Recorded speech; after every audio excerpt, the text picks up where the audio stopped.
Okay, we are live. Hello everybody, welcome to Schmidt Ocean Institute Divestream 529.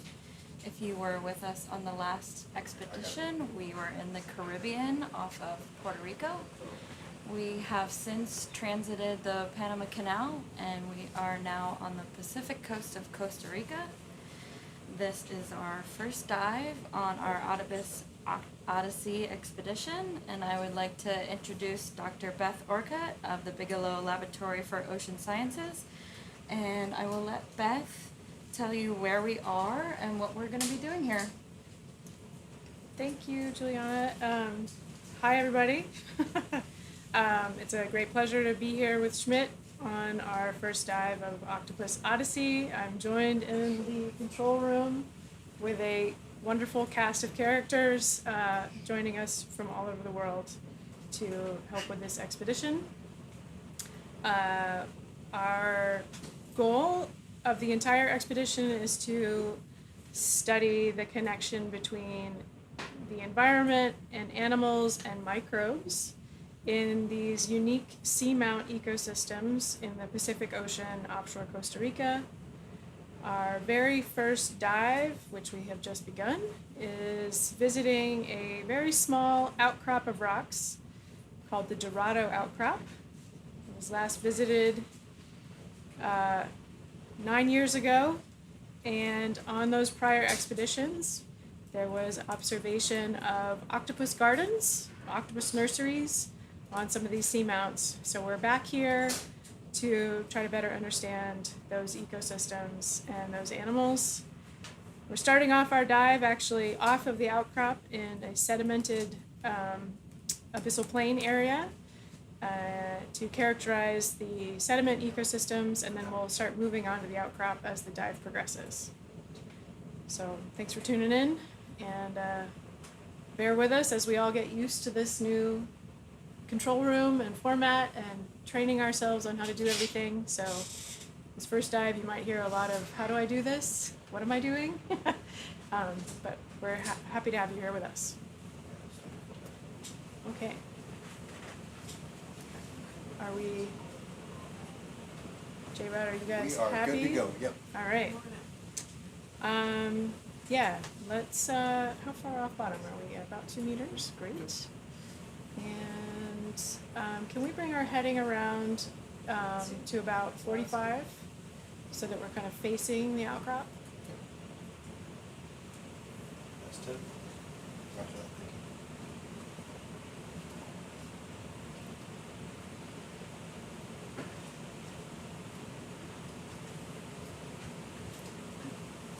So we got some sea cucumbers up ahead. That's fun.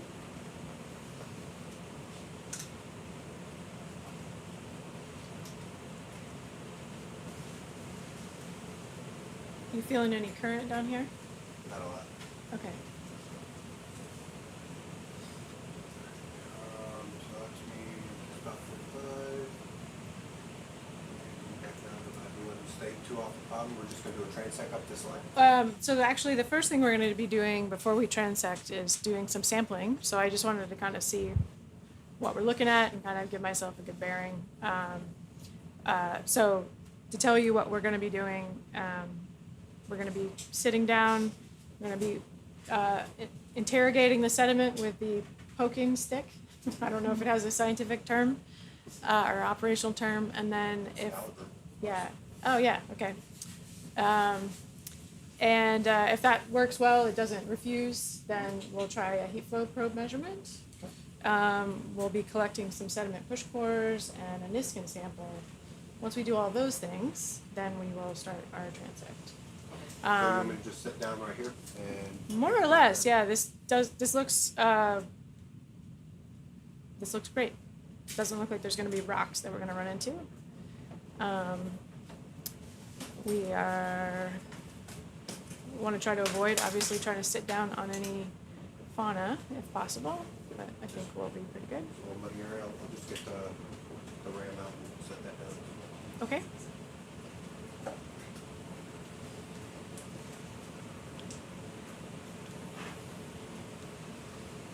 Chris, are you going to be in here?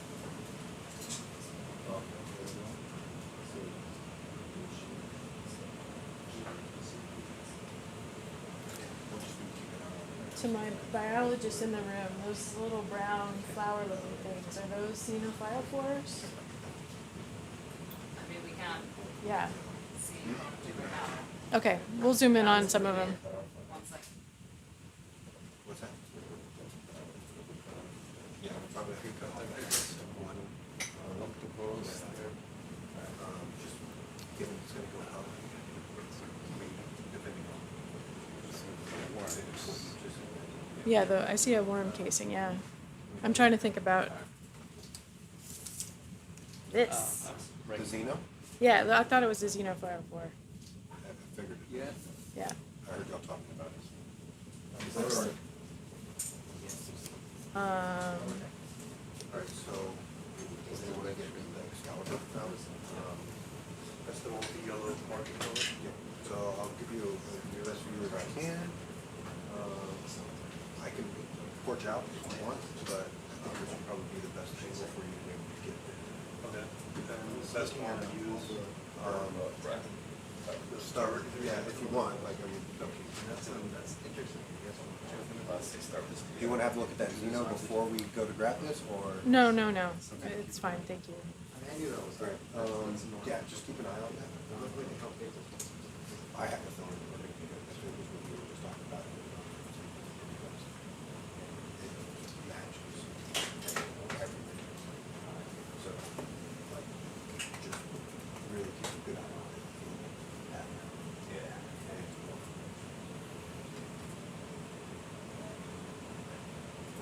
should I grab it with the four footers in there?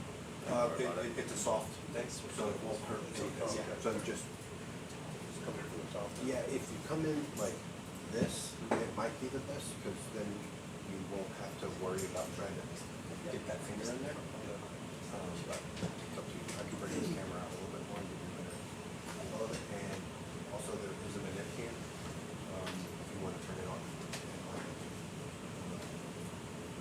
Five.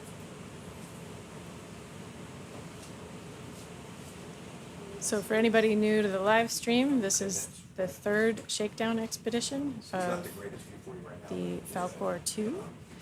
Got all the science parties new to this group, and also some of our technical team. So I think I'm right on the cusp. we're all learning together. Built in this floor. It's an exciting time. Yeah, when I got to the bottom, it was a little, it was 50, so this seems to play with it a little more. Just advance. Make sure you don't blow on top of the box. So it's big enough.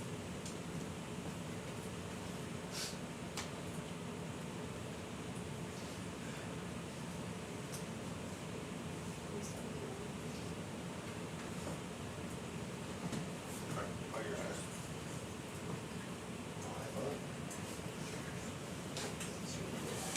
Hi there. Morning.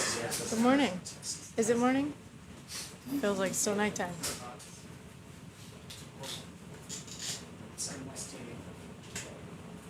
I always think anytime I look up in the morning, let them tell me. Yeah. Hey Rachel or Rob, are we trying to push this all the way down to the brown Yes. part? Yep. Okay. Okay, so what Okay. I would recommend is, alright, I'm gonna re-grab it. it's fine, yeah, we stay there. Try to go to the starboard side of this, come close. No, this, That's what it will be. That's what we, Yep. yeah, we did. We got, you Right. grabbed it, it didn't, so.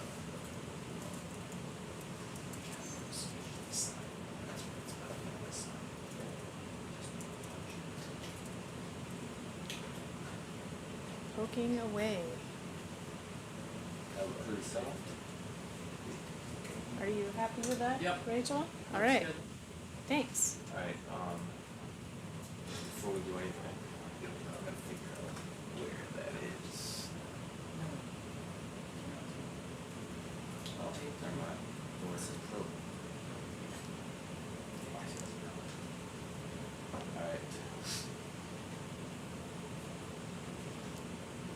Are you happy to do the programming, or do you want me to like fly to that specific point? This is a good question. So when I watched a video of how this was done in the past, that was pulled out, and then we positioned to kind of put the heat flow probe right in it. That seems fine, and if the camera angle is good enough to like be like, yeah, we're roughly close enough, we don't need to go in that same hole. Actually, we don't want to do that. So probably safer to pull it out, stow it, and then do that instead of like having to swing around with that in it. Yep. Does that make sense? Yep, works for me. Okay. I will have it just hold it. Thanks, Matt. You said you wanted to do,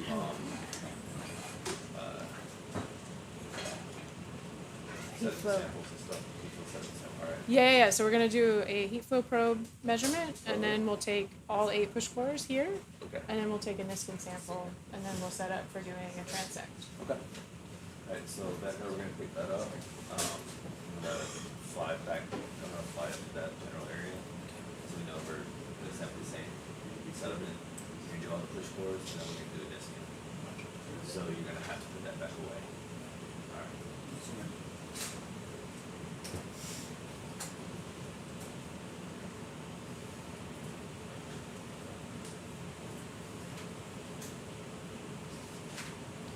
So for our audience at home that is wondering why we're doing a heat flow measurement or what that is,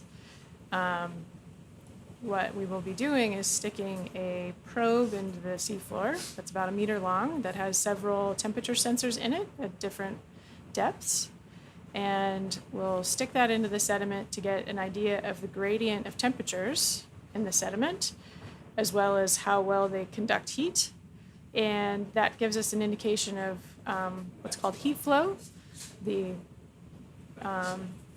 transfer of heat out of Earth's interior out into the ocean. And we can use profiles of that to help us understand where fluids are warmer or cooler and how much circulation might be happening. So we're doing that near the Dorado Outcrop because prior studies have shown that this is a place where low temperature hydrothermal fluids are weeping out of the seafloor. And so we use these heat flow measurements to give us an indication of that process.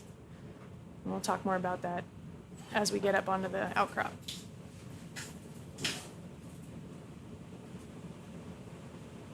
And we use this testing probe to make sure that we're not going to hit in anything solid like a rock or a carbonate ledge, because we don't want to bend the heat flow probe. What's that?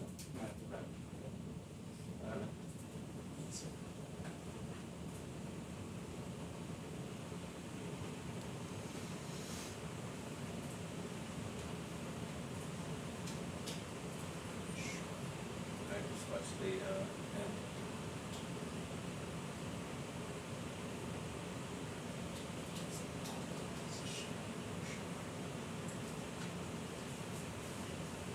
you put it there. That's any other way. Yeah.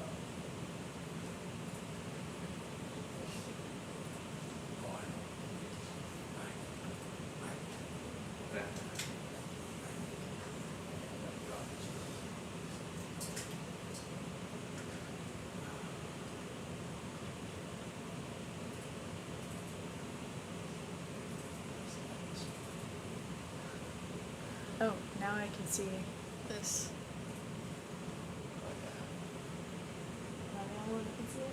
Yes. Is there a desire in the room for other people to be able to see this? You know what I'm pointing at? The chat coming in on the live feed. Is there a desire for the rest of the room to be able to see this? Okay. Sure, just in case there's questions and the answer matters. I have a feeling we have at least some family members watching Yes. based on their names. Also got some deep sea experts joining us on the live feed based on some names that I recognize. Hello, everybody. Thanks for joining with us.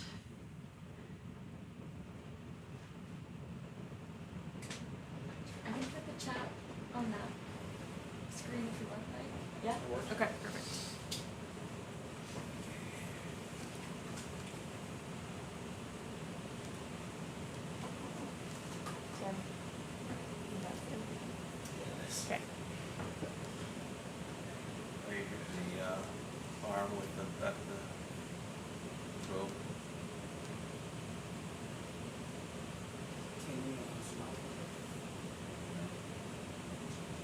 So for folks tuning in and curious who is on this expedition, you already maybe met me. I'm Beth Orcutt. I'm the Vice President for Research at the Bigelow Laboratory for Ocean Sciences in Maine in the United States. Joining me on shift today is Gustavo Ramirez, a assistant professor at Cal State Los Angeles, helping with their data logging. And we also have Tim D'Angelo, also from the Bigelow Laboratory for Ocean Sciences, on shift. I'll soon be handing over shift lead responsibilities to Sergio Cambronero as we're getting everybody trained up on what to be doing and getting everybody to lead these dives. Thanks for tuning in.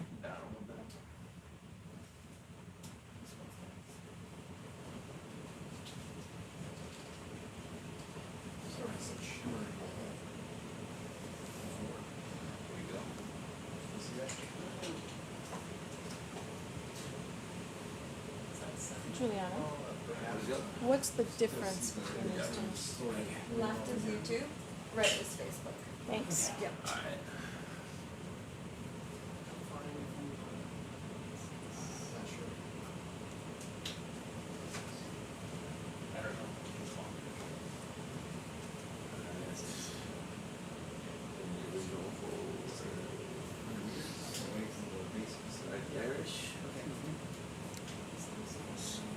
Yeah, so when we do the heat flow probe, we'll want to make sure we kind of get into an area that's not disturbed because that can impact the measurement. So totally fine to kind of be near it, but we don't need to be like right on top of it if we think we've disturbed that area.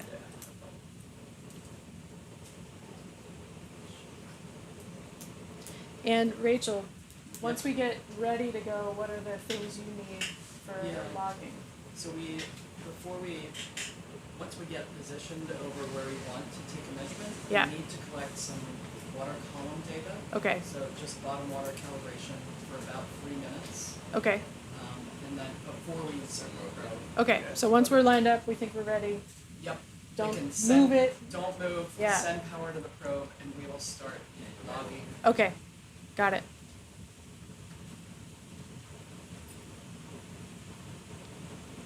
You ready to log these things, yes? Great. Under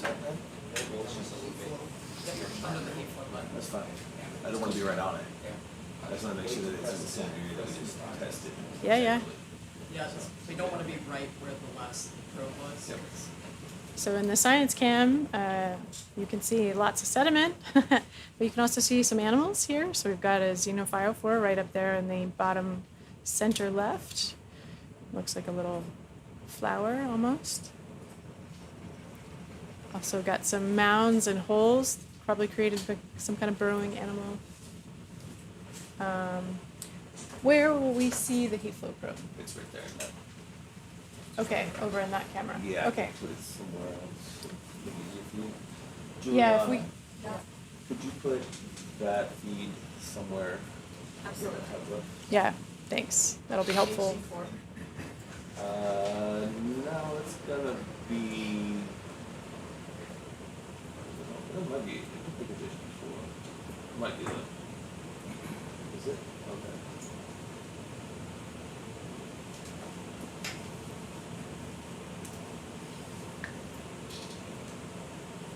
I thought it was bottom.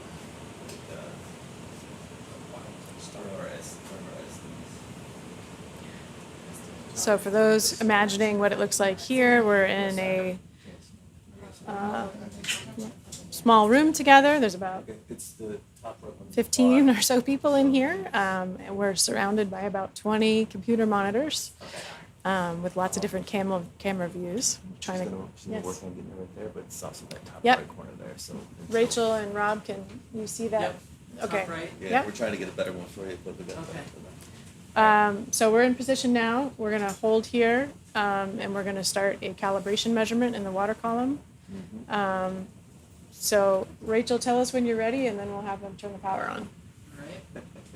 I heat flow probe. File, yep, okay. Okay, we're ready for power. All right, heat flow probe's on. What should I do for finding? Jeff, 529 Jeff.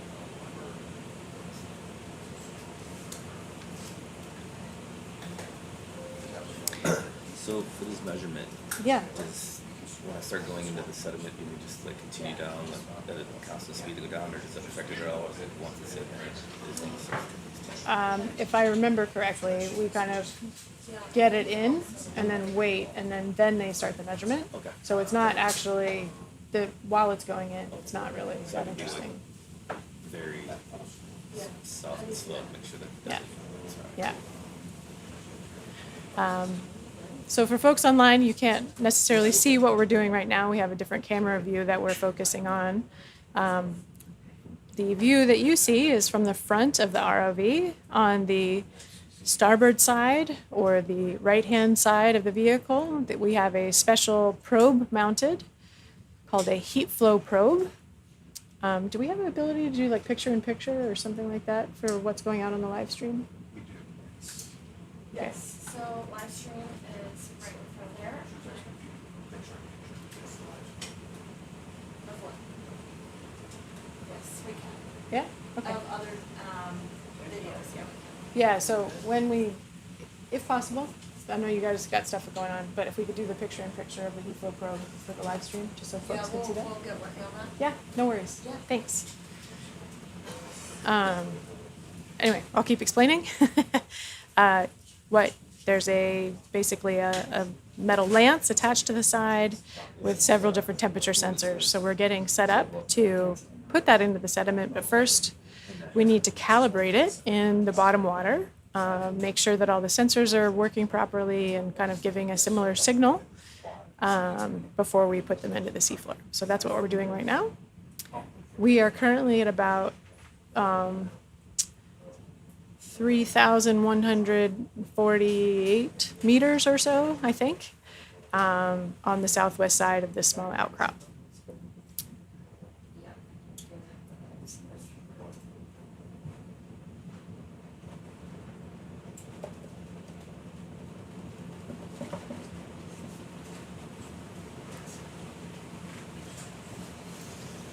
Morning, Errol. Is it a weekend? Yes, I do know that. It's on, it's collecting bottom water. 127. While we're sitting here on the calibration, can we maybe do a zoom in on some of these features on the seafloor? Sorry. There you go, and then you can go back into that, or Much warmer than I thought. a little bit more down.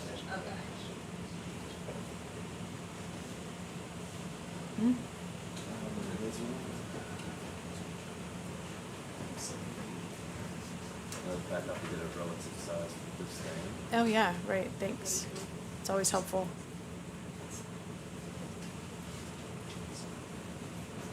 Looks like there's a little worm sticking out of the seafloor over to our left. Make your little move that you want to do, and then 10 centimeters, so looking at probably. Okay, now we've got the lasers on, great. Yeah, so it's about what, 6 or I'd say so? about 6 centimeters there. Yeah. Can we also look at one of these little white worm things? I love the power of this. Yeah, it is an opioid arm, yeah. So what we're looking at here is the arm of a brittle star. The rest of its body is probably down in that sediment. It's coming out. Yeah, come say hi.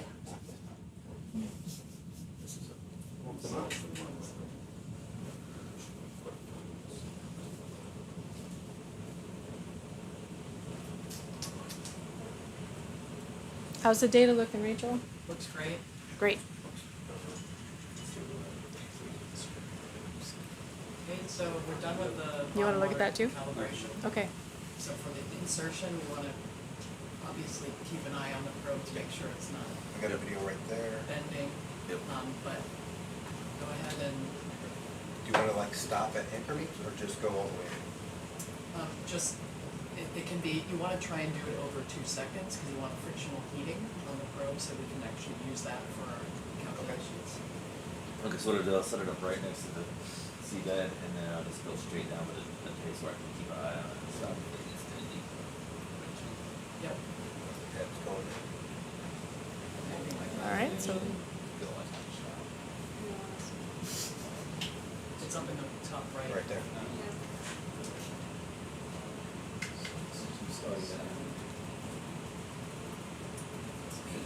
That's Yep.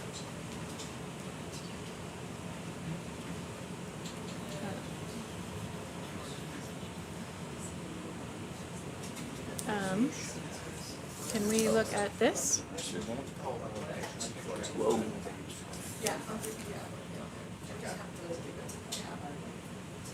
It's not gonna be outside of the same stage. It's as far as. It's not all the way in. Is that as far as it will Yeah, go, that's as or far as it can go down with it. Yeah.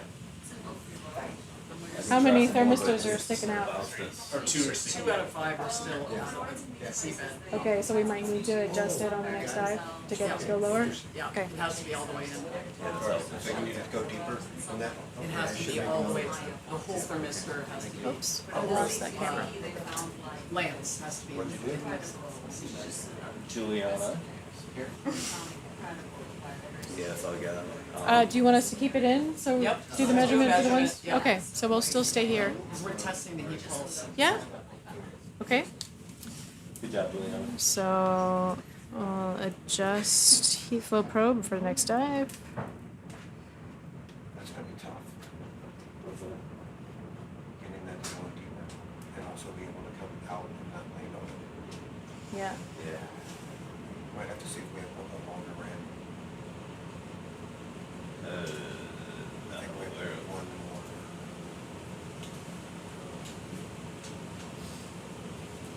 We can go ahead and zoom back out from the science cam. Thank you. Where's that guy? Yeah, there's a little tube sticking out there. Hey, it's Jeremy.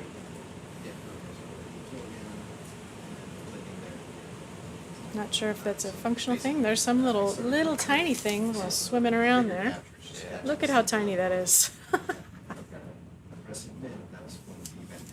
Yeah, that's always the fun part of zooming in on the sediment, and then you realize there's just tons of So stuff much down more there. stuff than you really- yeah. Yeah. Just text me if you don't need anything. I'm gonna go, I'm gonna turn it in that. Seems like everything is, So times, yeah, the time's continuing, at least for heat probe until I go stop. alright. So just say perhaps the first 3 or 4 minutes might be Yeah, what is that? action against the. Any ideas what this little thing is? Biology experts? So the facilities in the CCC, Yeah. thing, they're teeny tiny anemones, but let me just look at my. Okay. species guide one. Joining us in the control room is Dr. Diva Aman from Trinidad, working at Species, and is an expert in some of the benthic fauna found in the Pacific Ocean. We're delighted to have her with us.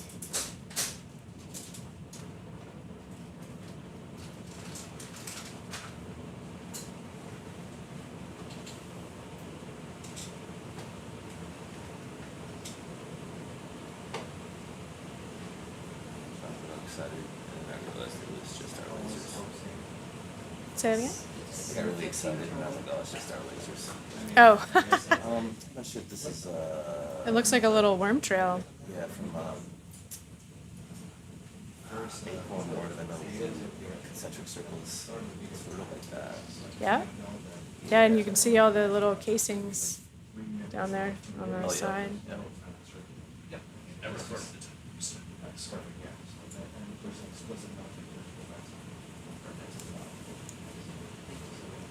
We've collected 8 ones, and those are a challenge. Super fragile. Just from friction, so we can see the two. Oh, we've got a, can we zoom in on that? Yeah, exactly. We need to insert. That definitely looks like an anemone. That one's a Cereantha, because it's chewed. Okay.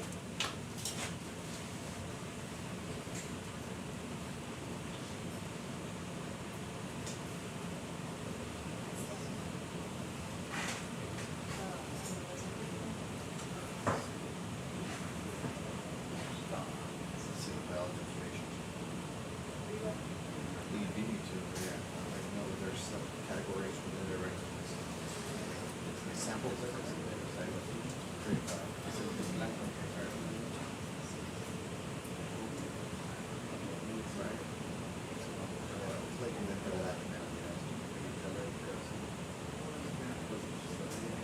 Oh, and there's even a coral up in the top of the frame, just out of the frame. There it Oh, is. there you go. Looks like it's maybe even got some stuff on it. Portion on this. Oh, no, it'll be portion on this. Just take a second.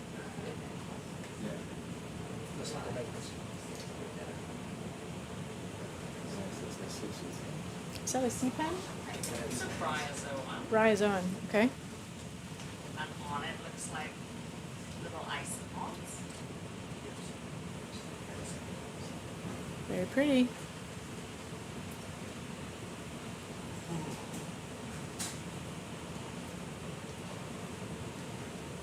So that's about maybe 10 centimeters.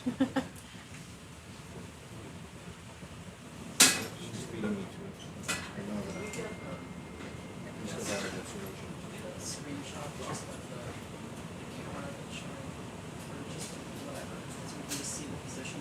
Alright, so I think that would be,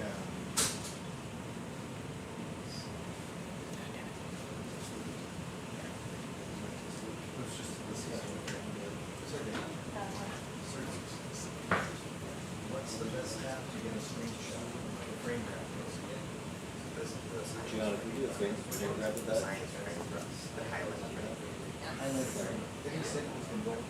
Yeah, that's when we're way down at the end.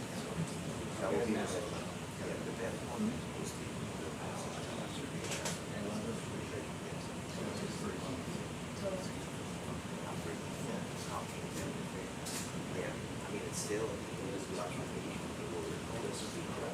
Yeah, just by doing it, I'm sorry. I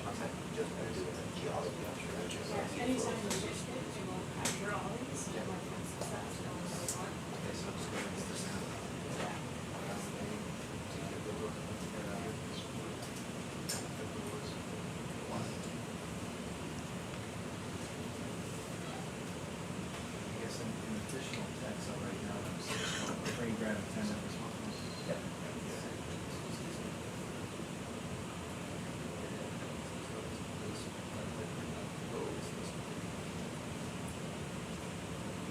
That's weird.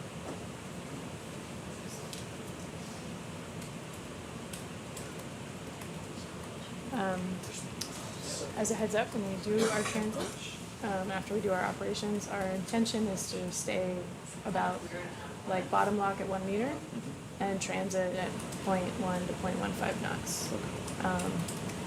Just so that we can get kind of good, similar photographic pictures as we go along. Does that sound doable? Oh, yeah. Okay. I can remember the meters per second. 25 meters a minute. Is that right? Meters a second, not like either 0.5 or 2. Yeah, which way? Oh, and the. I wrote it 250 kilometers an hour. Whatever that is. Yes. I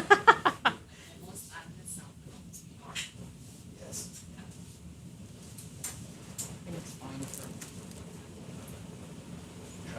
So look at that. 7.7. Putting more in meters per second. We wanted to test the full range. That's the highest one. Right? That seems high. 17 meters per second. Let's see.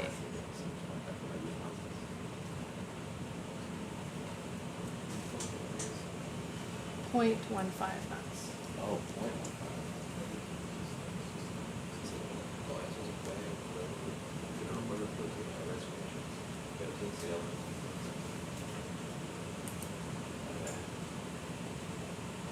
So roughly a meter per second. Like, it doesn't have, yeah, if it's a meter per second, that would be fine. Okay. I imagine that's easier to dial in than a random decimal. Yes? Maybe you want to mention the vertical migration that's happening right now, What about it? the dial vertical migration that we're catching. Remember? Of the sonar. Okay. Oh, you want me to mention it? Yeah, Is that maybe what you're that, saying? as we talking, literally like Yeah, okay. tons of time. Sure. No, they can't see it. For folks that might be interested tuning in, we're obviously focusing on the seafloor here, but we are, it's almost morning here in Costa Rica. And what we're seeing in our sonar data is actually that we're starting to see the start of the diel migration of plankton up in the water above us as they're responding to that light coming back and trying to move to deeper depths. There's a fun little cnidarian there. Tiny little guy. Oh, yeah.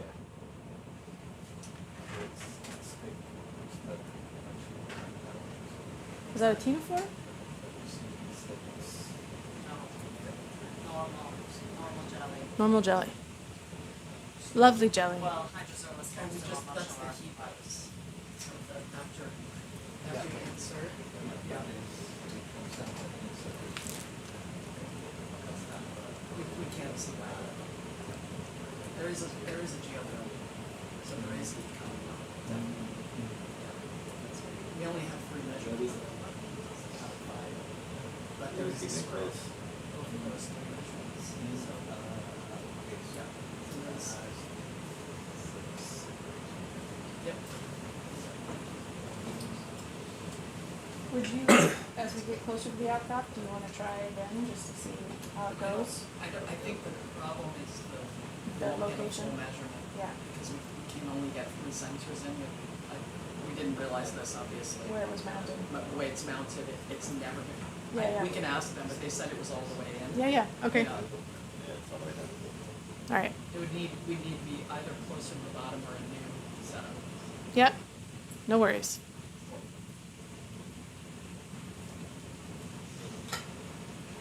So I am receiving a half meter off as from altimeter. And it's located about the same chips point as that probe.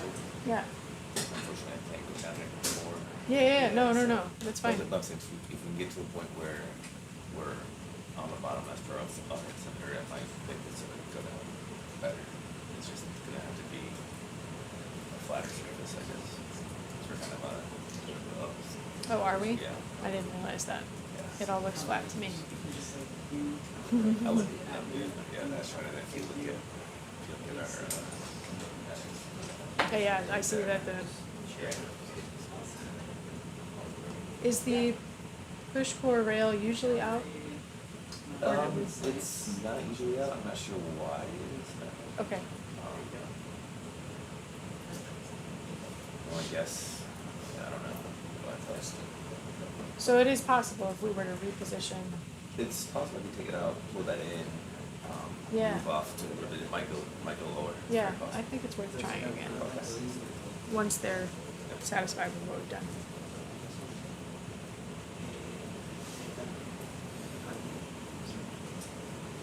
Great job. How many minutes? Yep, 9 years. So you got like almost there. Oh, yeah. So we are on a little, this is the front of the ROV in my hands. Yep. We're actually on a slight gradient. Okay. And so I think it is worth us coming up and repositioning and trying to get flat and Yeah. just see how far it goes down. Do you So wanna we- try to rotate? Yeah, so we know. Yeah, Where exactly. behind it's gonna be. Yeah, that's- Yeah. We're gonna come So up. So that we're Great. actually bring flat, the- because right now you can see when we again, because zoom it's sort out of that the push core rail is pitched out, up, and you can see that But it goes like. you also slope don't- under it? Yeah, Exactly. I just, I want to see, Cool. because yeah, we're point Yeah, it would four be off good right to now, know so just we so need we to can double adjust. this position, Yep. see where it's better. Yeah, that could do it. Because if that works, then we'll save ourselves work. Yeah, because it's half meter, it's not even, so.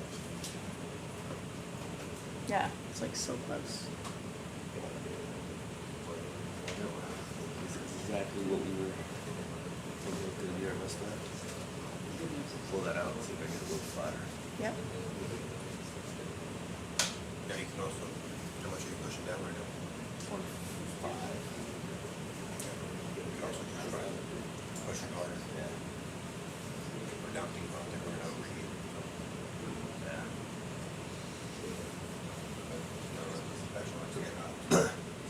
Yeah, I think our best bet's gonna be like to come up, bring that in, maybe come along that way, sit down, store, Yep. organization. Yeah, and I think the sediment here is almost homogeneous. That's not like moving a little bit is gonna suddenly jeopardize our ability to get it in. It gets more tricky when we get closer to the outcrop, but here we should be fine. Hopefully that works. We were just really worried about when we're not using it, that we were gonna stay Yeah. on anything, so Yeah, of course. we definitely have a little bit of wiggle room to come down, even if what y'all do doesn't get you all the way, like, you could probably get through that much. Yeah, even 4 out of 5 sensors is good, Okay. I think. I mean, 5 out of 5 is always the best. 4 out of 5 is even better than 3 out of 5.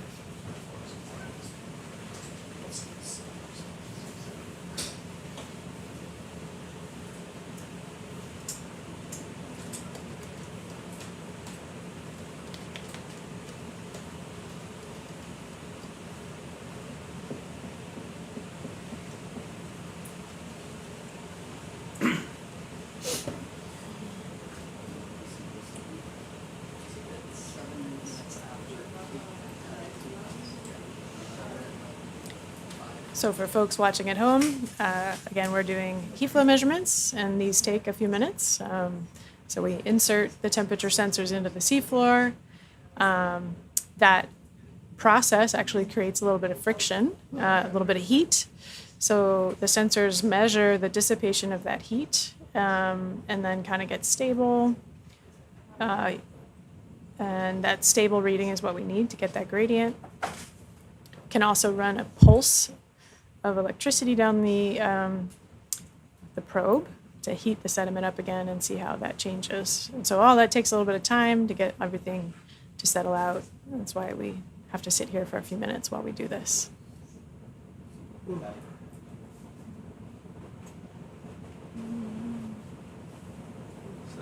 It's like a bright yellow thing on that xenophile 4.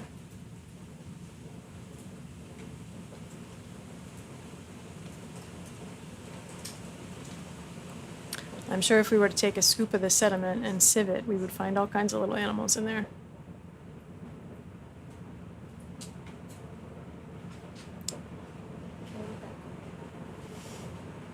Oh, nice. Look at that. That's what's going out live? Yes. Awesome. Yeah, so folks watching live now, you can see a picture-in-picture showing you that heat flow probe on the starboard side of the ROV. So most of the sensor is in the sediment. You're just seeing the top part. And you can see that we're at 3,154 meters. As we're doing that measurement on the starboard side, we're interrogating the seafloor with the camera. Zoomed in pretty close, looking at some of these small fauna in the area.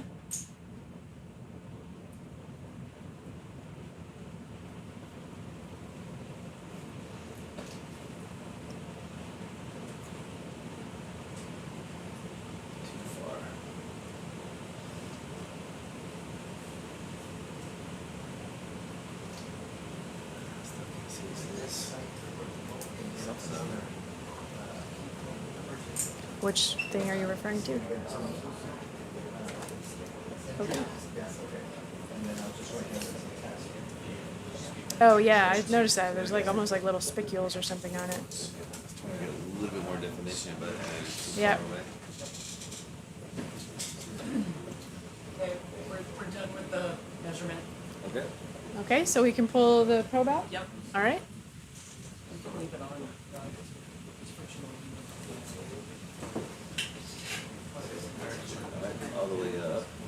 All right. So what I'll do is I'll come off the seabed, hold that in, Yeah. kind of rotate, work. Go, yeah. sit down. I'll kind of like do this so we're not in the same Yeah, area. that's perfect. Yeah. Okay. Take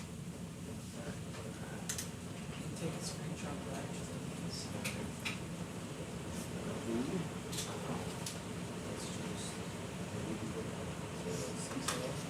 Just to see if it is a good place to have it stable.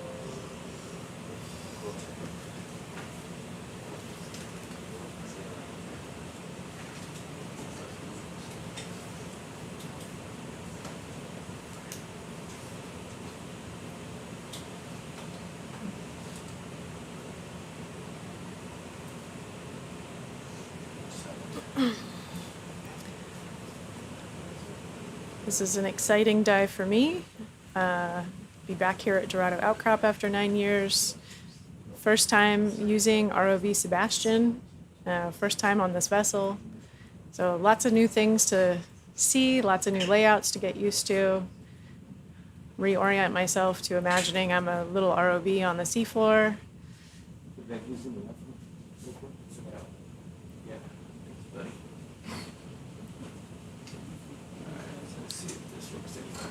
Oh yeah, and now I'm reminded that there's a little sea cucumber off in the distance that we'll have to go visit soon.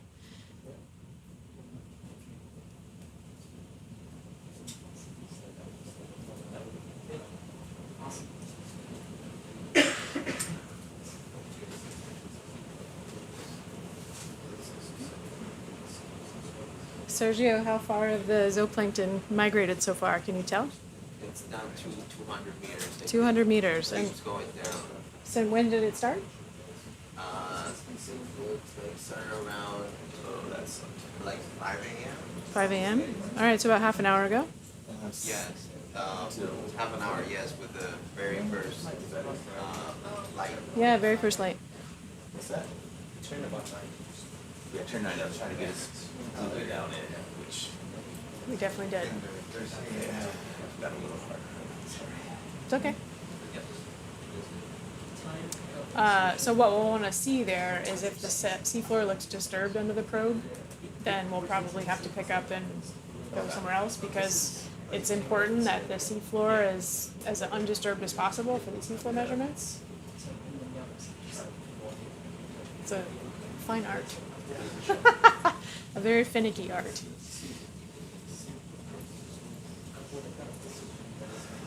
So,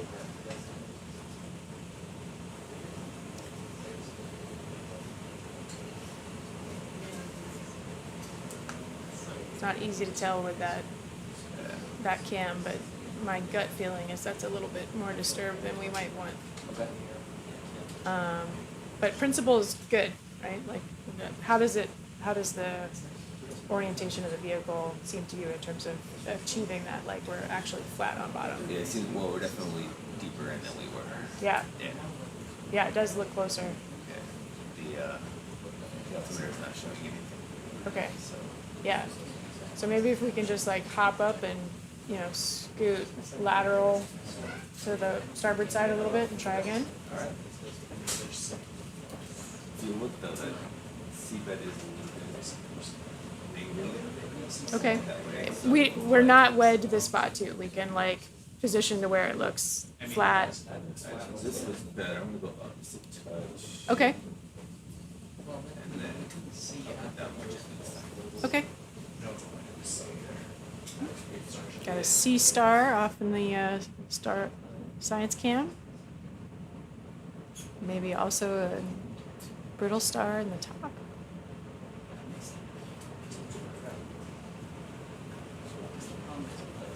Oh, that looks great. I'm not going to jinx it by talking about it.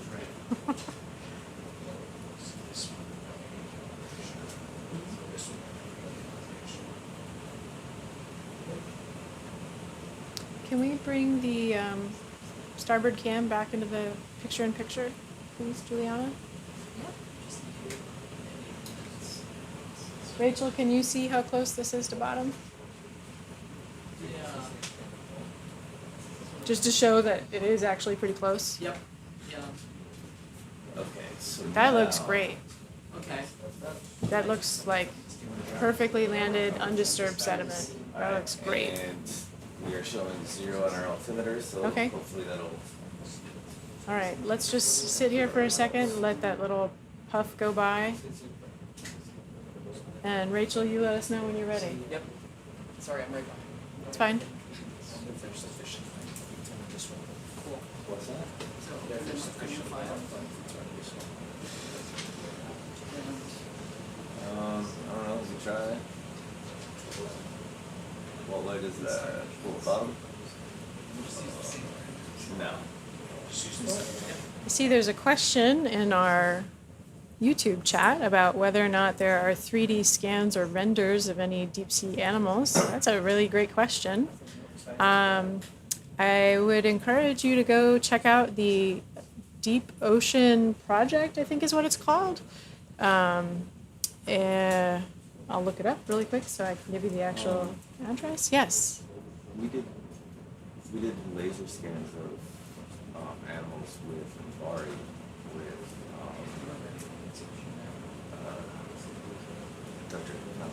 Yeah, right. I don't know if that would be Okay, we're ready for the insertion. ready for insertion. Okay. Thank you. And the power's still on, we're good with that? Yep. Okay. Got it. All right, Slow down. here we go.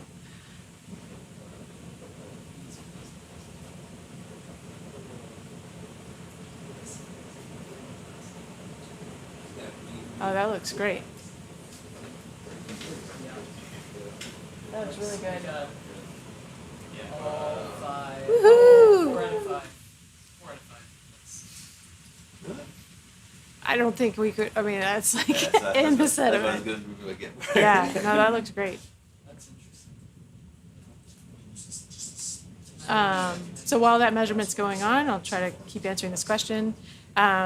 Yeah, so if you go to deepoceaneducation.org, there's lots of great videos, but also educational resources there, and that might be a spot to see if there's any 3D scans. Also, as mentioned, Dr. Kakani Khatija from the Monterey Bay Aquarium Research Institute led an expedition with Falcor in 2021, and part of that expedition was to gather 3D imagery, laser-based imagery, and by looking for products related to Kakani Khatija, you might be able to find that. Her last name is Kataji,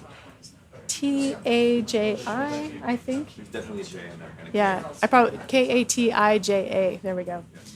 Might be so 2 places you might look to find some of those. And if anybody else knows where you can find 3D renders of deep sea animals, please let us know in the chat. I've definitely seen some 3D printed models from some colleagues, so they must exist out there. I'm just not exactly sure where to find them. But deepoceaneducation.org might be a good place to start. And yeah.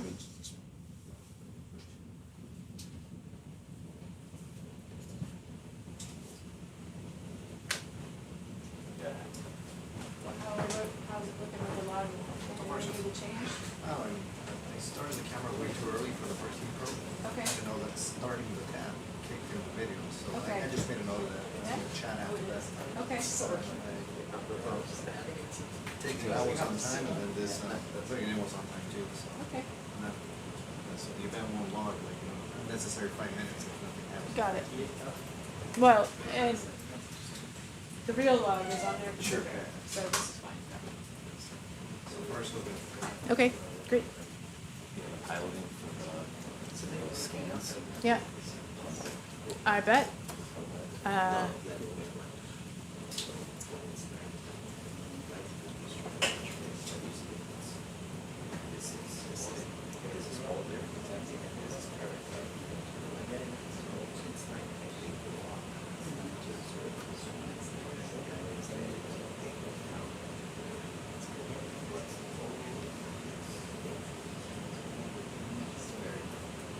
It's the biggest migration of Earth. Every day. Like, what is it, a billion times more cloud? Well, looks like we're getting some comments in the chat from others that maybe there's some of those 3D renders on Sketchfab. I've never checked that out, so I'm not familiar with it, but maybe you'll find something there. For anybody that's new to the Divestream, is that what it's called? Today, we are currently on right near the Dorado Outcrop, which is in the Pacific Ocean offshore Costa Rica. We are in a sedimented abyssal plain off of that outcrop at the moment. Let's say somewhere within about 100 meters of the edge of the outcrop. We're doing some heat flow measurements and we're going to collect some of these sediments and then we'll move onto that outcrop. And this is a place where 9 years ago we observed octopus nurseries. And so we're going to be going back to try to see if those animals are still there and try to study them in their environment, also try to collect a few specimens so that we can actually identify the species, because right now that's not known, as well as a bunch of other things that we'll talk to you about as we get started. And did we get a confirmation if this was a bryozoa? Did anybody look that up? I mean, I would say yes. Okay.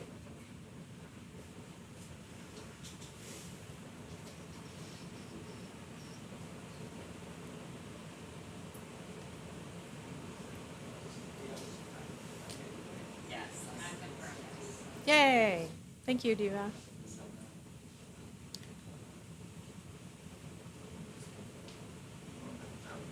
Juliana, do you have the ability to see like how many people are tuned in and from where they're coming from? Not from where, but I can see what it counts. Yeah, okay.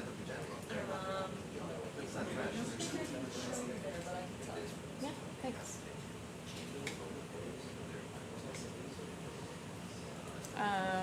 I don't know what that is. Yeah, that's what I was hoping it was. So throughout this dive series, you're probably going to hear things like that a lot. We've got a large mixture of expertise on this expedition, from geologists to biologists to microbiologists to geophysicists.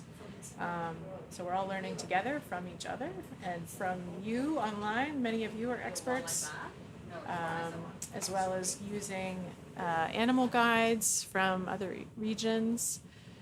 I didn't see any products on it, which is like, surprising.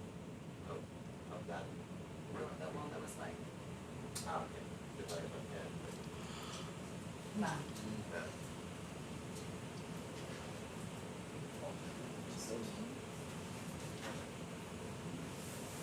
Lots of little isopods, or whatever they are. Right, so one with lots of isopods on it. Yeah, teens of isopods. 1, 2, 3, 4, 5, 6, 7, 8, 9, 10, 11, 12, 13, 14, 15, 16, 17, 18, 19, 20, 21, 22, 23, 24, 25, 26, 27, 28, 29, 30, at least 30.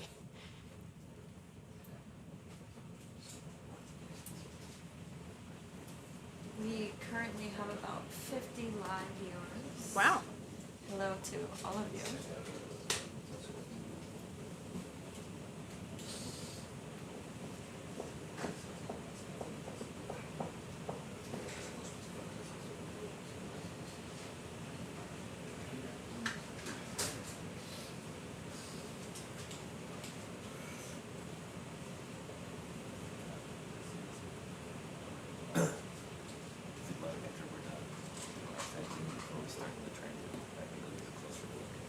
Yeah, that couldn't hurt.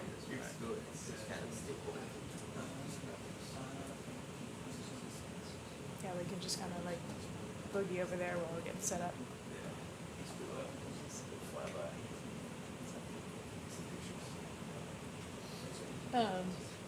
So for that transaction, thinking about the camera position, so we'll primarily be focusing on the downward cam for that, in terms of, because it's always going to be kind of stationary. So we'll want to kind of kind of get a setting for that and kind of lock it in for when we're doing transects. The forward cam also, we kind of want to have it at a roughly stationary position, but when we see things of interest, we might, zoom in on them. What we do with that is I'll fill out with issues as far as making sure that my heading and my altitude speed is the same. And Yeah. I'll focus on that, and then fit my distance. Yeah. That's the brief.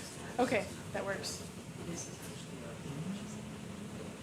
Yeah, it's mainly the zoom on the camera for the downward cam is what we want to try to keep consistent. Because by picking that depth off bottom and kind of similar speed, we kind of have a consistent area that we're imaging every time. So that's what we'll want to try to.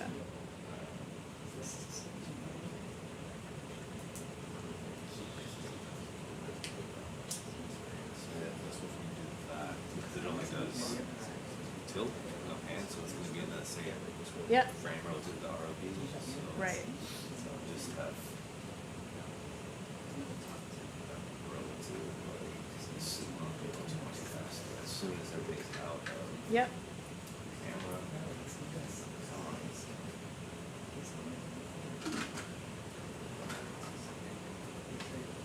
So we get, that's got a shadow on it, like shadow. Well, when we get off bottom, So that way we can know that relative to the ROV, it's speeds. yeah. And right now the basket's all the way in, right? Yeah.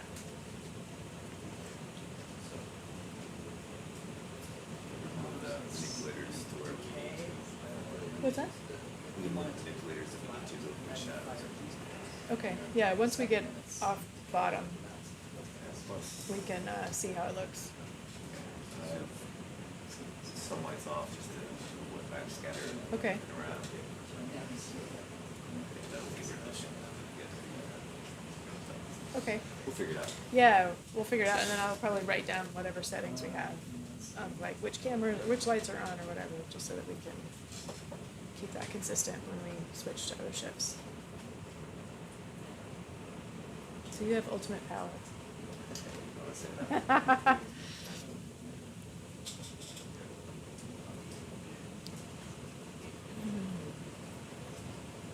So you're out of Maine. Yes, I work at the Bigelow Laboratory in the mid-coast of Maine. I live in Portland. Oh, we've got a shrimp, we got a nice little shrimp coming into the field of view here.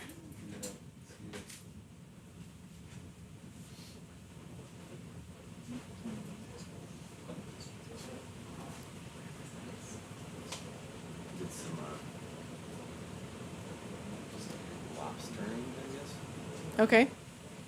I was trying to listen to those things, so. Oh yeah. There, then. Be hard to focus with all the. Yeah. stuff in there. There you go. Mm.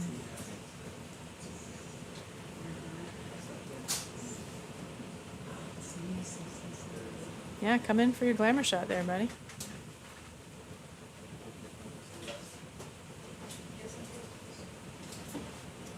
Great shot. Yeah, it's like he's posing for us.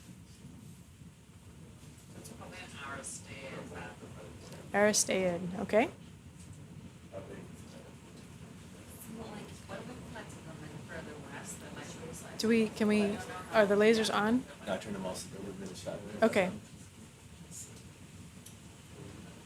Oh yeah, so it's about 10 centimeters.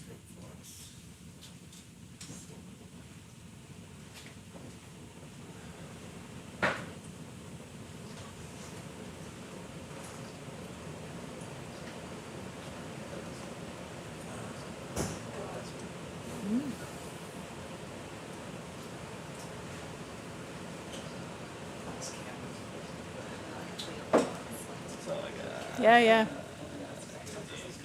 Bye-bye. That was hot. Didn't like that.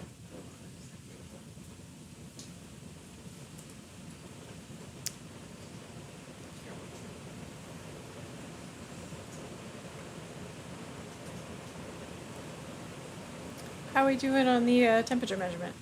Just fire the deep pulse. Okay. Got about, Let that dissipate. yep.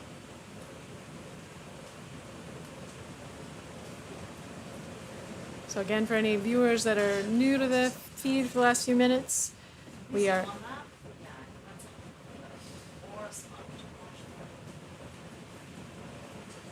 Yeah, so let's outlook the type C pen and outlook the. C-pen.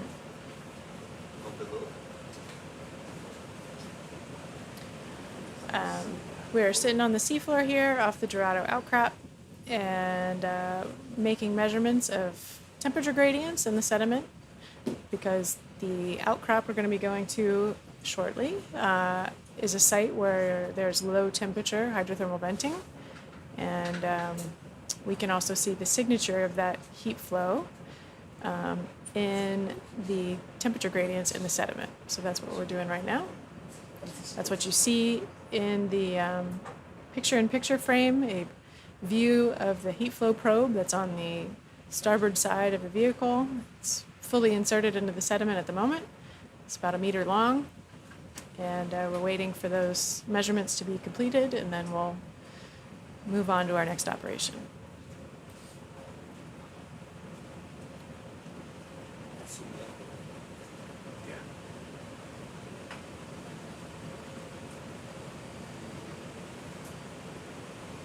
That one's the only, the C pen. Yep, the white one right there in the, yeah. Some of the things we're trying to image are a little out of our zoom range, especially with a lot of particles in the water. So once we get up into the air again, or in the water again, we'll be able to see some of these a little bit better.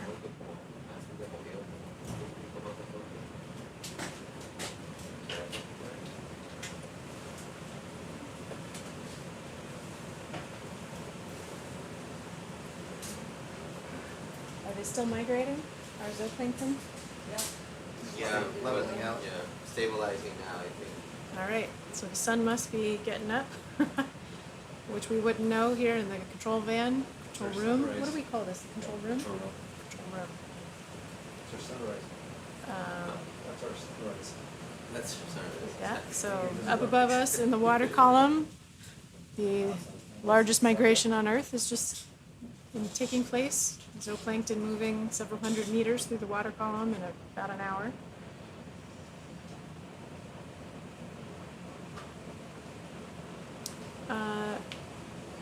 Rachel, we have a question in the chat about what is the maximum temperature that the heat flow probe can measure. That is a good question.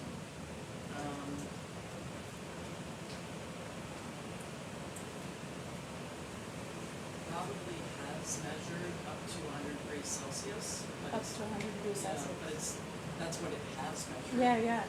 I'm not sure what the upper temperature is, but Okay. it is titanium, so Yeah.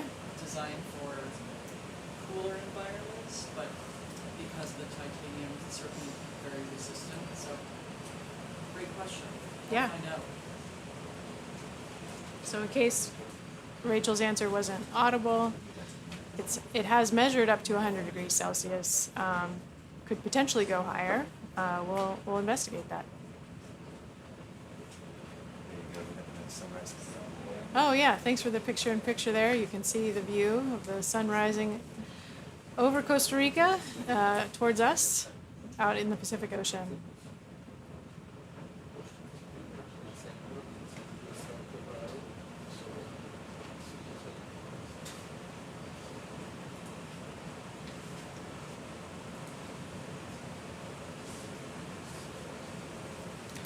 Where can I see the bottom water temperature? Is there a sensor somewhere that tells me that?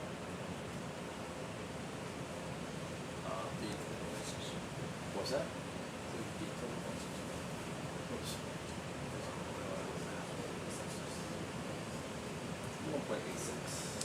Okay, 1.65.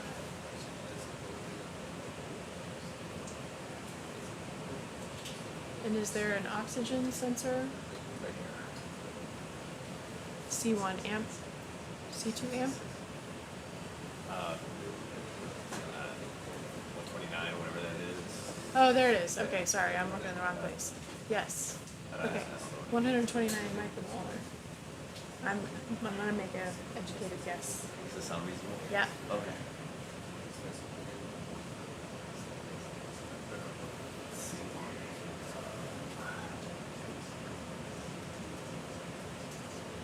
Yeah, and that's at 1.61 there.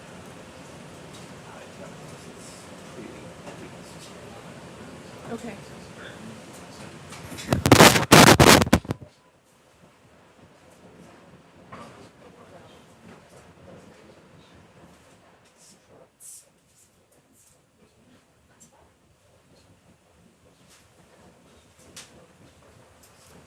So thanks to our audience for tuning in with us. If you see cool things you like in the live stream, of course you're welcome to comment on them on social media. Our expedition is #Octo Odyssey. We'd love to see your observations along with ours. Take full advantage of the fact that we're streaming live to a global audience, and you can be part of the expedition with us. Hey. I just changed the screen, but I'm going to point out some things that I'm looking at to help you understand what's going on in here. Okay. So on that screen, right, you're seeing the underlay of the multi-beam bathymetry and our waypoints that we put in based on our dive plan. In the top right, top left, you see the orientation of the ROV on the seafloor. You can see its heading is 292 degrees, for example. That little yellow arrow line helps you see where the front of the vehicle is. Okay. The T at the bottom there of that same little frame. Yeah, the minus 0.3. Yeah, exactly. That's a measurement of how many turns are in the cable. Okay. And it's something that they keep track of. So for instance, if you want them to go in a circle, it's can be hard. So sometimes they have to go the other way. That's what they look at. You can also see a measurement of the depth reading of the ROV. So right now it's at 3,148. And when it's off bottom, that one that says out meters will tell you how far off the bottom it is. But right now we're on the bottom, so it's not showing anything. Okay. See what I'm saying? Up there, where it says depth and out. So the vehicle compass is on the top left. Just below it is that blue and gray box. So depth and out. Alt's not really saying anything because we're smushed into the seafloor. So that's another thing you'll want to be looking for. Making it to mirror. Yeah, exactly. That's exactly what it is. Yeah. This screen here lets you see what he's controlling, right? So for instance, there's all these different tabs up there, what they're doing. Right now he's on the tab showing vehicle sensors. And for instance, in this bottom left green box is showing the Andara oxygen data, right? In the top, over there in the middle right is showing the CCD data. So is that micromolar? I'm assuming so. Yep. Yeah, that's about what we expect here. Anyway, so if you can't see it, you can always ask them to show it. Okay. Yeah, let's wait till I think we saw in the background the Z2. Yeah, we'll look at that. Yeah, okay. Yeah, so it's really just a conversation about okay, next we're gonna go here. So depending on your comfort level, you can use right or left, or port or starboard, or lateral. I use lateral mean the ROV's here, and I just want you to move this sideways, That's lateral. as opposed to pivoting. Rotate. Yeah. Okay. But whatever feels comfortable with, they usually can interpret what you're talking about. Okay. Ready to finish up the measurement? Do we track? Yep, we can pull it out of the seabed. Alrighty. Thank you.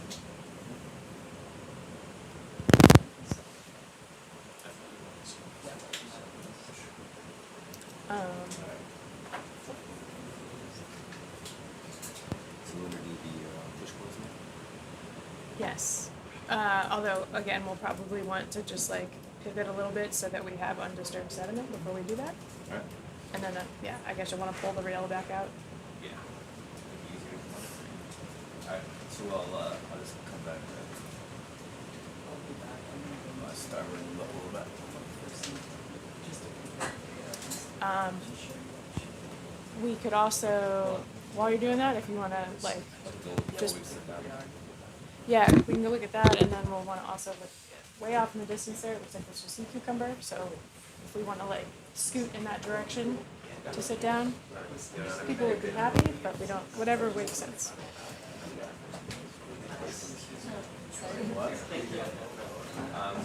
We'll get this.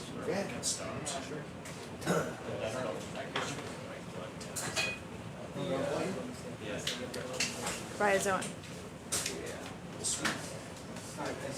The coral and then we got sponge for a set up. Did a lot of stuff. A lot of that stuff. Get some healthy profiles.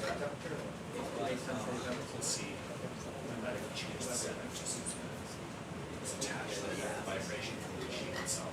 That causes infection. Yeah. So When the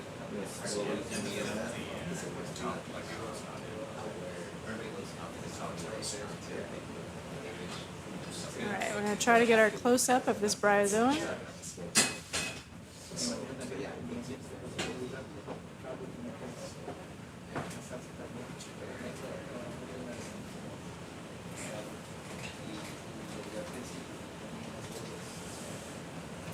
So we're getting some questions in the chat about the sediment and the rocks in this environment. So this sediment to me looks like it'll be pretty sandy, with a little bit of clay in it, but it's not super clay rich. Probably a lot of calcareous kind of material, maybe some clays. And we're a few tens to maybe 100 meters away from the outcrop, so the sediment here is probably a few tens of meters deep before we would hit rock. But it'll get shallower as we approach. Oh, look at that. There's also a little crawling. It's an isopod? Okay.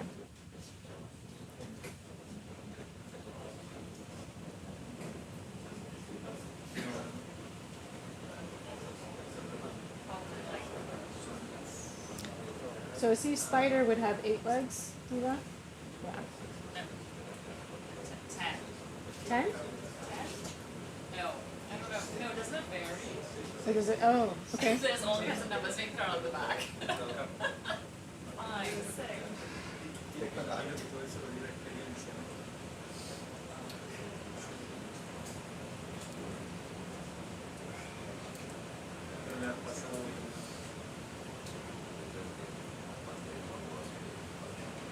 I think it varies between Okay. for sea spiders, but that was not a sea spider. Whoops.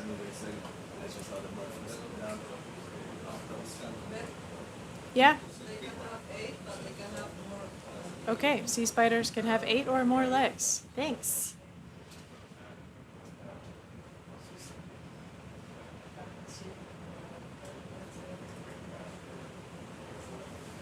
We'll wait for this little cloud of sediment to pass us by, and then we'll try to get a closer view.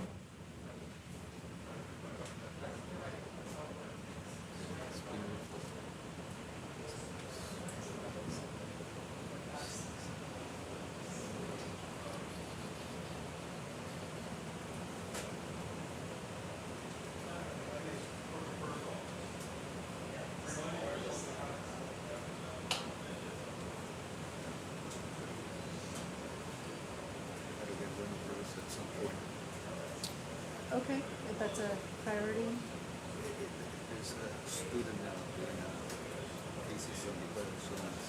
Okay, what would be the best way to try to sample something like that? With the slurp or the manipulator into the coral quiver? Because I would think from, yeah, kind of get it from the base.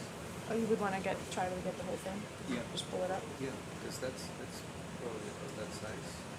It's about 10 centimeters, maybe 15. Yeah, You know about this? I'm not sure. We're just discussing. Yeah. So my suggestion would be, I don't know how private Some of these in the show are extremely fragile, so Okay. this one looks like steep, so this will be like grounded from the base Yeah. and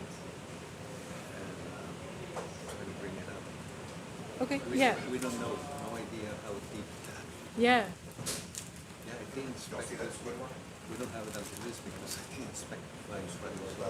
Yeah. Okay. You will get that. Yeah, the best was things like that. You can literally have a soft top. Yeah. Just gently Okay. pump it out of the seabed.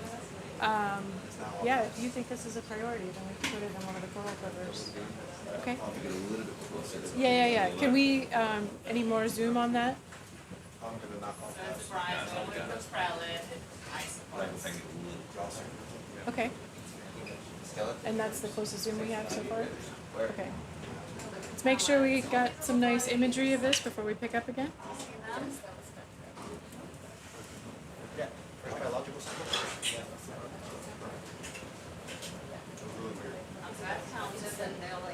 And it will come with the, we'll see. The associates, yeah, whether they're gonna come off or not. I imagine they're gonna just stay on the level. Yeah, I don't know. Other times I've seen them, they all like, yeah. Let's see. Okay. So I think they like to have something to attach to, and as you can see here, there's not a lot of people have that. And from this, I mean, we've known forever, but down there, well, there's a lot of this environment. that's like a little community. Would be interested in seeing the behavioral imaging. Mm-hmm. It really shocks. Yeah. But those are Yeah. We actually get it from right here. Yeah. Okay. So we weren't expecting to see this species, but it is a priority target for some of the investigators at the University of Costa Rica. So we will try to collect this so that we can identify what it is.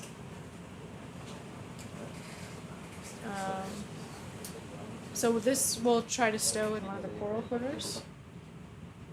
I would force out so we can get over from.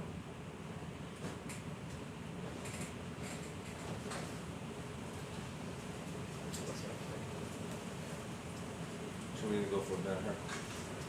One? Yeah, we'll go for number 1.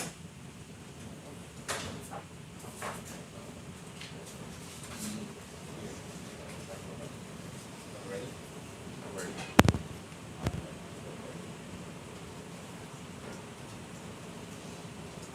I realized after I printed out the map that I had called all the coral quivers number 8, so we'll have to change that. Can you hand that to me, Jorge? Is that too much light or you?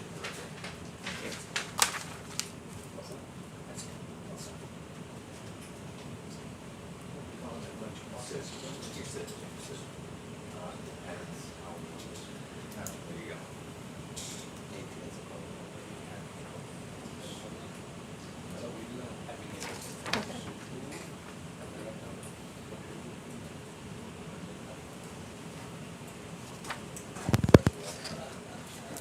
All right, Yep.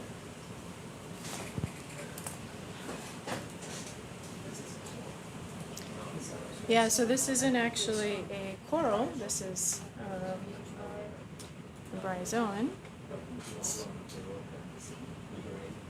Oh, it's so tiny.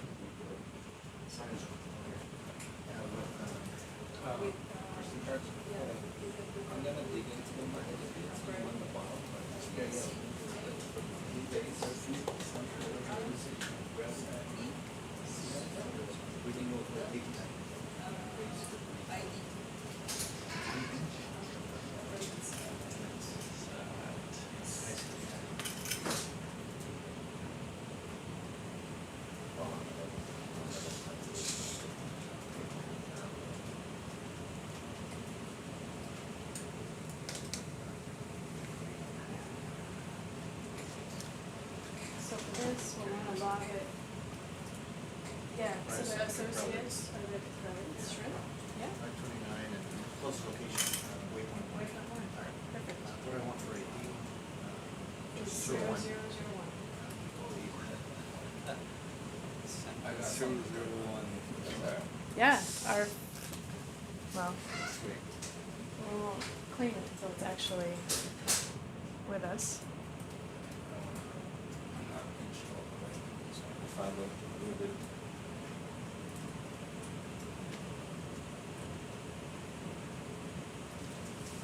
Based on the descriptions, right, that's great. It's a good wide radius. Yeah, shallow water, right? You just have to touch it and you're Mm. and you can put grass on it or you can grab it. And actually, you can check also, station. Yeah, there's, you could probably put, yeah, Storage location would be, Coral River. Yeah.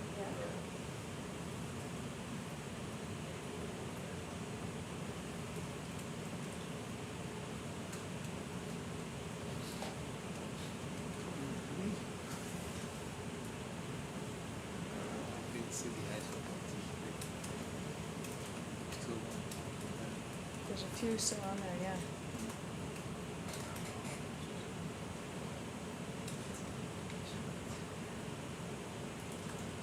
A little sticky, huh?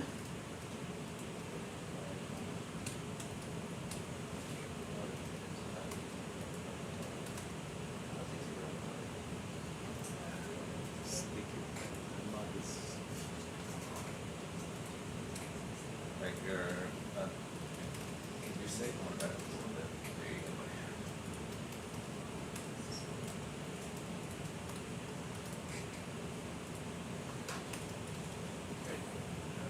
Nicely done.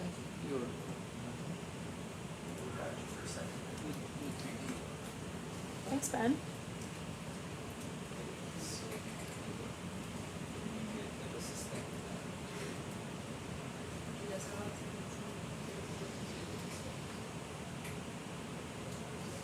Everyone else here, artistic sampling, sample should be discovered near the professional.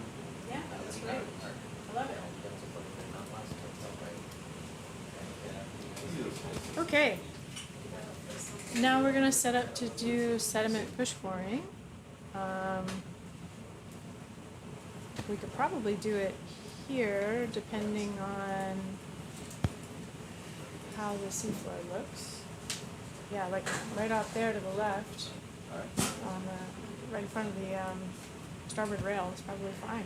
okay. So we'll wanna, what I would suggest, but I'm open to your expertise, is that we put all 8 in Okay. and then we take all 8 out, just to minimize the disturbance.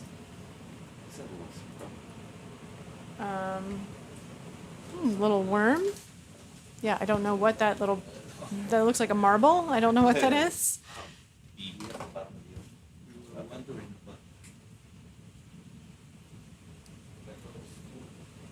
Yeah, don't know. Okay, so we'll do 1, 2, 3, 4, 5, 6, 7, 8, and then Pull them take out. Yep. And, push them so they're pretty far in, but you don't need to necessarily like push them all the way in. Having a little heads, water on the top is good. Okay. Just because some of the scientists here are interested in the microbes that live in the top layer of sediment, as well as our geologist colleagues who want to look at kind of deposition of different particulate matter. So we want to try to minimize disturbance of that upper layer.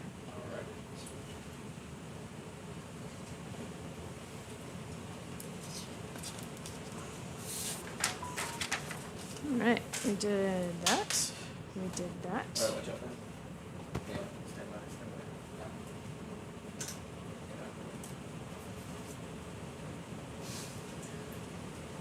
What is happening down at the bottom? Do you see there's like a little squiggly thing? Down at the bottom of the right corner. All of them. We'll do all 8, and then you're gonna put them all back. So you all do, put them in, leave it, put them in, leave it, leave it all in. Back. Back. Yes, If you have a chance, can we just look at the thing in the bottom right Yeah. corner? Do you see the little squiggly thing? I do. Step by Yeah. step. Hold on one second.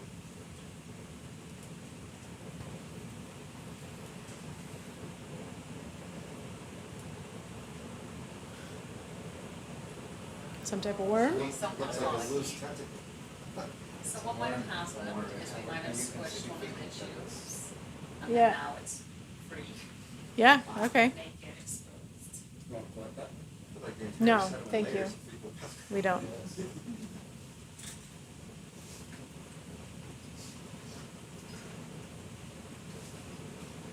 Okay, let's try to get some sediment.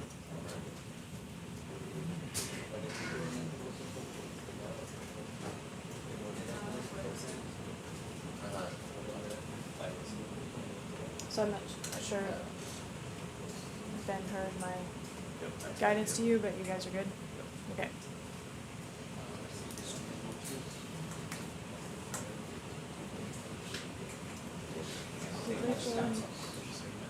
Yeah, they already left. How do you wanna do it? How do you wanna do it?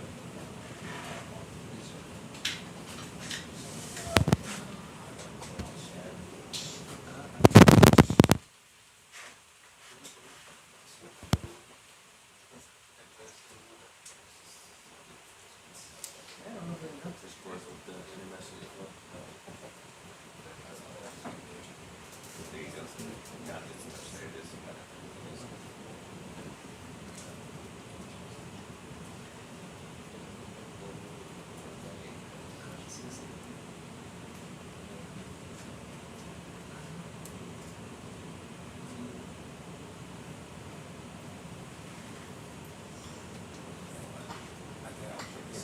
Yeah, Just to time this right, I'm logging them in as they come out, right?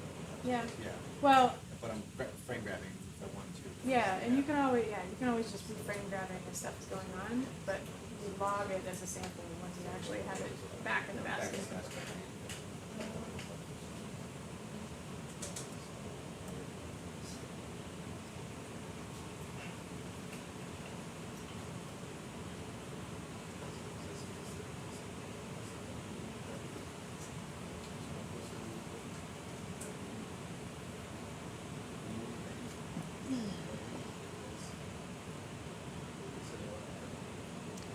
So what we're doing right now is pulling out plastic tubes called push cores. That does look good. Yeah, maybe not right over the xenophyrophore. Yeah, next to it. Great.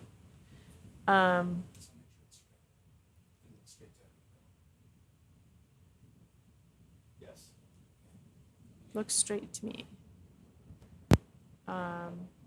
We're going to collect 8 push cores kind of in the same area, and they're going to be used for lots of different purposes. This one is a special one. You can maybe see that there's tiny little holes off to the side and some white tape. This push core has been designed for enabling the collection of pore water, or the water that's in the sediment. Are you looking at something? That's That's good enough. Yeah, that looks good. And so the cores are pre-drilled. They allow us to, when the cores are covered, stick some filters through the side to collect that pore water.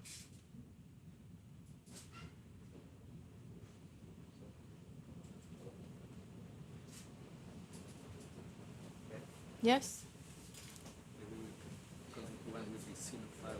Yeah. We can try that. Yep.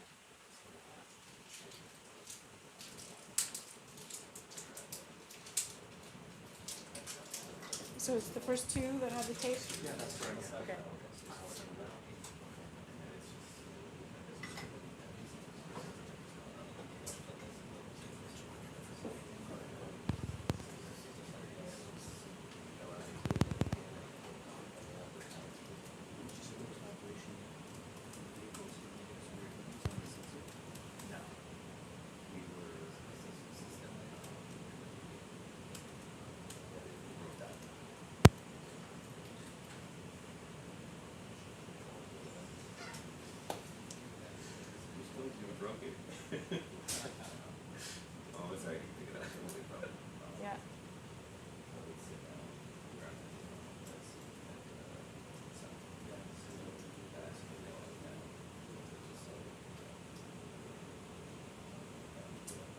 So, funky things, so they're called centerfold. And they're eating the eggs. And they are a single cell giant foraminifera. So like one cell makes things. That's their like test, their shell. There's, that was a really good example too. It's like there was one that was like a sponge, it was like a nest. And that's what they take the lid. And then there's ones like that, which are like twin. And these just like large tests of with one cell. And I found on like this and they're usually one of those ones.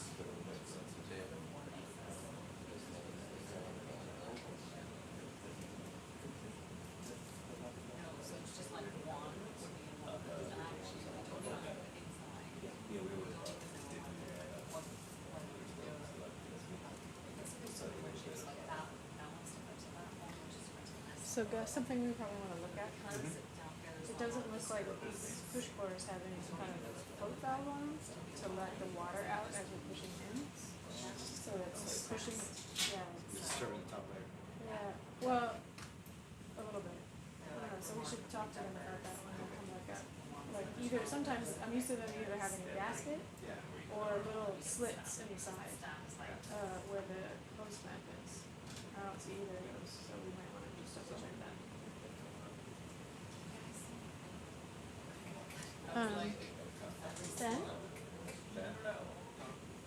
So for the other push bores, those two were special. If it's possible to get that xenophile in any of the other 6, that would be great. If it's not possible because of the lineup, also fine. Okay. So in an area west, just west of here, they found 22 of other species just in that space.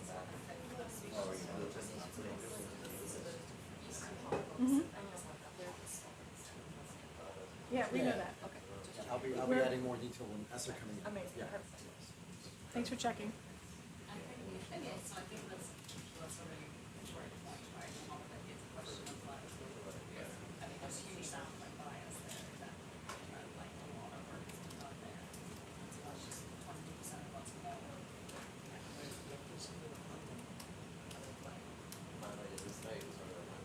Yeah, a lot of other common species, they're probably out. And then just the, I think it's good, like, go back in, back to front.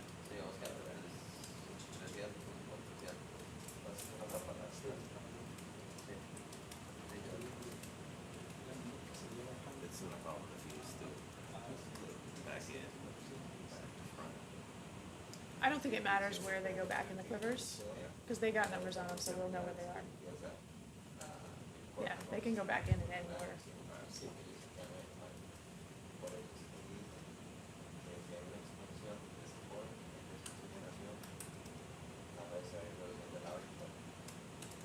So the push cores have I didn't look at these in detail, do they have like a rubber gasket on them to let out the overpressure? Okay, good.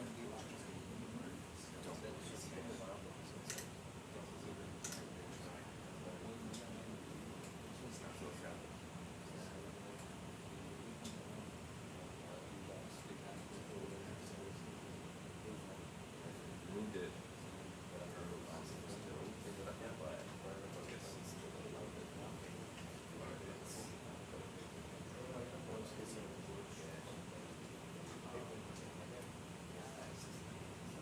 Do we get that? This one? Yeah.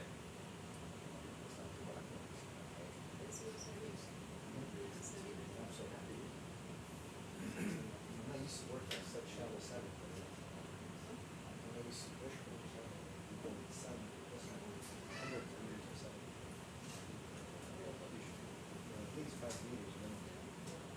This is fun.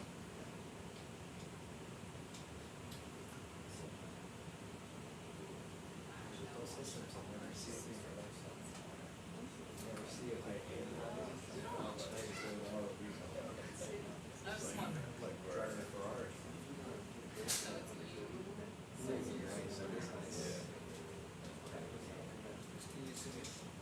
Here's perfect. Oh.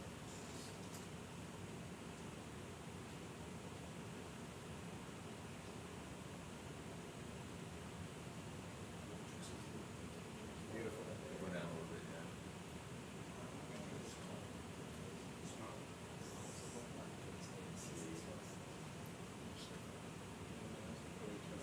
That's deep. Yeah, you're gonna hit the manip on the thing. That's fine.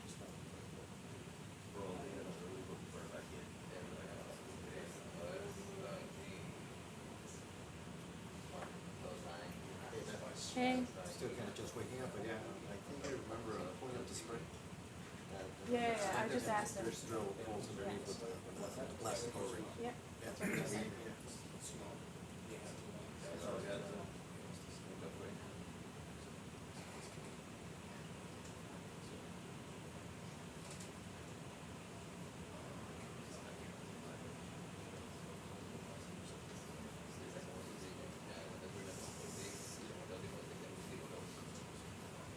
In the back.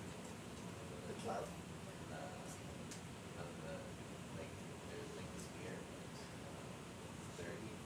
The lens. Yeah.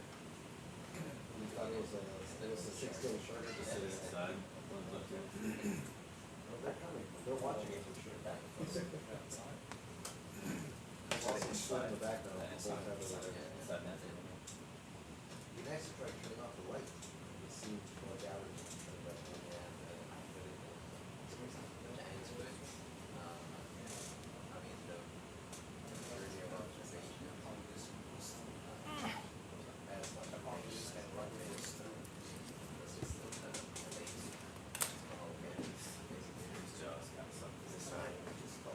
Better? Like the Center for Pro, yeah. Pretty much.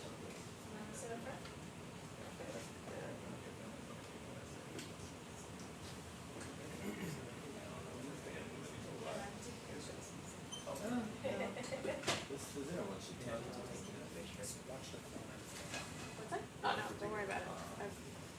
I think Alex got 1,000,000.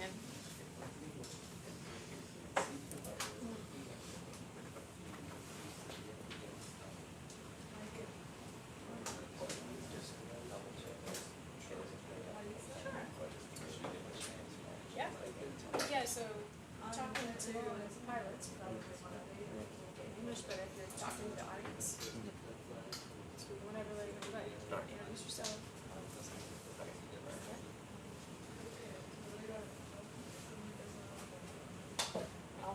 I'll be here. Okay.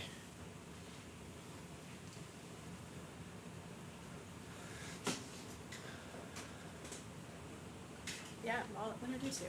So to our audience, we've got lots of new folks with us on this expedition. First time doing deep sea expeditions with ROVs, and we're delighted to give them the chance to take some leadership roles. So taking over for me here on this shift is going to be Sergio Cambronero from Universidad Nacional in Costa Rica. And Sergio, go ahead and introduce yourself. Hello, everyone. For me, it's a pleasure to join you in this live stream from Dorado Outcrop in Costa Rica. We are here in a very interesting place, not only at the seafloor, but also in the upper water column, as Beth mentioned before. So I will be joining you for the next 2 hours, and I would love to see your comments and questions in the chat. Para los que nos están escuchando en español, un gran saludo. Por acá les habla Sergio Cambronero desde Costa Rica, y si tienen también preguntas en español, con muchísimo gusto por acá las vamos a estar respondiendo. Habemos colegas de la Universidad de Costa Rica y la Universidad Nacional, y muy felices de estar acá compartiendo con colegas internacionales de todo el mundo y particularmente de Latinoamérica. Y como decimos acá en Costa Rica, pura vida.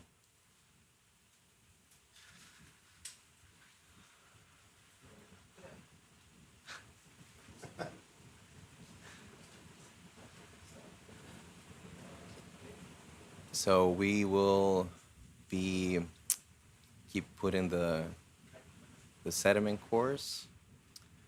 We'll try to get them all at the same time. And then we will be getting them one by one. And out of these sediments, our microbial colleagues, microbiologists, and our geology colleagues will be exploring the composition of this sediment cores.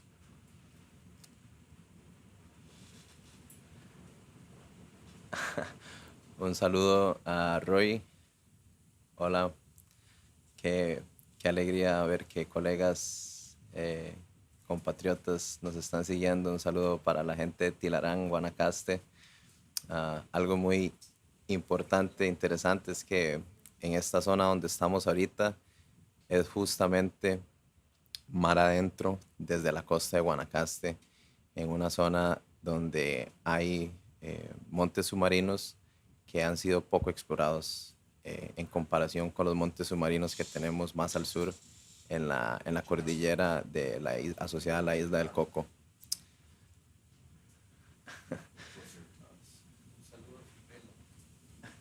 Un saludo a Fiorella también, and greetings to Julie as well, who's joining as a offshore scientist.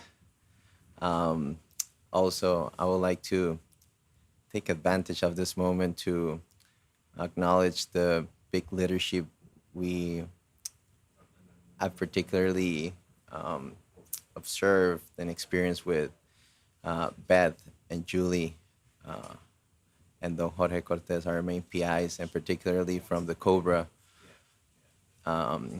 program, which I took a master class on how to lead deep sea expeditions. So I'm very happy to be here trying to apply some of that knowledge, and very happy to be joining Beth in this very awesome ship.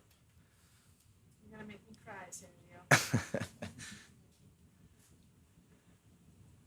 Yeah, I cried already, so. Yeah. It's good, keep going, keep going. Yeah, it's surprisingly sticky here. Right, that's what, yeah, it's good. Did you see it? So we have a question. I'm wondering if, for the other ones, if we come closer to the basket? I agree. Yeah. So we see some questions in our chat, and Yeah. there might be some creatures in the sediment deep down, for sure. Might be some worms, maybe bad will stuff. Yeah, so that's a great question from our audience. Yes, there's definitely some creatures living in the sediment. If we were to sieve this sediment, for example, we would find several different species, I'm sure, of what are called meiofauna. So things like small worms, benthic forams maybe, all kinds of little wee beasties, as well as tons of microbes, bacteria, archaea, even viruses in these sediments. So our team of... What's that? Top 10, 17 has the most life. Yeah, right. The top 10 has the most life, top 10 centimeters, first 4 inches. It's got the yummiest carbon in it and the most life. Based on our prior studies here, these sediments will still have plenty of oxygen in them. So you could potentially have life deeper than that.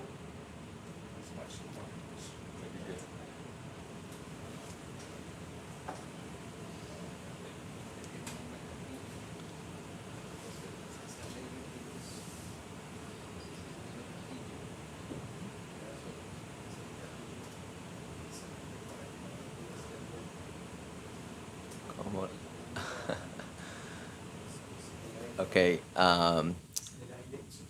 Roy, ¿cómo explicarían? We have a question in Spanish, and I will just briefly translate in English, and I will reply in Spanish and English. So Roy is, all right, great. How will you explain what we are doing here out at Dorado to a 73-year-old lady?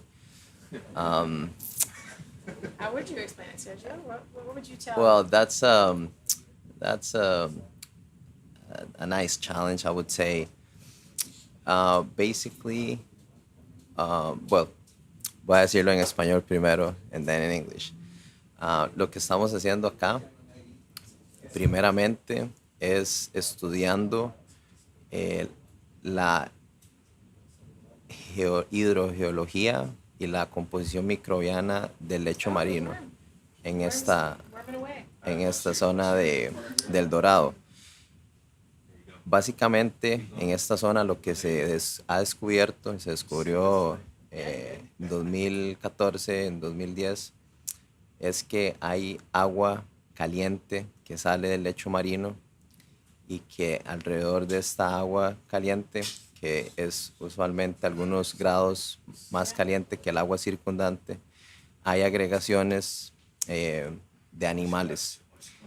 Y dentro de estos animales principalmente estamos con un interés principal en pulpos, que son pulpos que hay una gran probabilidad que sean especies nuevas, y no solamente desde el nivel de describir estas especies, sino también que estos pulpos parece que están poniendo, bueno, parece que no, están poniendo huevos asociados a estas aguas calientes. Entonces lo que estamos tratando de investigar es por qué es que están poniendo ahí sus huevos y si realmente eso es algo ventajoso para ellos o no.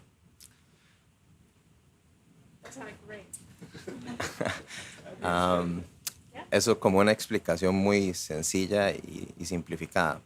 Estamos estudiando muchísimas otras cosas, todos los animales, digamos, toda la composición de la comunidad béntica, que es básicamente la comunidad que está asociada al lecho marino, pero al mismo tiempo, y me aprovecho un poco para comentar también lo que trabajo un poco, también estamos aprovechando para estudiar qué es lo que pasa en la columna de agua encima de esta zona, porque como ustedes ven, hay mucho sedimento, partículas suspendidas, muchas de estas, claro, ahorita por el disturbio que estamos haciendo en el sedimento, pero en condiciones normales, muchas de estas partículas se les llama nieve marina, y esta nieve marina al fin y al cabo son partículas que se van hundiendo poco a poco desde la superficie y están asociados a lo que le llamamos la productividad primaria en aguas superficiales, ¿verdad? Que al fin y al cabo es todas las microalgas y los animales que viven ahí se mueren y todos sus desechos y pues se van hundiendo hasta que llegan al fondo marino.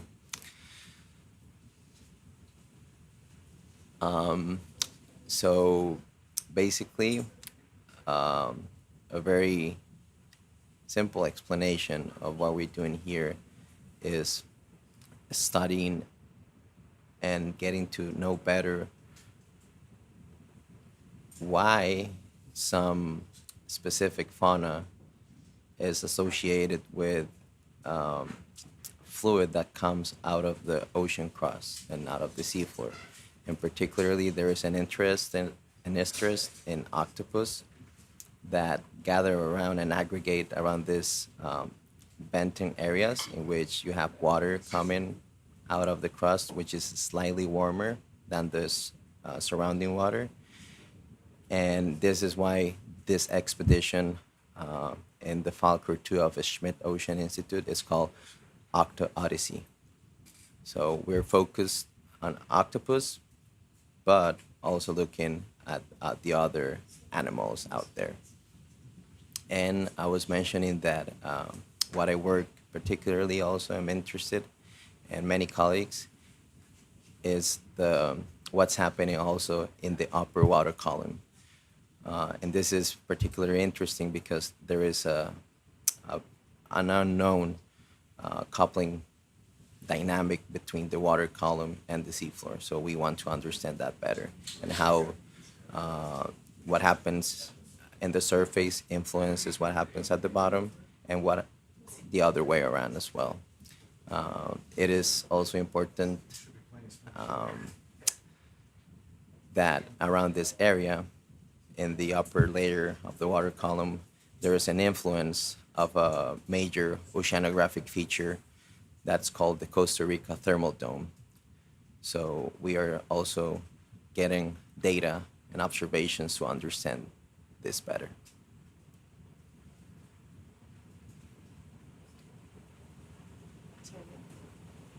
So that's YouTube. This is Facebook. we also get questions there. Okay. The answer to that last question is yes, we are near that place. Yeah. So yes, we see some comments on our Facebook channel, and we are close to the Guardian Seamounts and the Guardian Bank, I think it's also called. There are other seamounts we will be exploring that are known as Fuente and Tango Set.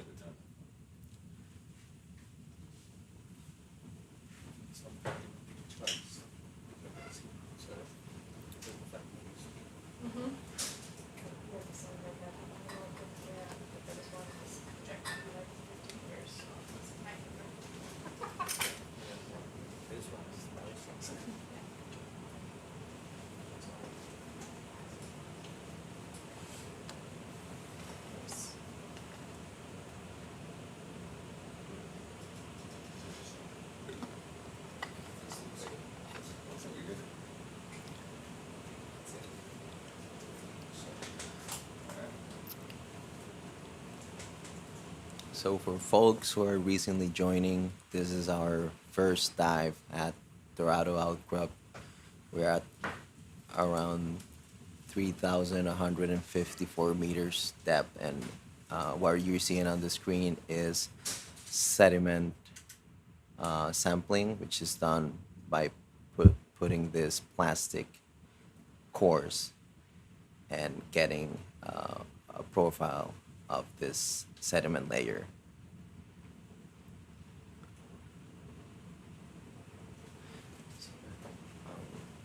Can I propose later when we finish this to go for the CQ? Yes. And then, yeah, we can like go look at it, and then we'll set up for the, well, actually the first thing we need to do is take a skin sample. So it's always, we can definitely do those things, but you always want to reference Yes, back very to good. the dive plan to make sure that we don't forget something before we leave. Okay. Um, So usually, Sorry, I took it out, so Yeah, the no, next no. ones go here. okay.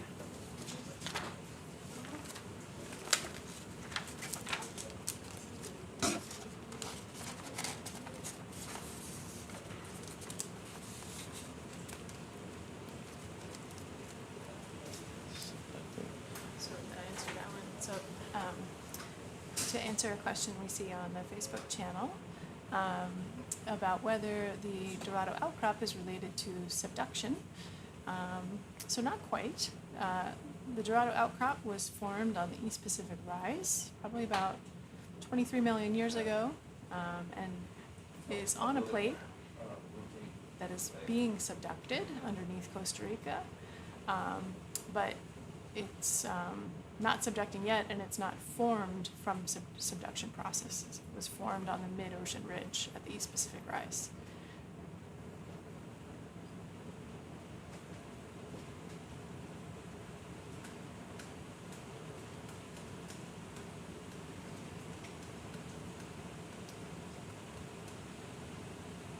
All these push cores in the sediment is beginning to remind me of a game of whack-a-mole.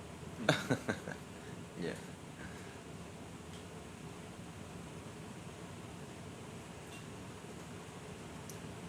So if we,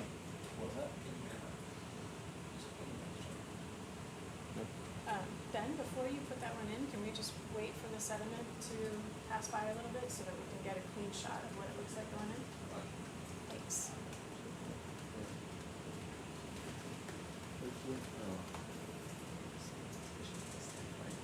Yes. Steph? Steph, I think that we can turn around. Yeah, thank you.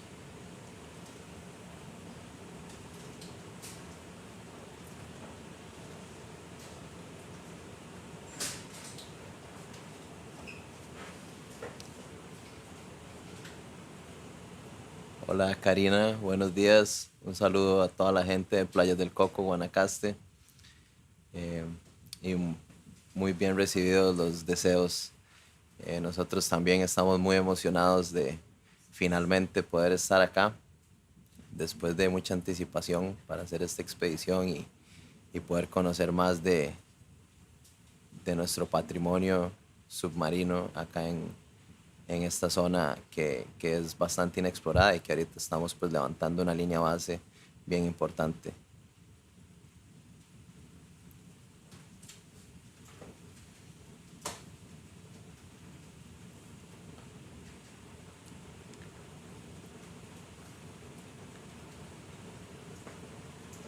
For those of you who don't know, Costa Rica territory is 92% ocean. So this is why this is such an important mission and expedition for us Costa Ricans and in general for the region. But also another important fact is that out of this 92%, almost 60% is located also in deep waters. So there has been many research in shallow waters, and this is something important that we are filling the gaps to better understand what's happening deep in the ocean, and specifically in this part of the Pacific. Can we show the GPS coordinate? Is that on the website? The GPS Grafana coordinate? has the information about where we are. So anybody can go online and Grafana? see, Oh, really? when you go to the Schmidt Ocean, the Falco webpage, Okay. where the live stream can also be seen. So in our page. Yeah. Okay. There should be a link to see the Grafana data. Okay. Tenemos un comentario en nuestro canal de Facebook. Si se puede enviar por el chat las coordenadas del sitio. Tal vez para no caer ¿verdad?, en imprecisiones, los invitamos más bien a que visiten la página web de la expedición que está en el sitio web de Schmidt. Lo pueden ver ahí mismo en la descripción de donde están viendo esta transmisión, y ahí encuentran toda la información de dónde estamos y hacia dónde vamos a ir. Es difícil decir una coordenada específica porque estamos abarcando varios sitios. Entonces los invitamos a que pues sigan conectados a las transmisiones que vamos a tener durante los siguientes 20 días, y pues ahí vayan viendo por dónde es que vamos a andar y en general el área de estudio.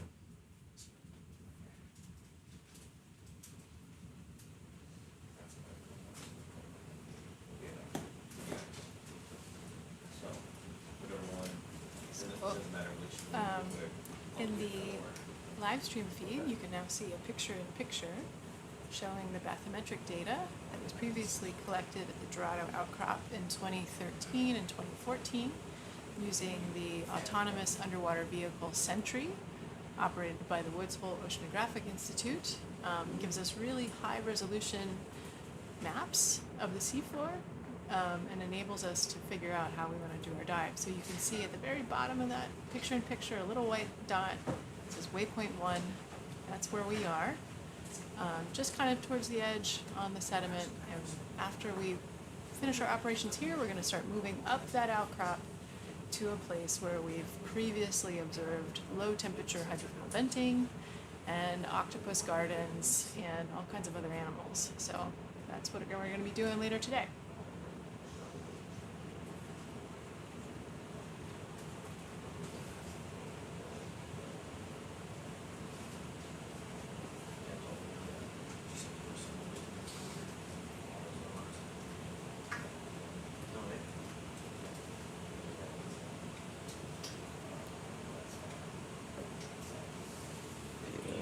Yeah. What's your question?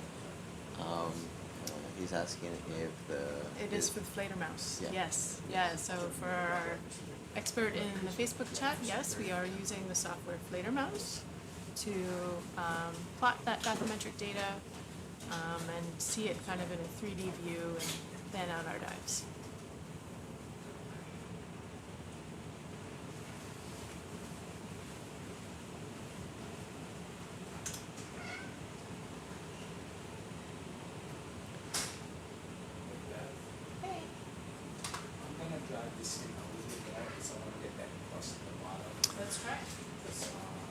So in relation to recent question about the bathymetry that was shown, it is also important to mention that all this data is being shared with Costa Rican authorities in order to improve our understanding, but also to inform decision making and management. Un saludo a Catherine. Catherine, pues muy felices de estar acá. Igualmente, pues vos que estás por allá, también en representación tica. Un orgullo, un saludo.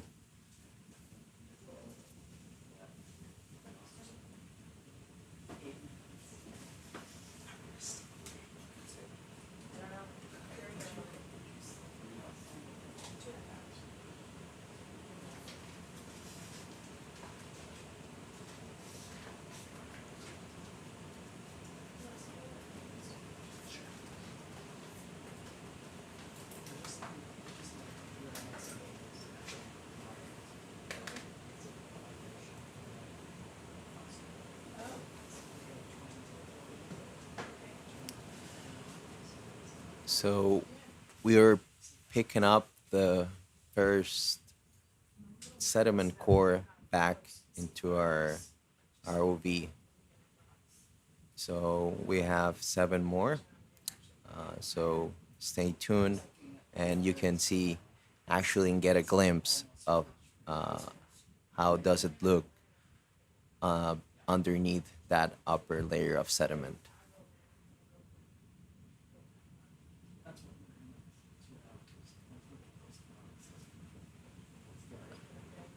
Pero referente al comentario que tenemos en el canal de Facebook, les podemos decir que en la página del Schmidt Ocean Institute encuentran el plan de su nuevo barco, el Falcor 2, y particularmente durante este año van a estar enfocados en la zona del Pacífico Tropical Oriental Norte, pero para 2024 tienen planeado, o planificado más bien, perdón, ir hacia el sur, en lo que sería el Pacífico Tropical Este-Sur. Así que seguramente van a estar por allá en Perú, Chile. Así que, pues, si tienen alguna consulta más específica o inclusive propuestas, en la página del Schmidt Ocean Institute hay información de cómo someter expresiones de interés para este tipo de expediciones.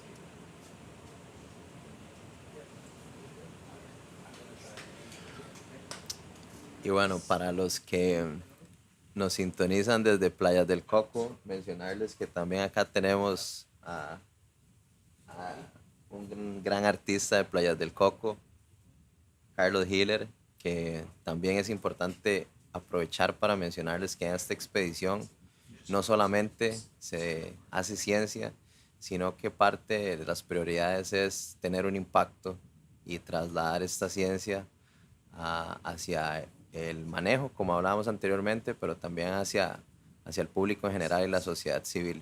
Entonces, por eso tenemos a 2 artistas a bordo que se están encargando de inspirarse a partir de toda esta experiencia y todos los datos y la ciencia y crear piezas de artes increíbles. Así que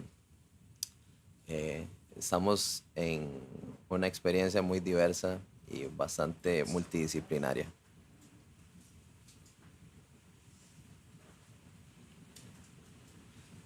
¿Tienes tus fans de Playa del Coco?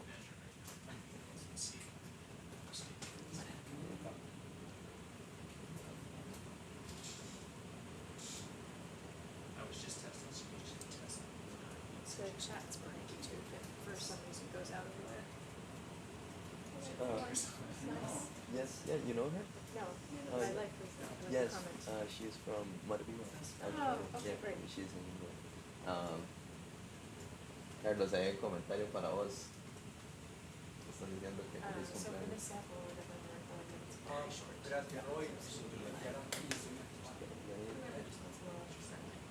Si quieres venir y agradecerle.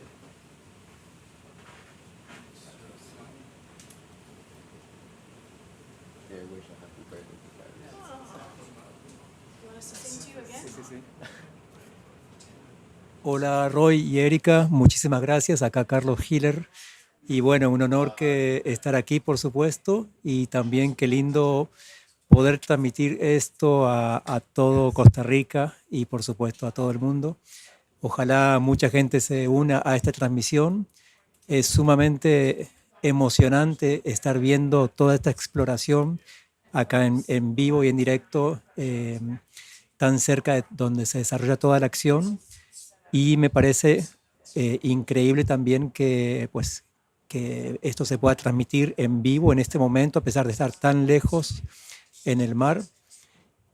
Creo que es una muy buena oportunidad para que todos conozcamos lo importante y lo magnífico que es el océano en su totalidad y especialmente también estas áreas profundas tan desconocidas para la ciencia. Esto es exploración en su máxima expresión. Así que bueno, bienvenidos y gracias por las felicitaciones de cumpleaños. Ayer fue un día espectacular para mí. Estar acá es un sueño hecho realidad. Gracias. I definitely cannot think a better birthday celebration than being in this incredible ship, in this incredible setting, but most with this incredible team of the Schmidt Ocean Institute that make all this possible.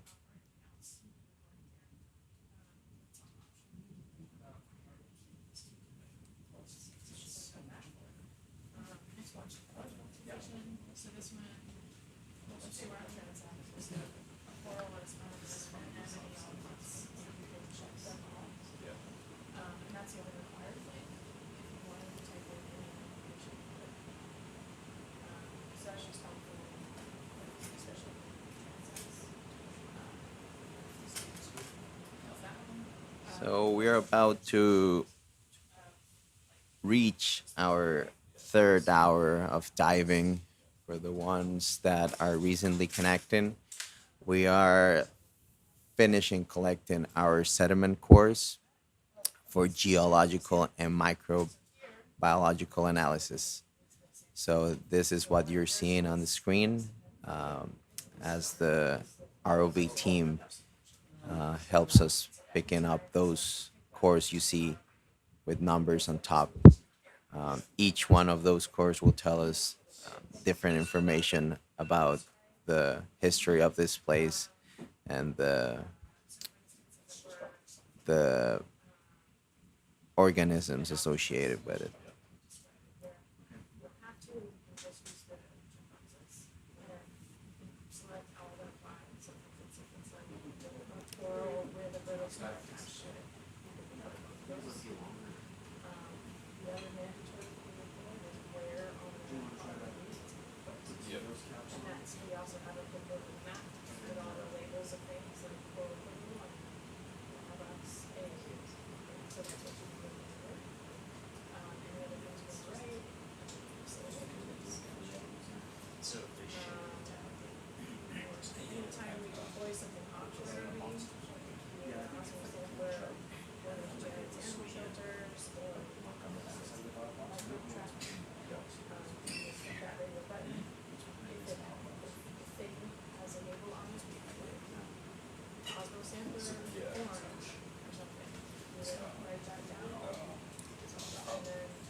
Steph. Yeah, so in the dive. Steph.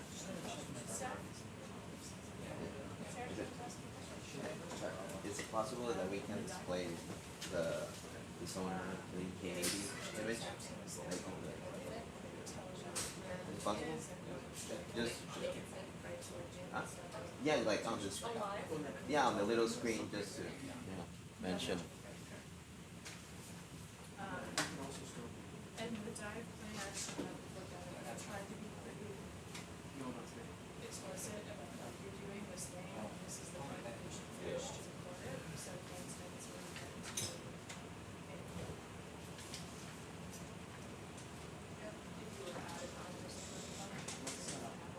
So while we finish collecting our sediment cores, which are those structures you see buried in the sediment, you can see on your screen a very interesting figure that shows the largest migration on Earth, which is the diel vertical migration of zooplankton. And we show you this because at this time, which is 6 a.m. in Costa Rica, 7 a.m., I'm sorry, the sun has already, it's already up. And this marks what we call the end of this migration. But this will happen again later on this night. So if you see on the screen that upper part of the figure, which is like in blue, is the biomass of organisms that live in the water column. So as you see from left to right, on the left you have where they located at night. So when the sun sets, all this zooplankton comes up to the surface. And then when the sun comes up, they go back down to around 300 and 400 meters. So this is pretty interesting for us because at the end, we don't only want to understand the seafloor, but also what's happening in the water column. So this is pretty mind-blowing for us also because having this type of vessel here in Costa Rica allows us to actually have the data to validate what we can read in the books.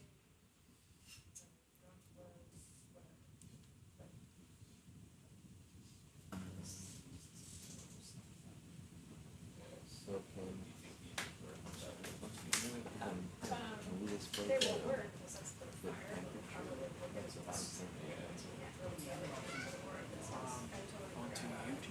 No. Just here.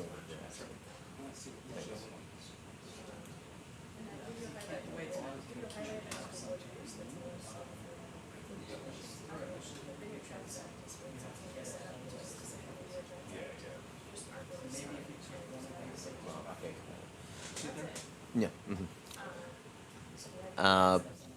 Nos preguntan en el canal de Facebook que cuál es la temperatura ahorita mismo de lo que estamos viendo en vivo. Nuestros sensores que están en el robot SuBastian, en el ROV, nos indican que ahorita la medición es de 1.88 grados centígrados. No obstante, aprovechamos para comentarles de que esta temperatura realmente es constante en esta zona, pero sin embargo lo que nos trae a este lugar es que hay sitios particulares que vamos a estar visitando después en donde el agua es un poco más caliente y esto es debido a flujos que salen del lecho marino y justamente es parte de las razones que nos traen acá para entender por qué esos flujos están ahí y qué efecto tienen en las comunidades biológicas que viven en el fondo marino. I'm going to go get breakfast and then come and relieve you so you can get breakfast.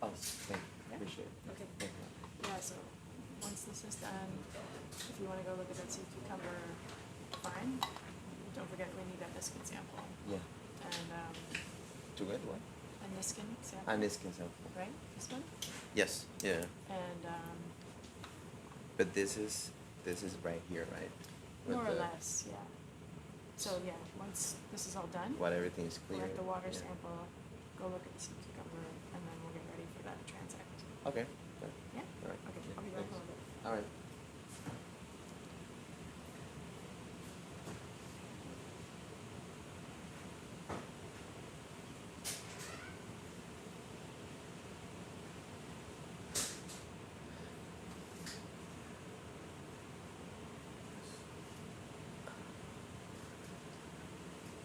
Estamos en vivo desde el afloramiento Outcrop, el Dorado.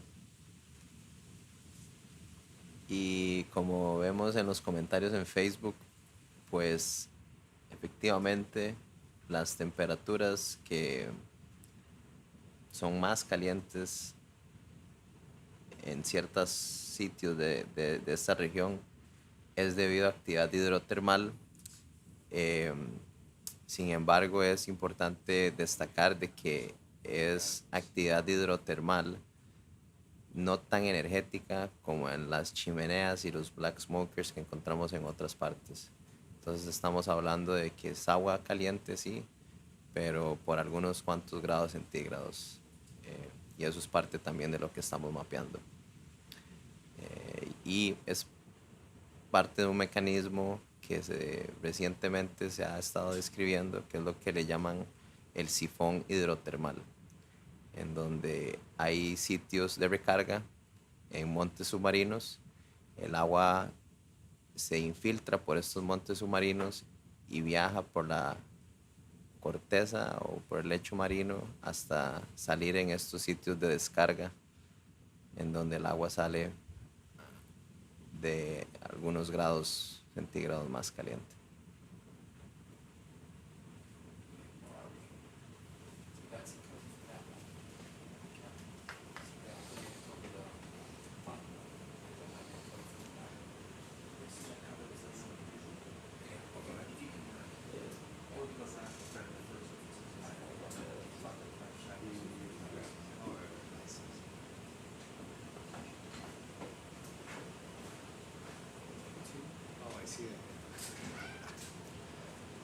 We invite you to leave your comments on our chat and questions for the scientists and for the ROV team. We'll be happy to be answering them live while we are finishing collecting our sediment cores.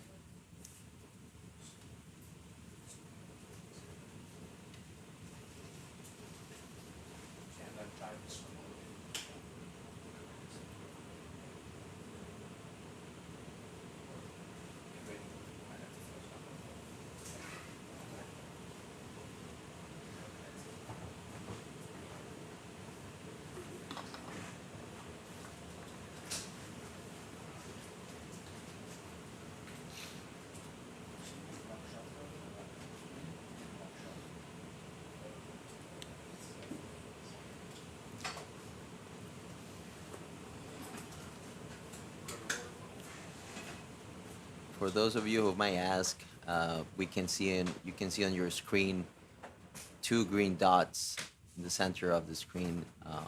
Those are lasers we use to know the scale of things. So it's a spatial reference.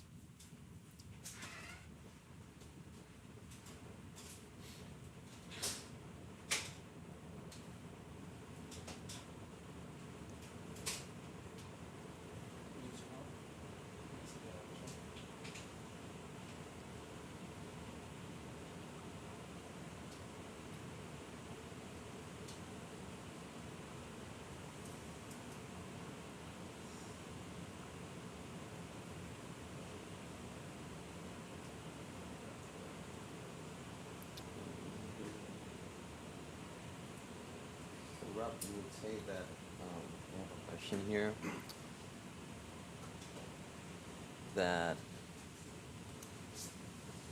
if this is related to magmatism, to magma, if the heating of, if this hydrothermal activity is related to magma or to the plate.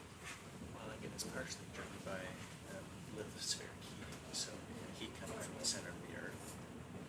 So in a way, like it's responding to the Earth's heat. Okay. Yeah, I think just they can listen to you, but maybe you were like further away. You want to? Okay. So our colleagues here specialize in the study of these heat flows and this warmer outflows from the ocean crust. Tell us that it is because of the lithospheric heat transfer.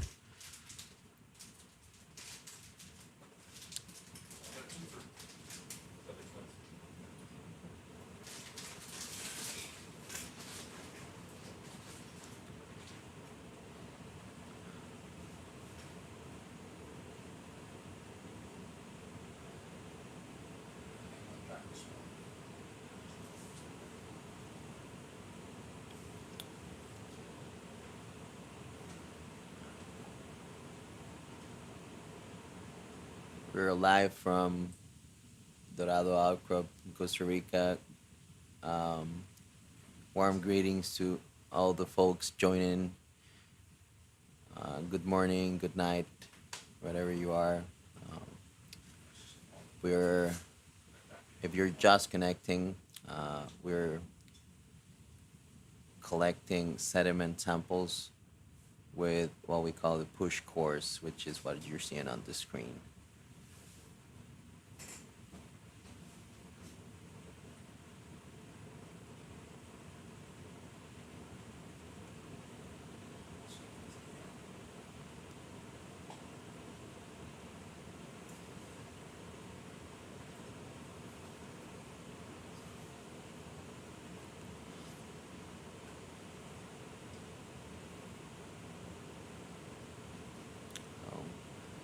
This is a special core because it's the one, as you can see on screen, that has the xenophyrophore on top.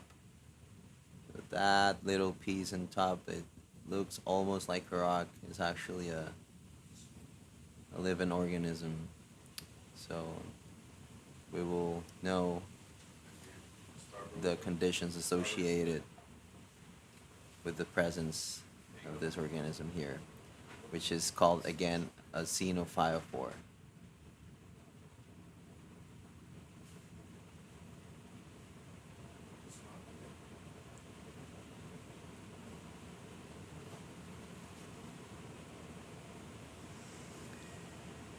These xenophyrophores can grow very large, Eva, but yes. There were some samples being taken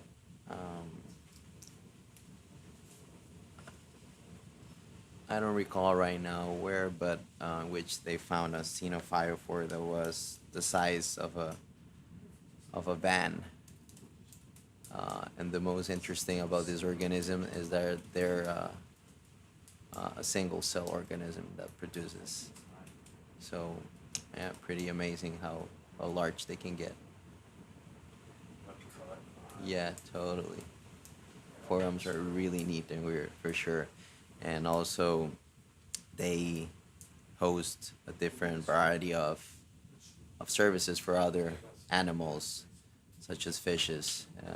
So some scientists have found fishes laying their eggs on this rocky-like structures called xenophyrophores. So yeah, we cannot agree more that they are pretty neat.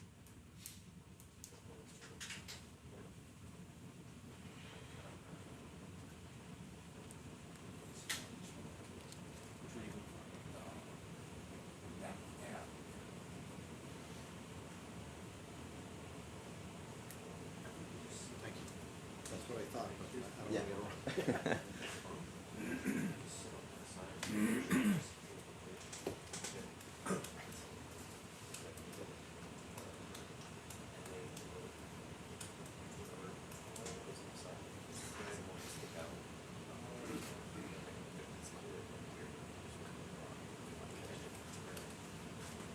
Big shout out to the ROV team who's meticulously working on getting the push course.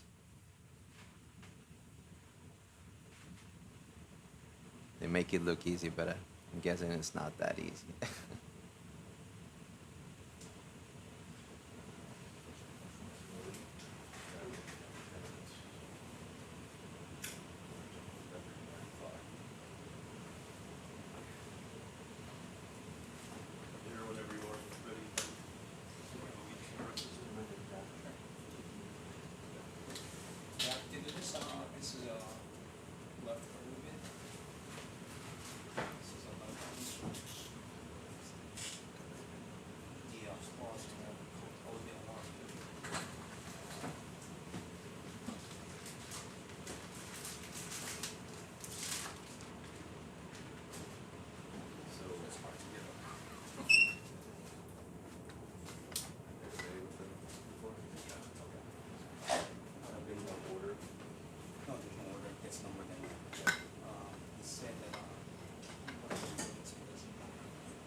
It seems so alarming when you hear the whole thing. Yeah. There's so much space to do one thing in time. So it gets pretty easy. So I'm trying to keep track of it. No, it's pretty smooth. Yeah, so It's nice.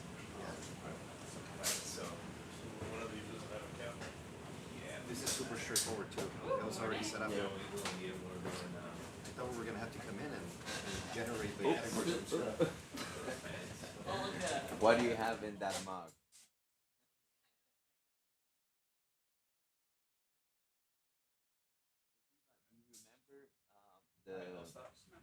Yes, the sign, the band size xenophile for the people. Band size, like many years ago, like 8 years ago or so. You remember where was that? I have never heard of that before, and question the accuracy of that story. Really? No, no, really. For Van sure. size? Band size. Yeah, I think it was in Hawaii. It was a sponge, not a xenophile core. No, it was a xenophile. No, 100% it was a sponge. No, So it's- it's the largest ever known sponge found in the Papahanaumokuakea Marine National Monument, and it was fan sized. And it looks like really knobby and weird, but it's definitely a sponge. Okay, so that They might. maybe, I feel like given it's a single cell in a xenophile core, it might be hard for it to make it Such large. so big. So Yeah. I think it's a sponge. this But is look the up largest. Yeah. Let's see, that's what you think. I'm just gonna check with Miguel about. Okay. Okay. Sample number. Sample is goes by collection chronological. You told me it doesn't matter what the type is, but this is biology. Definitely about 7. Shoulder up, Meniskin, elbow in, and then forearm down. Buenos días a todas las personas que nos sintonizan la transmisión del día de hoy. Estamos en vivo desde la costa pacífica de Costa Rica, mar adentro de Guanacaste. Estamos en un sitio conocido como Dorado Outcrop. Yeah, I only entering in the log when it gets into the basket safely. Because there's a good chance that here, like, oh man, this didn't work out. It has to be in the basket. When it gets in the basket, then you make an official log here. There's some things that were interesting.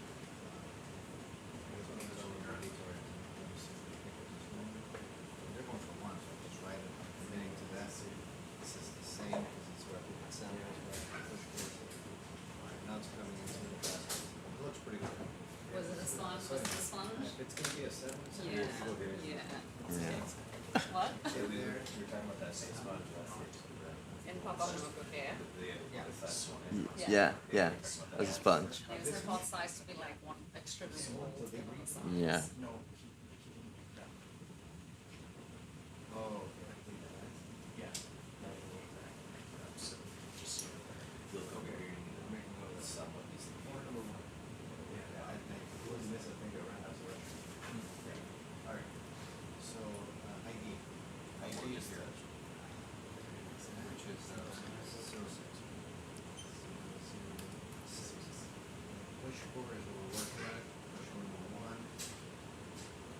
description, I'll just say generic. So checking our records, I would just like to corroborate that what I said earlier about the xenophyrophore was actually, that news was from a sponge.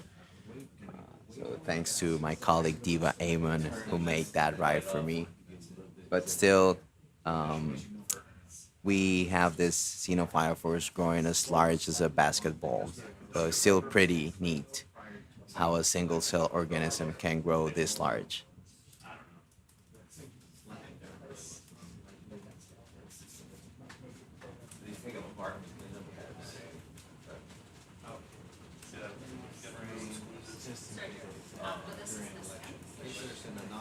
Yes, one is. Yeah. That one right there is playing. Yeah, so that's it. Now, if you do, frame grab, when you push is that the frame gets grabbed. Okay. We can do a frame grab now, actually, so we can say the first 5 core collections, core bolsters. Digital frame grab. So this is push course. Okay. 1 through 4. That's a first. I should say push course. It just says the first 5. First. Push course. Collected. And yeah, basket slash. What do they call bolster? That's where we put it. Arrows or gun. Additional text, just frame grab. It's a little redundant, but that's okay. Submit. So that should come out soon. Right. Perfect. See the sub sheet file. Somewhere should be, yeah, there's a frame. There you go. So you're gonna have that needed as well. Last thing, if you're gonna do a heat flow. Yeah, oh yeah, so that's, what do we get back? We got back sample number 6. And, where is it's to the, yeah, but here I'm just going by sample number, and it's in this holster right here.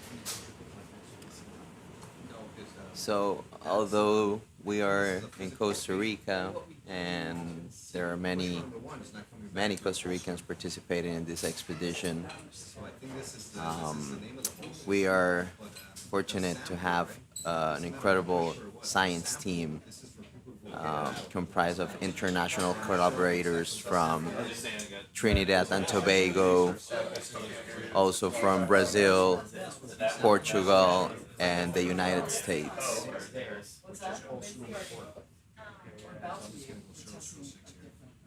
So that when we go pick it up, we know exactly what's in it is misleading, but I think it's just the location. This just means forward and this means back. That's the location. Yeah, but I'll bring it up to that. So 2 more sediment cores left. And soon we will be heading a little bit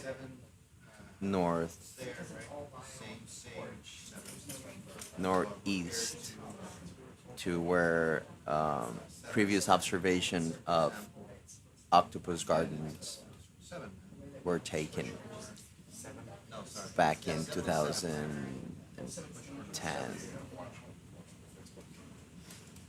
So stay tuned because we're soon gonna be moving. Markers, waypoint 1, and that's it. I won't write any of this. At some point, there was 7, 7. That's the only thing that's confusing. Looks pretty good. On to the next one. Just that. And again, I would do 007 here. You have a good point though. Like the naming is confusing. If someone gets that.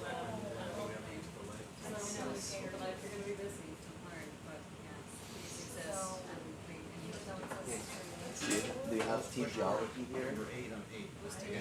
I don't know. Anyone from team geology? They're asking. Here's a question about if Dorado is entirely basaltic. Oh, is it? Yes, Yes, entirely basaltic. it's mostly closed, so it's, there you go. So yes, Most of the, I mean, there are evidence of multiple flows, but it's basalt, perhaps other volcanics, you could say.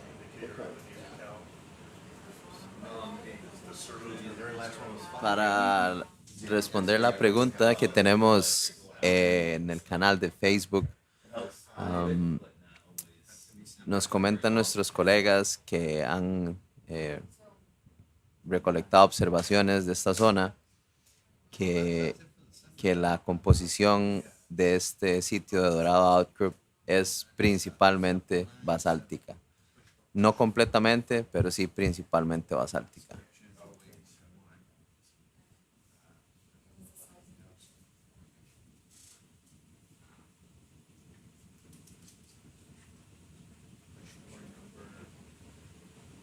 It's kind of redundant, you know, I don't have anything else to say.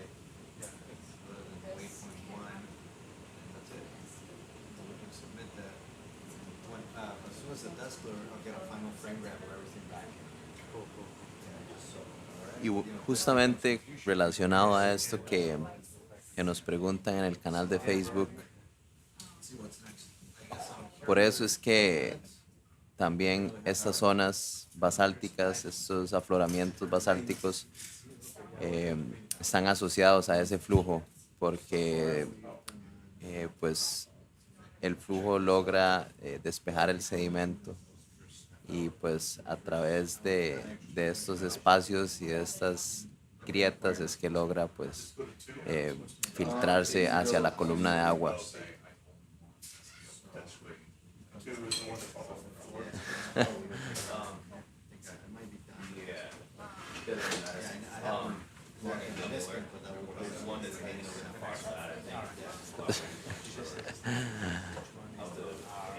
Well, I would love to sing something, but I don't know the song first, and I don't think such I'm a good singer. So, but we might be having something later on with people with better singing skills. But thanks for the invitation.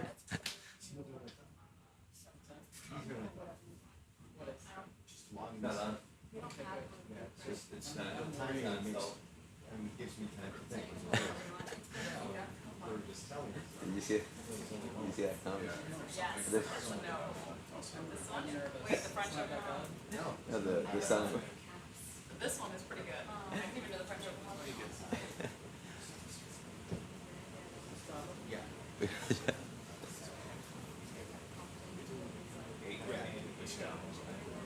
you keep all of these, and another thing is that I will log out, because right now I'm logged in with the cells, and you log back in. Quick question. The acronym here, where is it? Here, R is what? Bio, rock, sediment, and skin, and Z is squeezer. Thanks. Rock and squeezers.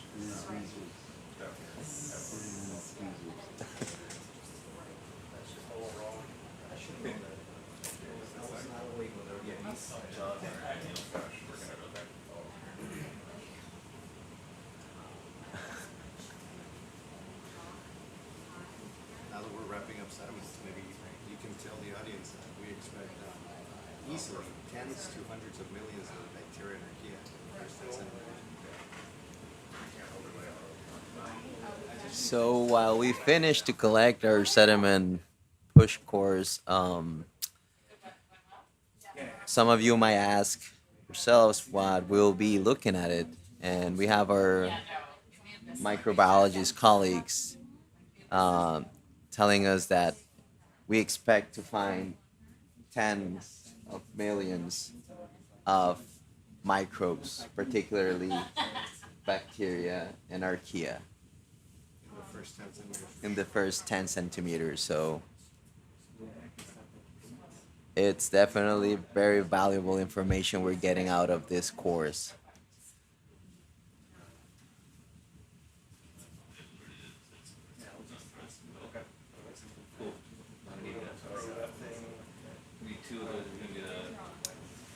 And at the end,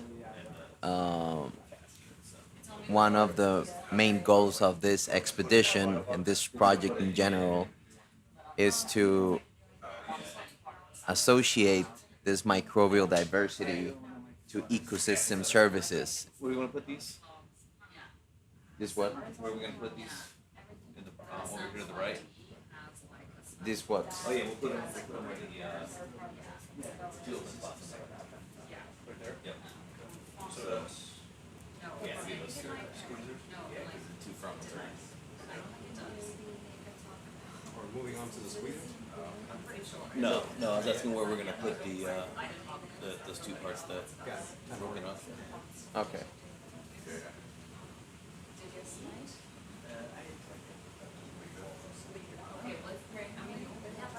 So after this, So this is gonna be where it's gonna be tricky. So we'll get that note out of the way. Alright, and let me, hold on a second.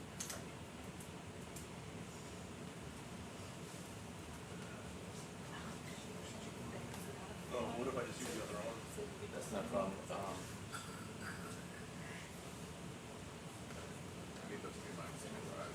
Okay, that's all I got on that. I was trying to close that down a little bit more. Yeah, you wanna set them out in front. Yeah. Both of them, grab that, that'll work probably. Yeah, so bring the basket in, porch in, whatever you guys call it. Yeah. Porch basket, which one do you prefer? Porch. Porch. Okay.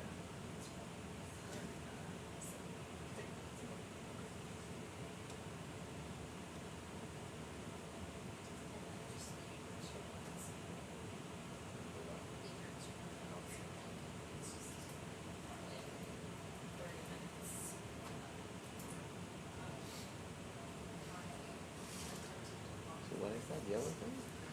It's a cone that goes on top of the,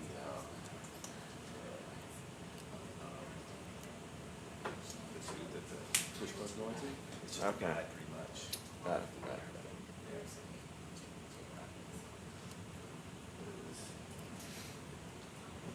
So guys, you're asking us if this type of slicing of sediment is the only way.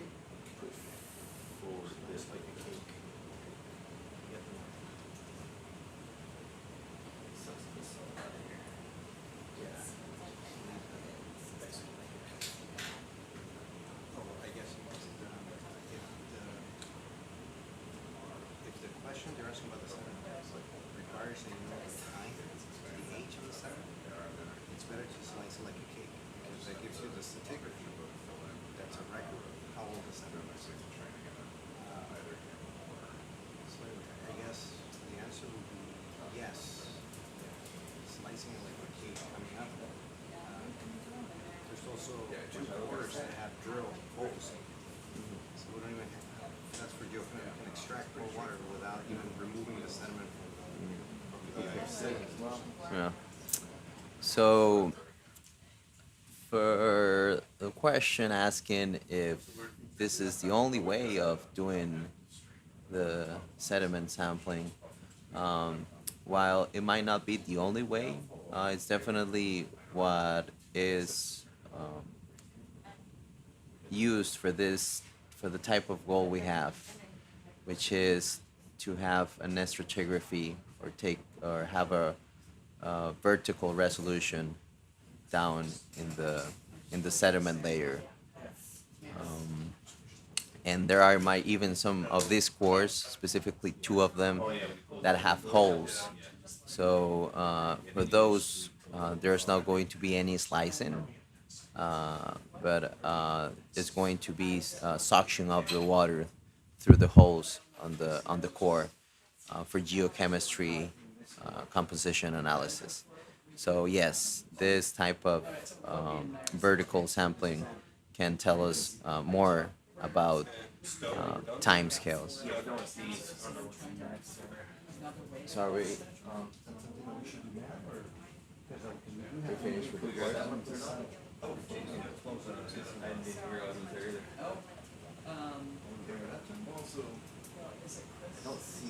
That's all that's gonna be on the floor. I just talked to J-Rod about training and different configuration for liquid flows. And he remembered that side mount previously to stabilize and keep the vibration low. They use the Oh yeah, to hold us in Excalibur there, as an yeah. anchor. Yeah, I remember that, yes. Yep, okay. I Just do wanted recall to- that. Okay. So it sounds like there's gonna be an additional, totally has a measure on the part. Yeah, I remember that. Remember we had to go in there with I a stopped ripcord it. and go like way fire keep us from slide towards us. Then we'll, You might have to- but at this same site, do you want to stretch It doesn't matter, it's just, Do you want the, it doesn't, it's just for a test. okay, so it can be, Yeah, just anchor it to where, It can be anywhere. we could do that. Whatever's Waiting for the sediment to set. It has to go to so angle. you wanna leave it there again and get away from it? So do you think that we can like go and leave there and then do the Niskin sampling and come back? No, it won't be 15 minutes, it will just be long enough to see, we just need 3 minutes to see after it goes in, how much vibration or noise there is. That's it. Okay. So it's very quick, and it doesn't have to be anywhere, it can just be At any time? sediment. Yeah, as long Okay. as we know that it's Even disturbed sediment's fine.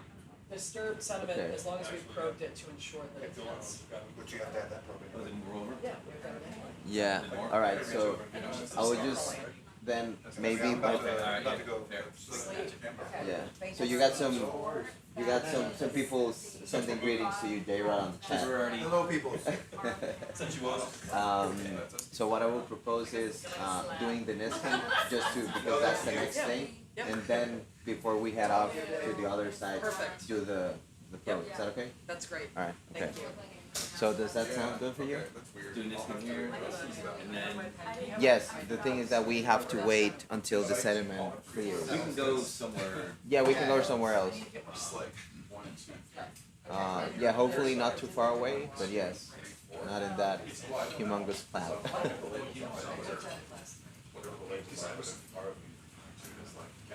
Yeah, it's right below your job and just in front of it, but It might, I might have made that. I'll see the black strings right there. Oh, over there.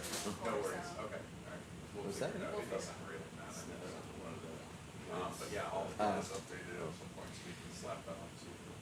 So for those of you who are recently joining, we have all the sediment suspended because we just retrieved our sediment push course.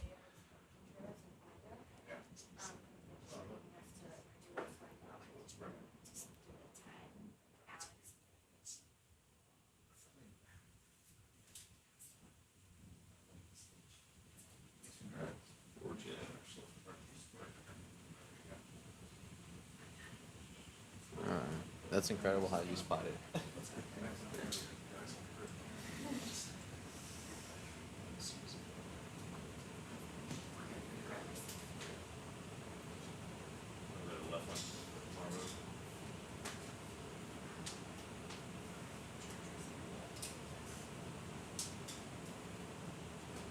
Work.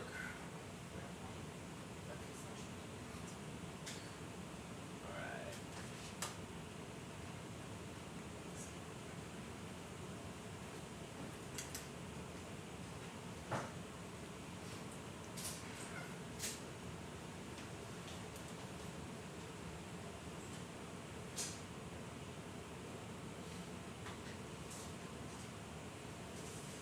So do you want to be on the seabed or do you want to be off the seabed, or does it matter to you?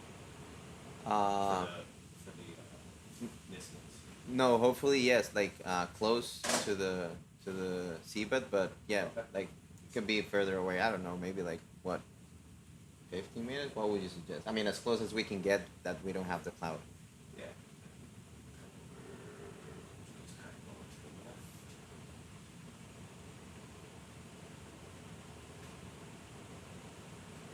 So maybe for the ROV team guys, we have a question in Spanish that if there is a seismometer aboard the ROV, in case we have any seismic activity to measure that?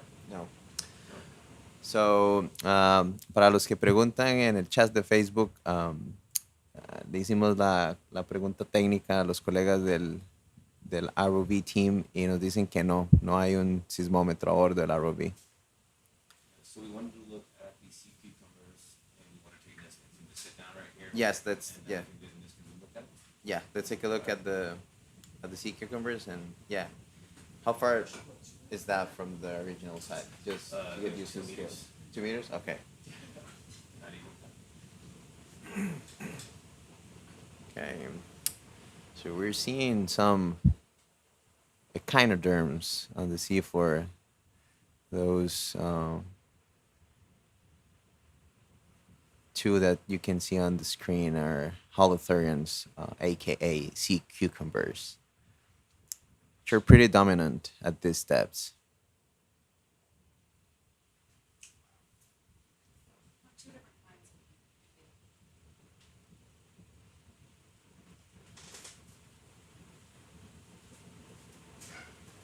Is, is that a benthodilys? Yeah. Okay. Yeah. Yeah. So we just finished up moving away from the water cloud. So we're like 2 meters from the sediment side, and so we were thinking on doing observations on the sea cucumbers, which are like 2 meters away, and wait for the cloud to settle to take the Niskin photo. Okay. And I don't know if you talked to Rachel and Rob about the new pro thingy, that to do a test for the vibration. Right? So I proposed to them to do that afterwards. Okay. That sounds great. Thanks, Sergio. Thank you. Do you need, what do you need? Sorry it took me so long. I forgot I had the captain's meeting. No, not at all. I'm having a blast here. Sergio, I think you were correct. This is very benthodilys. Benthodilys, right? Yeah, like some kind of cyclopod. Cyclopod? Yeah, very benthodilys or cycronine. No, I'd say more benthodilys. It has that like fringe. Yeah. Beautiful. Did you get breakfast? Beautiful. Great. Can we now? Gus and Tim, sorry, I should have planned better for you guys to have a Yes. breakfast really. I still front over this. Well, you should go up there now, because breakfast ends in 10 minutes. And I'll do the walk. Each What do you round. want? Okay? I guess, Miguel should be here in 10 minutes too. I mean, after the Niskin. We're gonna see more of them. I get over anxious to sample on the first dive. Okay. We haven't even gotten to our target place Yeah, yet. okay, So well. we'll wait. Totally. Yeah. Beth, would it help if I came over there? Do you need help? At the moment, no, Okay, but thank you. I'm here. Did you get breakfast? Yes, and I'm here for when you need me. Okay, yeah, backup is great. Okay, to our global audience, hello. You're listening to us figure out how to do our shift change in real time. So please bear with us. Welcome back. I think it's really warm in here. Warm? Yeah. Yeah. So. Would it be possible to get lasers on for a second, just to, so we can gauge the signs?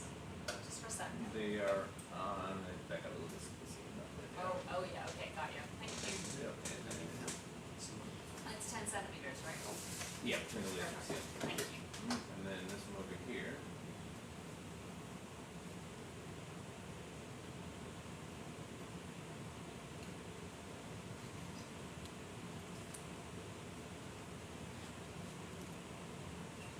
Yeah, it's kind of around the same.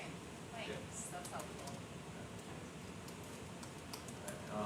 You ready to do the Niskin or do you They're wanna? just the same, so we've got a little pair calculating where. There was also a third one when we first came down. It's a little, it was like a sea cucumber train. Can we pan up so I can see what the water column looks like? Yeah, we want to wait a little bit longer for this to dissipate, yeah. And we can have a look at this shrimp swimming by. Or maybe swimming away.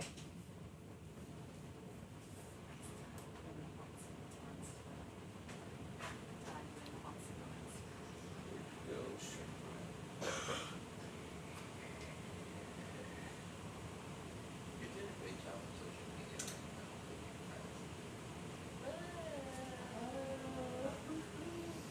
Alrighty. Well, I know you're at Who's up now? your Diva, Miguel, Milo. Yeah, great. Yeah, we're down, so if I need to do the, I'm gonna miss myself. Okay. But I think we got time.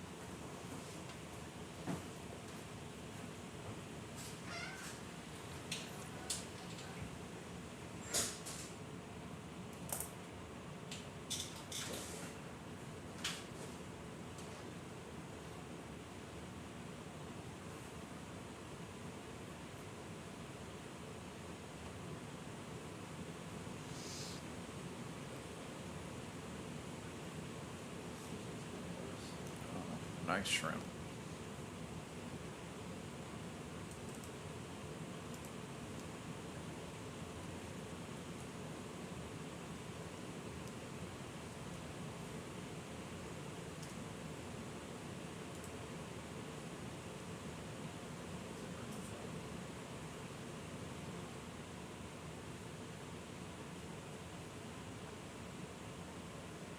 Had some really good footage of that earlier hours. Sorry. We got some really good footage of that same species of shrimp earlier, like really, Oh wow, really it's good. And I gotten didn't get worse. time to do Yeah, that. I don't know, it's hard. I just watched one shrimp. Honestly. I just try to slip it out. I think it's that. My favorite. It really was too this issue Probably well, I guess I'm thinking that isopods. So you know, an opposites. Well, it's cool. The I long just legs. think it's usually isopods just cruise in such a way you wouldn't expect them to swim, right? Wait, not the monoxidized ones. No, like the Yeah, the ones with really long legs. no, that's like the big. Oh, big giant ones. ones, sorry, yes, sorry, yeah. So they think they're just like, I do like the opposite of the legs, and then Whatever. I also apologize. He does remember. Like, I He can't said one believe of them was wonky and we would have seen it in the bench test. It wasn't this one. Bench test was flat. It was the, no, the heat pulse. We did it in the water.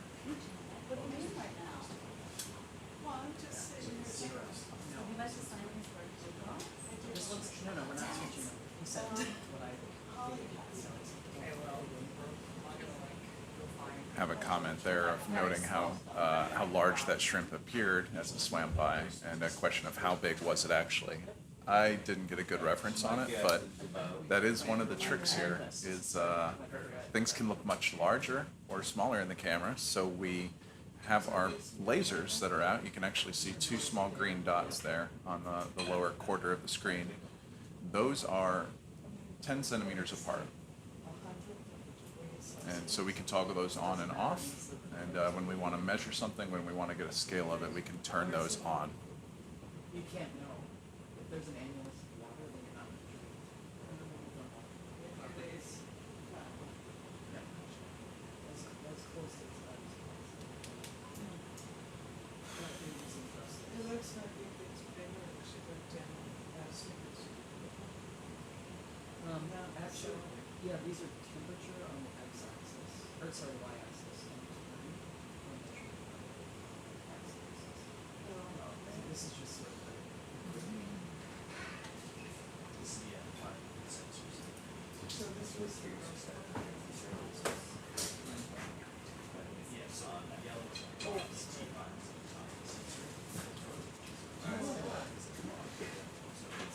There you go.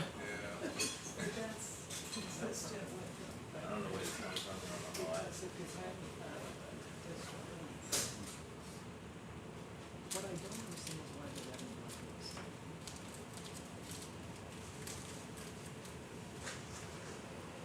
And this is in the water, so it should be the same. And this is the spread of 0.7.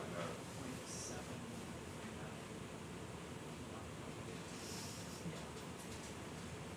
It's the top one, 1. Yeah. But when we inserted it, they spread. Oh. Yeah, it's just it's really slow. Most people know.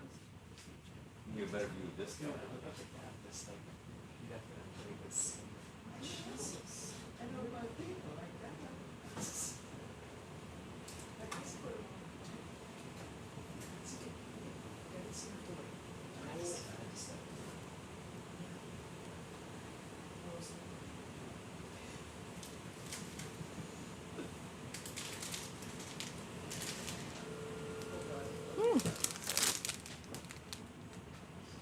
Never heard of that.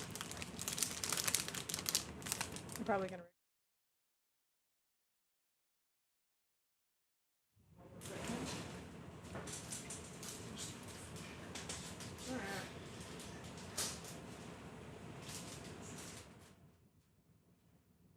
For anyone just tuning in, kind of wondering what we're doing, we are currently waiting for this sediment to either settle or get out of our way.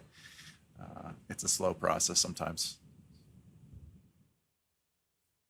And the reason we're doing that is because we want to collect a water sample above where we were just collecting sediment samples, so we can study the microbes in that water, but we don't want to have sediment in the water at the same time, so we're waiting for more pristine conditions to return. What kind of microbe activity are you interested in with that sampling? All of it. All of it, yeah. So one of our questions for this expedition is who are the microbes that live in these ecosystems? How abundant are they? And what processes might they perform? So we'll look at that using a variety of techniques. Try to figure out, get those estimates of biodiversity and abundance, and how the water and the sediment and the rocks and the animals, how their microbiomes compare. So we have a brittle star here.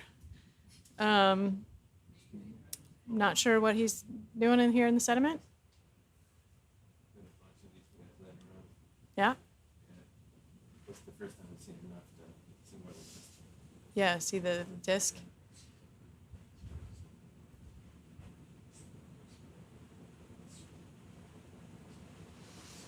there's actually two there. One, you can just see one little smidge of the arm. Or maybe even three. Oh no, there's three. No, that's not one. There's definitely two. One there, and then this whole here. Mm-hmm. Oh, there's the. Yeah, we looked at that arm earlier, I think. The little white one. Well, there's another tiny exposed one just down to the lower right from here, just laying on top of the sediment. More over right from there. Yeah, as you zoom out, there he Oh is. yeah. Yeah.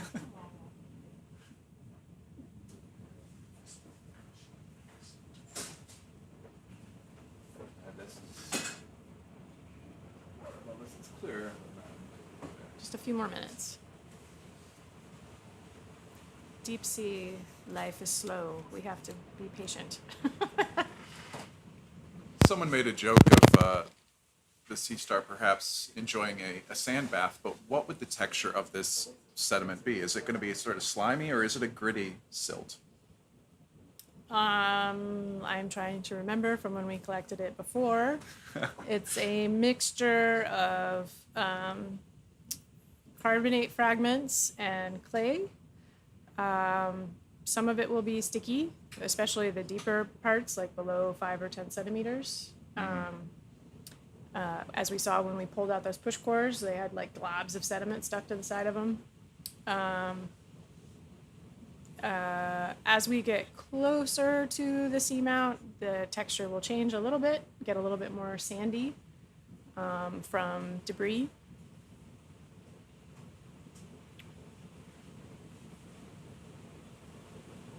All right. Did we already get close-ups of this sea cucumber? Yeah, okay, great. Yeah, so let's just pan back up with the brow cam if we could. Yeah, I think we're just gonna have to call it good. Maybe, let's see, if we come off bottom, that's gonna make it worse again, right? Depends on how. I mean, I can just take our thrusters off on this floor a little bit. Yeah, let's try that, just to get up a little bit, and then we'll take that sample.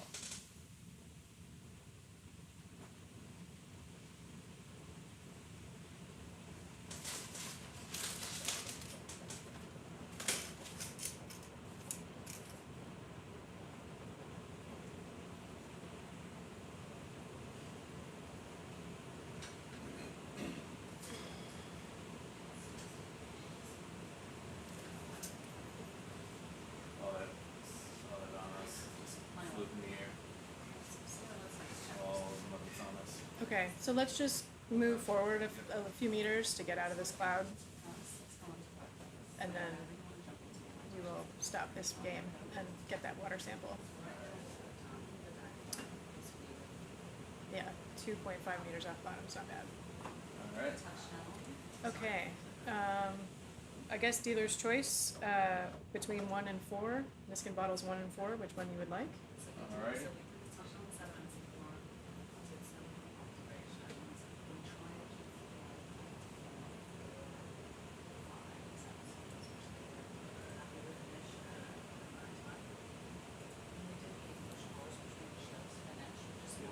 Come on in.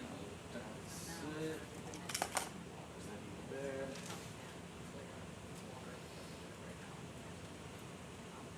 Oh, what are you doing?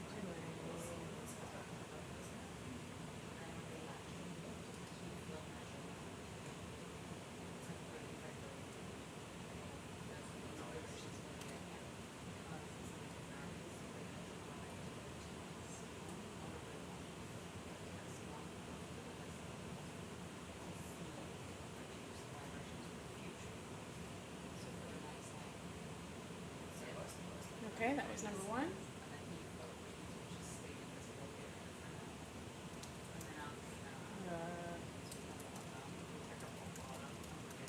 Number 2.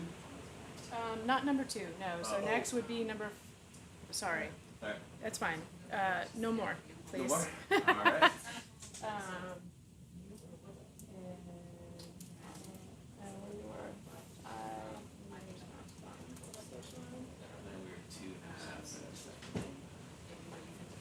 Okay, so that was Niskin.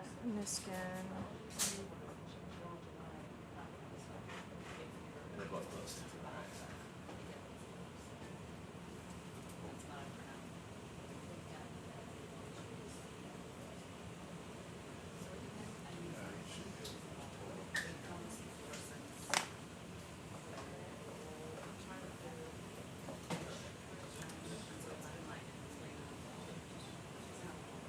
Hi.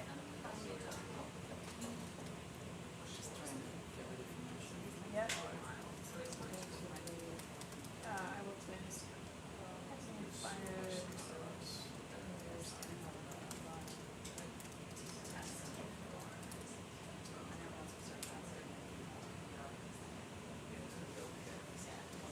Okay. What have we done here? We accidentally did 2x of these, so we did not do that one.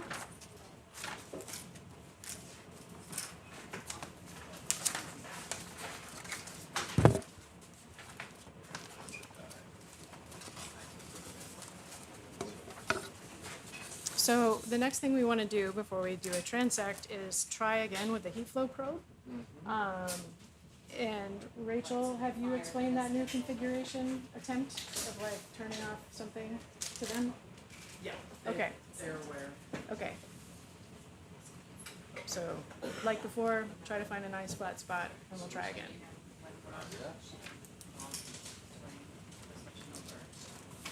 Alright, so the plan is we're gonna grab the caliber poker, Yes. and we're gonna pull it in, kind of pull this into seabed, so it's nice and stable. And then I might be able to not have to rust out.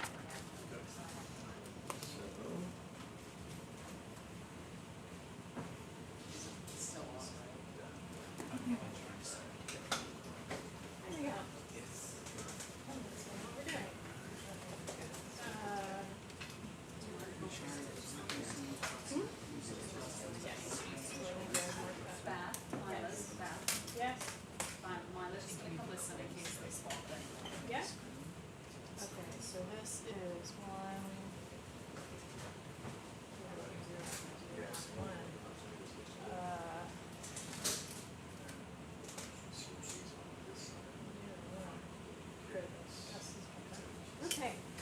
welcome.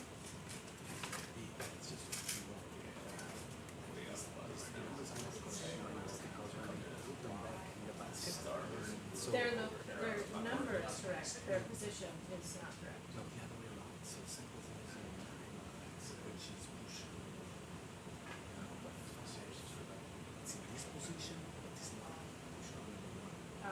well, let's fix that, thank you, because it should be the core, not the location. Okay, we'll fix that.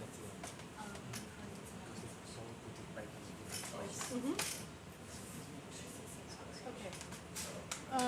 Oh, fishy. Can you, here's a great chance to go to biology observation. Go to fish. You can write, yeah, that's what you want, great. And you can also put that. And rat. And you can write rat, yeah, if you want, since someone said it. Sure. Yeah. Yeah. Now, yeah, that's okay, so go ahead and change that. Do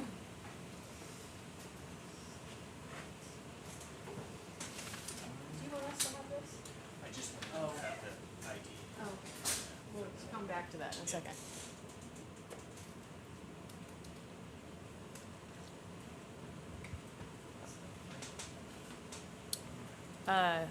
Thanks for the comment in Facebook about the bathymetry.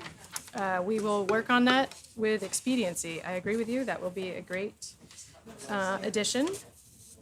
That prior data was collected before a lot of the various platforms that scientists use, kind of had really good integrated ways to share bathymetric data. And that one, unfortunately, fell through the cracks. So we will work with our colleagues to get that uploaded to the 2030.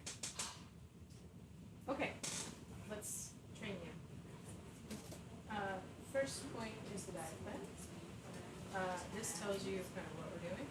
These are our waypoints, right? So we're at waypoint 1, waypoint 2, and these are the markers that correspond to this map. And that correspond to what is up here on the far camera there. Not camera, TV screen. Actually, we need to log some things while this is happening. So come back up here and open the heat flow.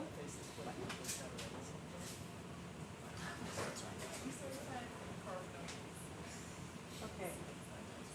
Rachel, you tell us when you're ready for us to log something, and I'll show you how to do it.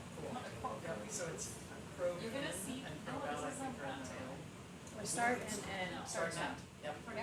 So go ahead and So we're gonna have to pull the thing out.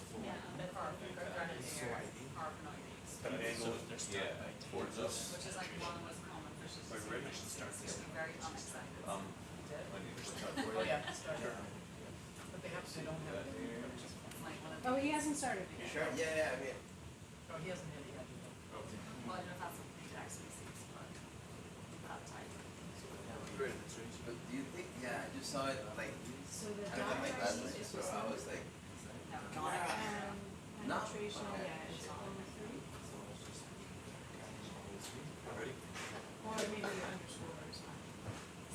I don't think we have a consistent punctuation yet. And then the penetration file name will be this one. That's a way to go.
Yes. It's not in there.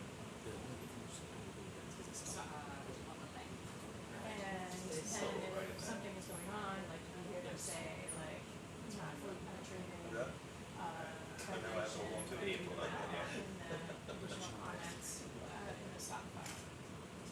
Right, you can already have it kind of like. Yeah, that's right. Yeah, I can open it right away. So that's the whole thing.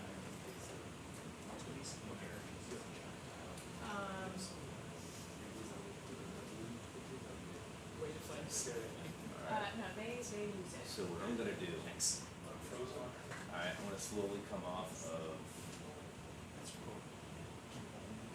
my,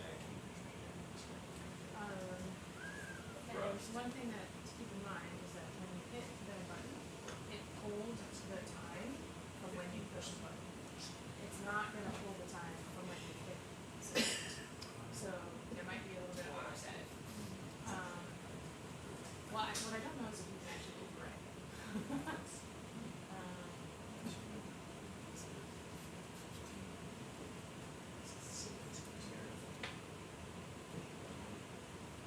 I don't know if it'll work. So you can also, yeah, that works. Let's find out what happens. Okay, so while we're doing that, I'll explain some more things to you. Okay, other things in the diagram that are helpful for you. The deployment list tells you what is on the basket that we went down. So like all the different things we're going to deploy. So you know what they're called and what their names are.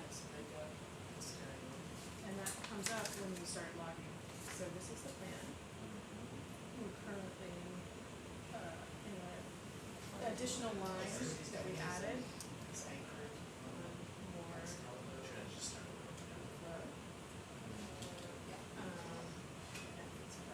So we've already done these things. I would recommend that when you're on launch, you kind of like check off the activities that have happened, so that when you hand it over, someone knows what's going on. So we actually didn't do that. Well, we actually fired two accidentally. Right, so this can kind of be your kind of like running notes for handing over from ships. So that's what we're doing now.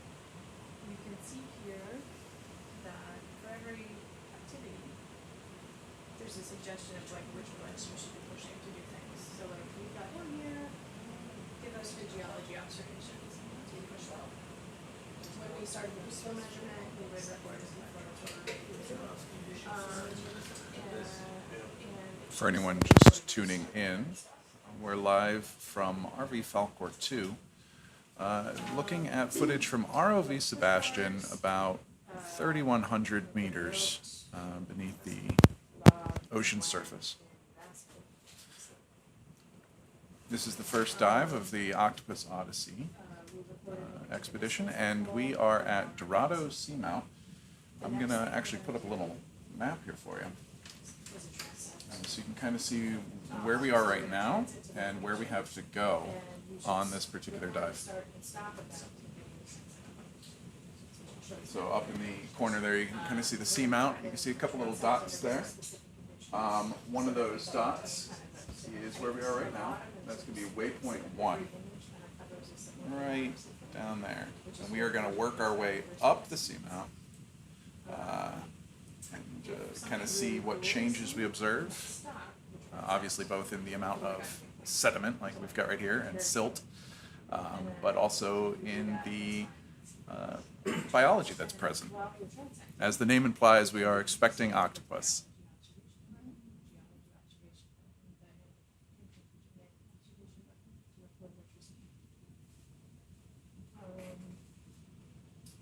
And then when we get to waypoint 2, look at a whole bunch of things. I'll explain that as we go. I'll overwhelm you. I am just slowly backing up all of our thrusters. Okay. And then so you see it's minimal I can do without floating away. Yeah, okay. So, but if you guys want to try it, or whatever. Rachel, did you do that? What's that? So he's slowly backing out thrusters to Yep. see like what's the minimum we can Right. have without floating away. Awesome. So once we get there, we're Yeah. under your guidance on when you're ready to Okay, start. we're ready whenever. Okay. Thank you for testing this. This is great.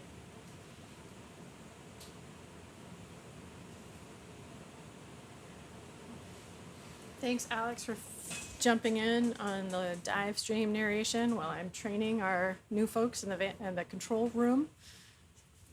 Not a van.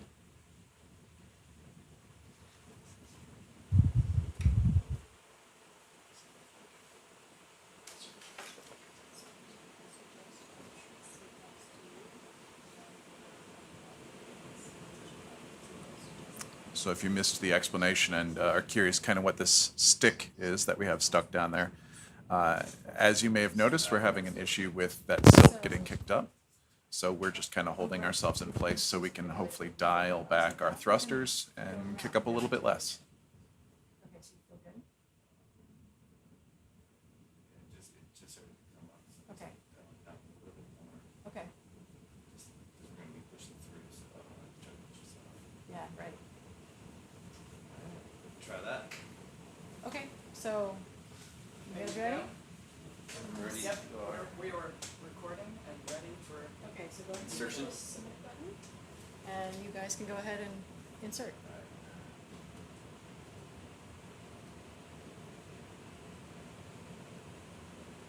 Oh no, it's pushing us off. It is pushing us off. Let's see what happens. We're not gonna make it all the way down. We're already putting 4 off. And that's the same as we were before. We're pulling for the pushes 44 off. So what we can do is, pretty sure that's not gonna be deep enough. How many sensors do you have in? Yeah, so we can retract and then move to the right or forward, whatever, if we're not in the same spot. And then obviously push down a little bit harder. Push down a little bit harder. Yeah. Okay, so we'll go ahead and end this one? Yep, Okay, Alright. we're, this is a test, Test. so it's totally fine, yeah, we're not. okay. I'll just keep recording. We'll just keep recording. Oh, okay. Alright. So then- we're gonna start the probe first and then dial that. No, so we have to have. It causes a vibration or whatever with the interesting. thrusters, so we want it as calm as possible. Okay, yeah. Alright, so let's pull that out and we'll go. Yeah.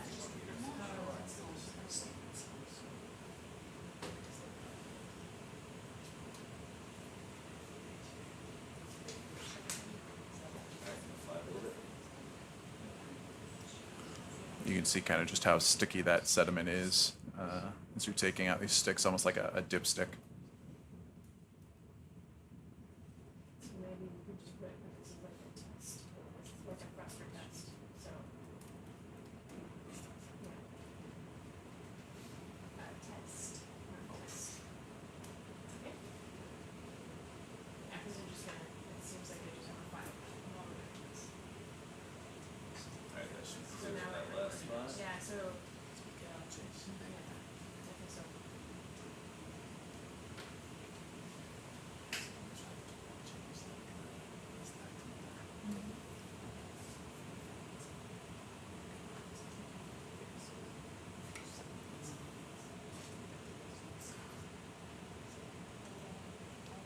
Alex, can you see how many people are following our live stream? Yeah, let's take a look right now.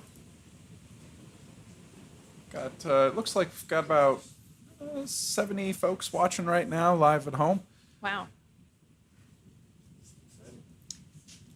Thank you for spending your weekend with us as we explore the seafloor offshore Costa Rica.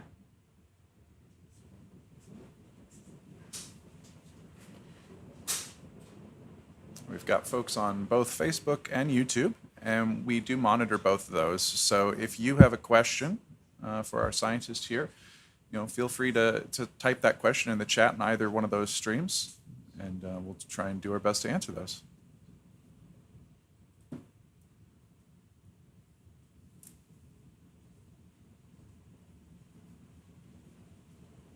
I'm gonna go grab my.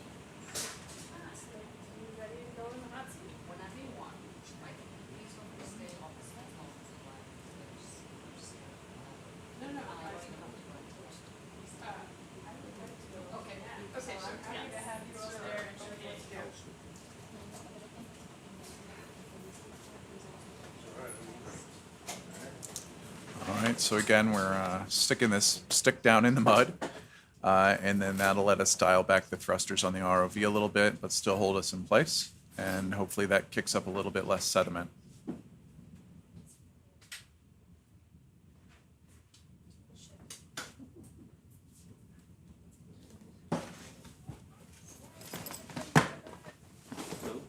Hi. Yeah.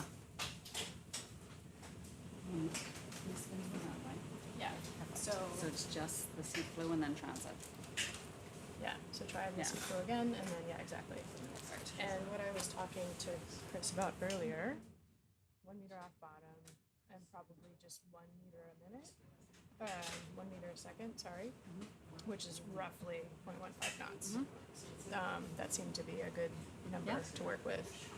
And I explained to him about the camera, of like, we want to position it like right at the end of the basket, make sure the lighting is good. Yep. And I mean, we can like zoom on the stuff with the forward-looking camera. Exactly. While we're doing it, so it's fine. We can move it if you want. Wanna go for it again? Are you Ready? got the pokey stick in? Yeah. Got it ready? Alright, and Okay. it's showing us at 0, everything else, so. Alright, insertion.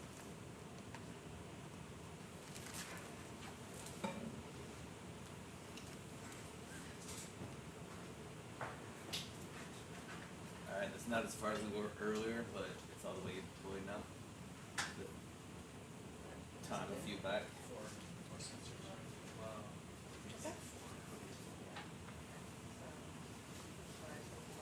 There's no headset or anything, right? There's no headset or anything. No, we're just talking. Thanks. Do you want me to introduce you? Or you wanna introduce yourself? So there you saw the probe being inserted down into the sediment. And a problem we were running into earlier is as we were pushing that probe down, obviously there's an opposite force and it was pushing the ROV up a little bit. So we had to reposition.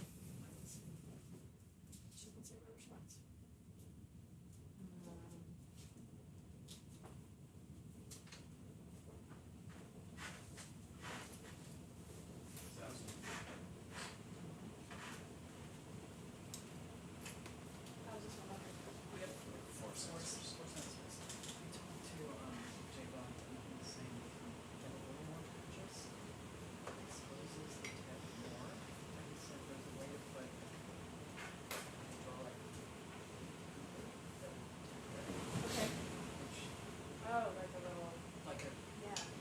yeah, like a skid plate. And that way, so I think that's what we're gonna do. It's like that. So just keep the same configuration.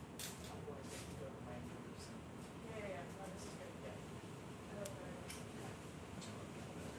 Okay. So, back to you now. okay, this looks good. We don't need a full measurement, so I prefer to be just in the science tab. I think we because just then wanted to that's see enough options the- and a chance to how much vibration is reduced. And we have Just so that there was a reduction, or is it the It same? appears so, we have to pull, sort of subtract them from one another, but Okay. it looks better. Alright, did you wanna do another actual test, or you just wanted to? No, that's fine. All right, sounds like we've gotten what we needed from this particular little deployment of the probe. So we're gonna pull that up out of the mud and move on to the next item. Yeah, they are.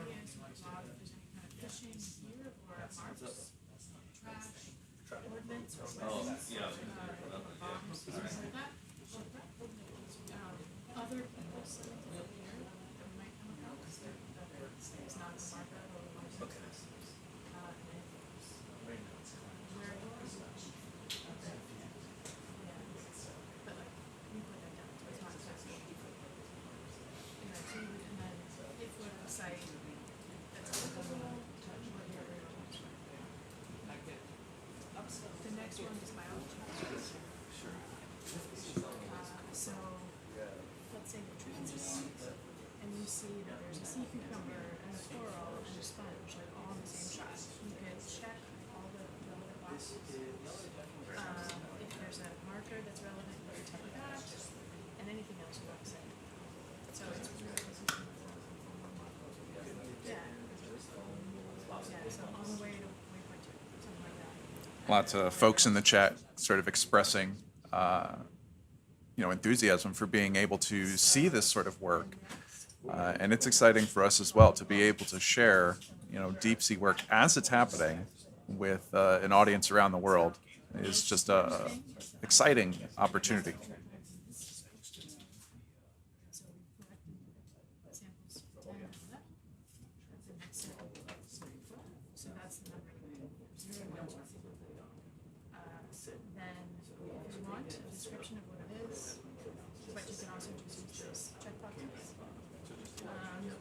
There may be a case where you're grabbing a sponge, but there's a crustacean attached to it. So that's salt associates.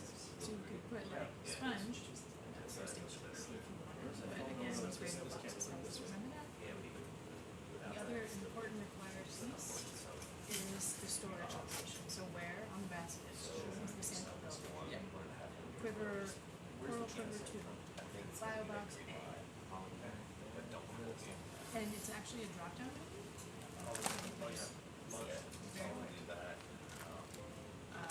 And then any other comments you can make about that sample? What was the speed you said? The what? The speed for this? If possible, 0.1. Okay, so next one is 0.1, yeah, please.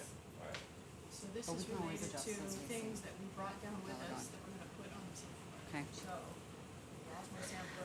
Okay, well, good morning, everybody. We've had a science watch change. Now in the control van from the control room from the science team, I'm Diva Amen.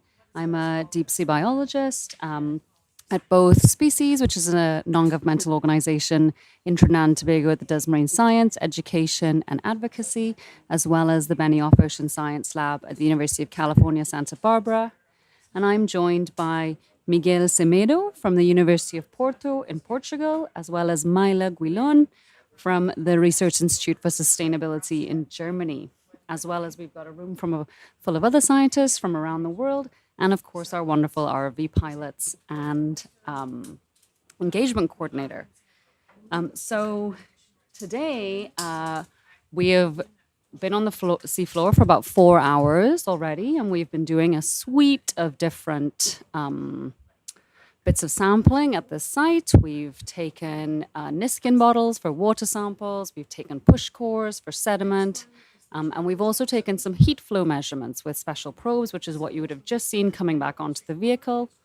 And so now we are just preparing to transit from our first spot where we are now to our next waypoint, which is marker D. That is going to be found on Dorado Outcrop, which is sort of our site of action for today.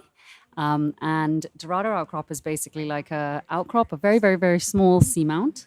And on that seamount, it's a very remarkable place in that there are areas of slightly warmer fluid coming out of the sea floor. And in those areas of warmer fluid, often we find octopus. Well, previously in 2013 and 2014, the times that this site was visited before, we found brooding octopus. So octopus mothers with their eggs primarily. And this is only the second site in the world where that has been known to happen en masse in the deep sea. So we're going to see, no one has been back since, so we're going to go see what that looks like and attempt to take some samples over on that side. On the way over there, we're going to be transiting through this abyssal area. We're at about 3,156 meters right now. And so we're going to transit through this abyssal area. Sure, as we're looking at it right now, it might look a bit boring, very sedimenty, but actually if you take a much closer look, which hopefully we'll do on the way, you'll see lots of things we've already seen, lots of brittle stars, sea cucumbers, bryozoans, worms. Really we've already seen a lot this morning. So we're hoping to see a lot more. So thank you for being with us.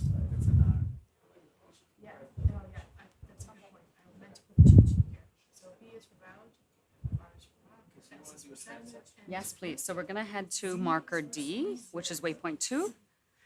And on that way, we're gonna, do a transect potentially about a meter off bottom, 0.1 knot speed, downward looking camera fixed on the sea floor, and forward looking camera, we're able to move and pan and zoom and all that fun stuff.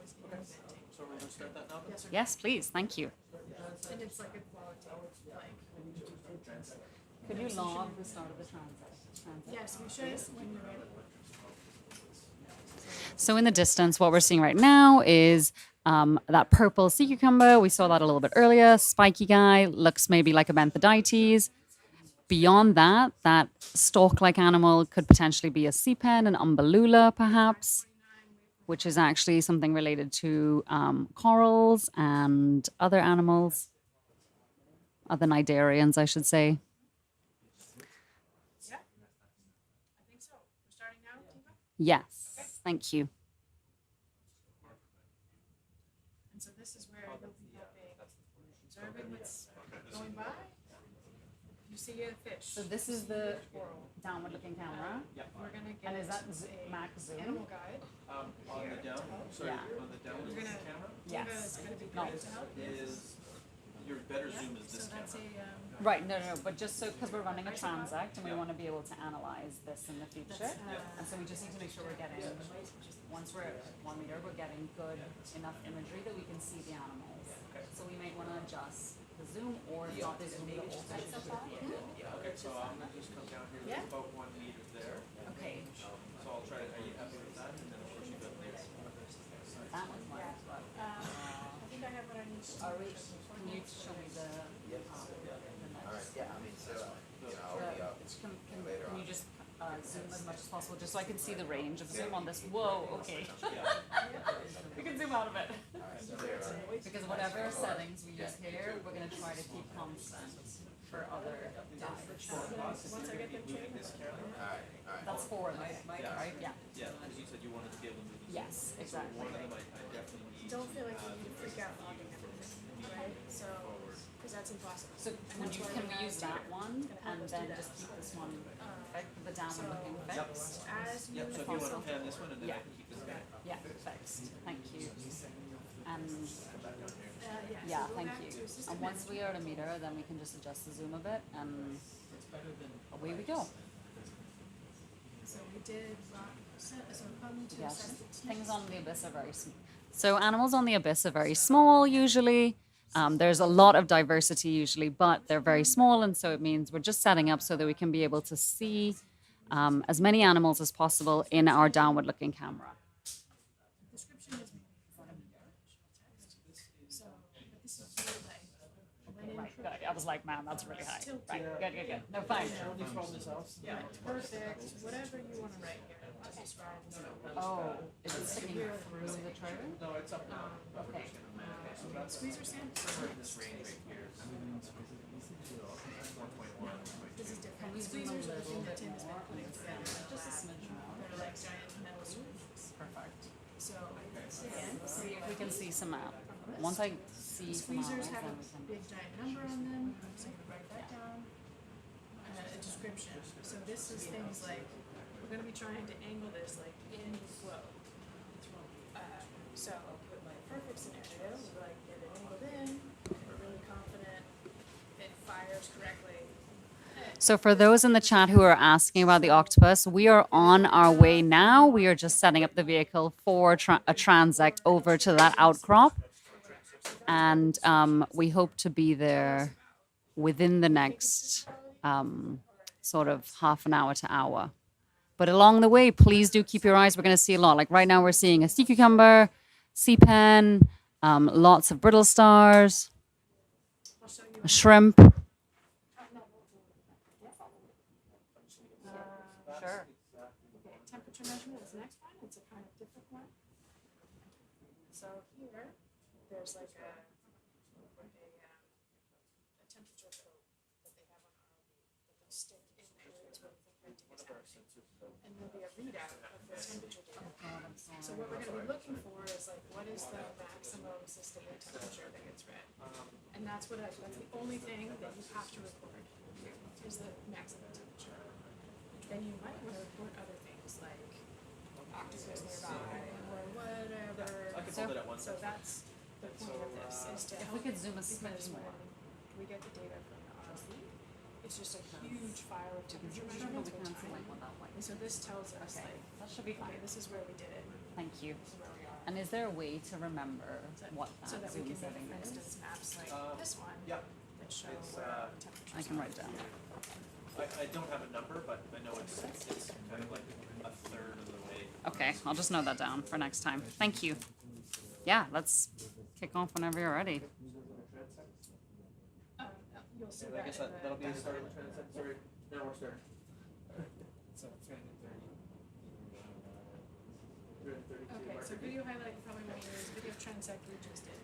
So those are. So you can probably also see some sort of weird shapes on the seafloor. Those are called xenophyophores. They're essentially single-celled foraminifera that create these tests you can see here. And you can see there's a couple different shapes. So the ones right in the center of the screen right now are what we call plate-like. And then every now and again, you might see more convoluted ones, which are known as reticulate morphotypes. And amazingly, these are one of the most common animals seen on abyssal sea floors. And ooh, exciting. Okay, so we've got some more animals coming into view. We can definitely see a sea cucumber ahead of us. This is a Cycropodes, I want to say Semperiana, but I will double check that. Either Semperiana or Longicorda. And these are very common abyssal sea cucumbers, and they can see they've got that big sort of sail-like appendage, and it's thought that they use those to help push them along. If they choose to swim to get somewhere quicker, they might use that sail to sort of push them along. Next to that, we can also see some holothurian poop. Those are those coils, and to the right, a brisingid sea star. So those are filter feeders. You can see they've got these long sort of strands coming off of their arms, and they use those to catch food in the water column. We've also got a tube worm there with its feeding appendages out.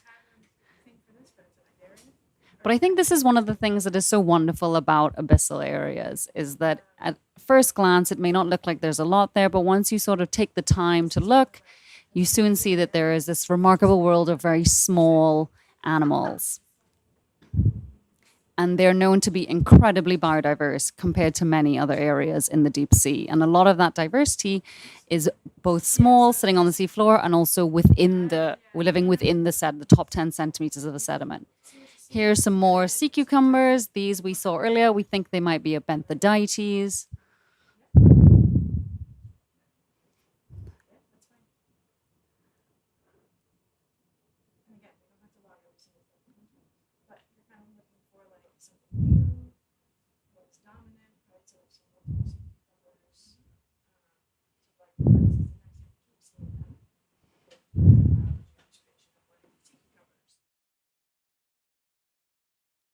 So leading this expedition, which we are in the Costa Rican EEZ, Exclusive Economic Zone, so Costa Rican waters, at exploring Dorado Outcrop today. And we have Dr. Beth Orcutt from Bigelow leading alongside Dr. Jorge Cortez from the University of Costa Rica.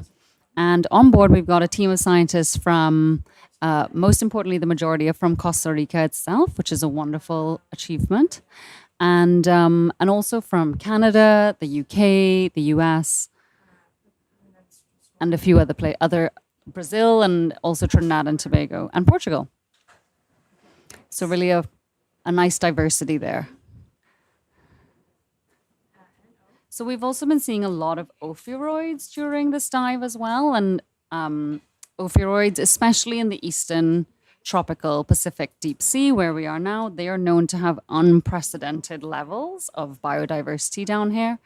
We've seen a lot this morning, and unfortunately it's really hard to tell what they are, actually the species or genus, because as you can see in that one in the distance, they're often buried. So we're not able to see all of their features. But there have been some studies done where they were able to collect a bunch of them, look at their morphology and their molecular, their genetic makeup.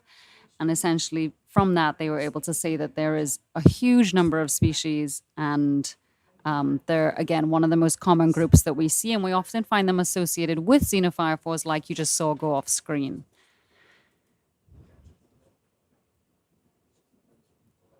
Again, some of those are optional menu options, right? So if it's like you'd rather just be like xenophyrophore, say, totally fine. You don't have to be putting it from waypoint to waypoint. Yeah. So just looking at the camera, that one's not great. I agree. Because the small animals. So we might want to and just use this one. Okay. Things and just do like types of analysis like we do with more or less stuff. Yeah. Where we do more quality and stuff. Okay. I mean, we can see how that looks when it's come off. Yeah. It might just be blown out right But there. yeah, it's I agree. And so we could also, what we were talking about earlier is like, if we're gonna do transects, we're gonna move like set a distance. We should like go that distance and then stop and look around. Exactly. And then go this distance Yeah. and stop and look around. yeah. So But if like, I mean, and that can work. But if that's too much time or whatever, then just doing the normal Okeanos models which will also allow us to produce lots of stuff. yeah, Still. great. So just going off screen on the right, we can see a bryozoan, and earlier we saw that they were inhabited with loads of different isopods. Would we be able to get a zoom very quickly on that thing in the middle? Oh my God. It's not, it's a C, which we don't have on here, so. Oh, guys, okay. I've now been told that I'm allowed to zoom, so things may go very horribly wrong in the feed, and I apologize in advance. So this is a different type of sea cucumber we can just see on the right here. Maybe a type of synallactid. You can see it's pink and spiky and very different to the very smooth sort of purple ones that we've been seeing. We can also see just down there, it's kind of hard to make out, a ceryanthid sticking out of the seafloor. Those are tubed anemones. That's great. Thank you. We can continue. And then a xenophyrophore in the center of the screen. That's these single cell foraminifera that create these amazing tests and are very large considering they're only one cell.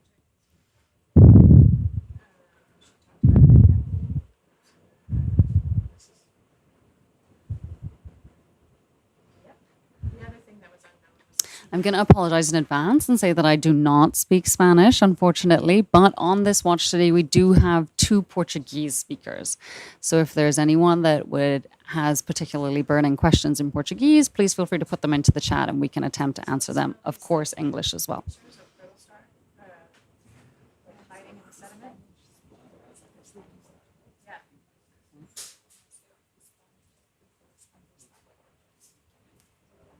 So we collected one of these earlier. That was our Just leave it. first Yeah. sample, just so you know. Type of shrimp, tiny little shrimp. Okay, what I wanted to explain to you on the dive plan was here and here.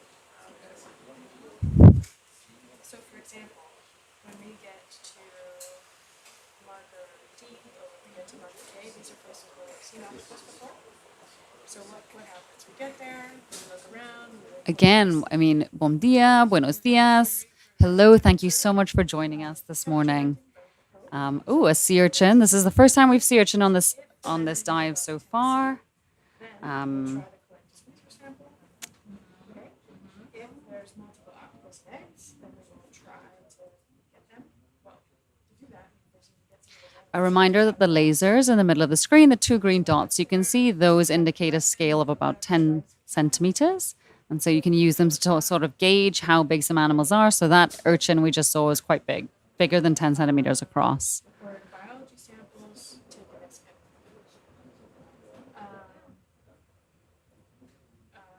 and then if there's other target things that people want, you can look at those. And then same thing again here. I had a specific interest in trying to look at the osmo sampler at this site because I knew it was the most robust. And so, for instance, I had in here, you go there, you can go to squeezer, you deploy Gus's exposure experiments, you can deploy an osmo sample, if it's not happening, you can try to get a rock sample, right? So every every step it will tell you kind of what you do, and if this, then this. Yeah, I'm seeing comments about that maybe that might have been one of the pyramid sea urchins. I'm not an echinoid expert, I will say that up front, but I'm not sure that was one. I'm just scanning through the species guides we have right now and think that might be some kind of Urachinidae. We're unsure, but because okay, so wait, are we able to sample on this thing, or would you prefer just to get to the rock? Our priority is sampling on Okay, then would we be able to get a quick zoom of this black coral here, just because we have a black coral expert on board, and they'd really appreciate that. So right here you can see there's about 10 different species right in this little area. We've got a big black coral in the center, several different types of bryozoans. On the left, what looks like nodule, and then one on the right, some sponges. We can also see some worms or annelids, sabellids with their plumes out, and they look like they're sitting on potentially what is a nodule. 10 centimeters across is pretty big, but perhaps it could be one. They do look like the nodules that are found west of here in the Clarion-Clipperton zone, very crumbly and so on. But you can see that they're providing this hard substrate in what is usually a very soft sedimented environment. And as a result, a lot of different animals have come to live on them that we're not seeing in the surrounding sediment. So they essentially create different habitat niches, if you will. Thank you, Pilot. That's great. We can carry on.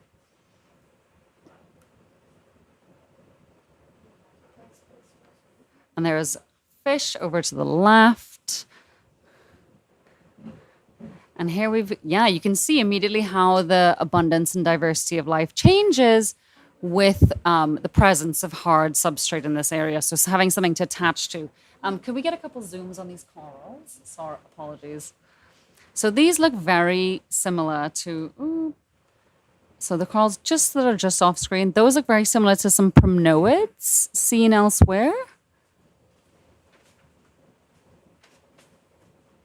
We do have some coral experts on board again, and so this is going to be the site of our second dive as well, so we're going to have time to come back and sample all of these things. For now, we're just trying to move as quickly as possible while getting some beauty shots in so that we can get to the outcrop and hopefully find some octopus. Thank you so much, pilots.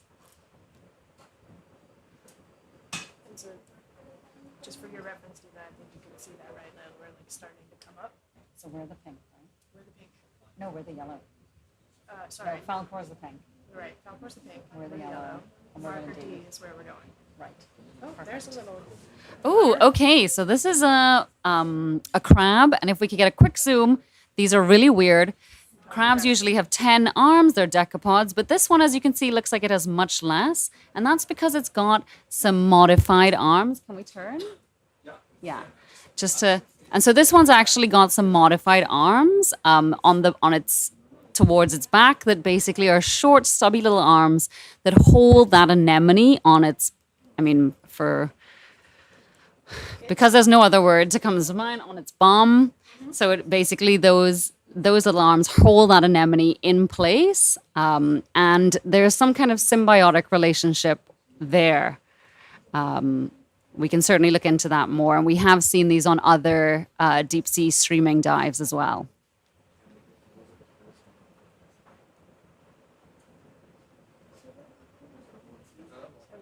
Oh, okay, 2 at once. And I know a lot of people might find this a little creepy, the way they walk. It's a bit, yeah, robot-y, exactly. But it's interesting, I've never seen them drop down like that. Usually they're just running away.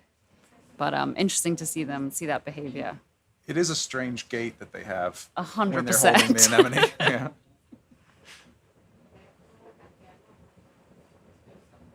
So we've already collected an opportunistic Giant tunica. we've collected an opportunistic bryozoan. Yeah, I was going to we got a xenophile and the push blower. Yeah. Getting animal samples down here wasn't a priority for this dive. Yeah. Unless, Can we just get a quick zoom on this black coral as well? Go on. so I want to prioritize making sure we have space for stuff on marker Dorado. B and marker K. Okay. And then what I was imagining is that our transect that goes from marker K, marker E region over here, Yep. like whatever you see along the way here, Pick up. Pick up. Okay. Got it. But we'll get Maybe over in tomorrow. anxious at the beginning. Yeah, and maybe in tomorrow's dive or whenever we can just make sure we start in the abyss again. Yeah. Because the fauna is, I'm sure, going to be very different. Yep, exactly. So another beautiful big black coral here.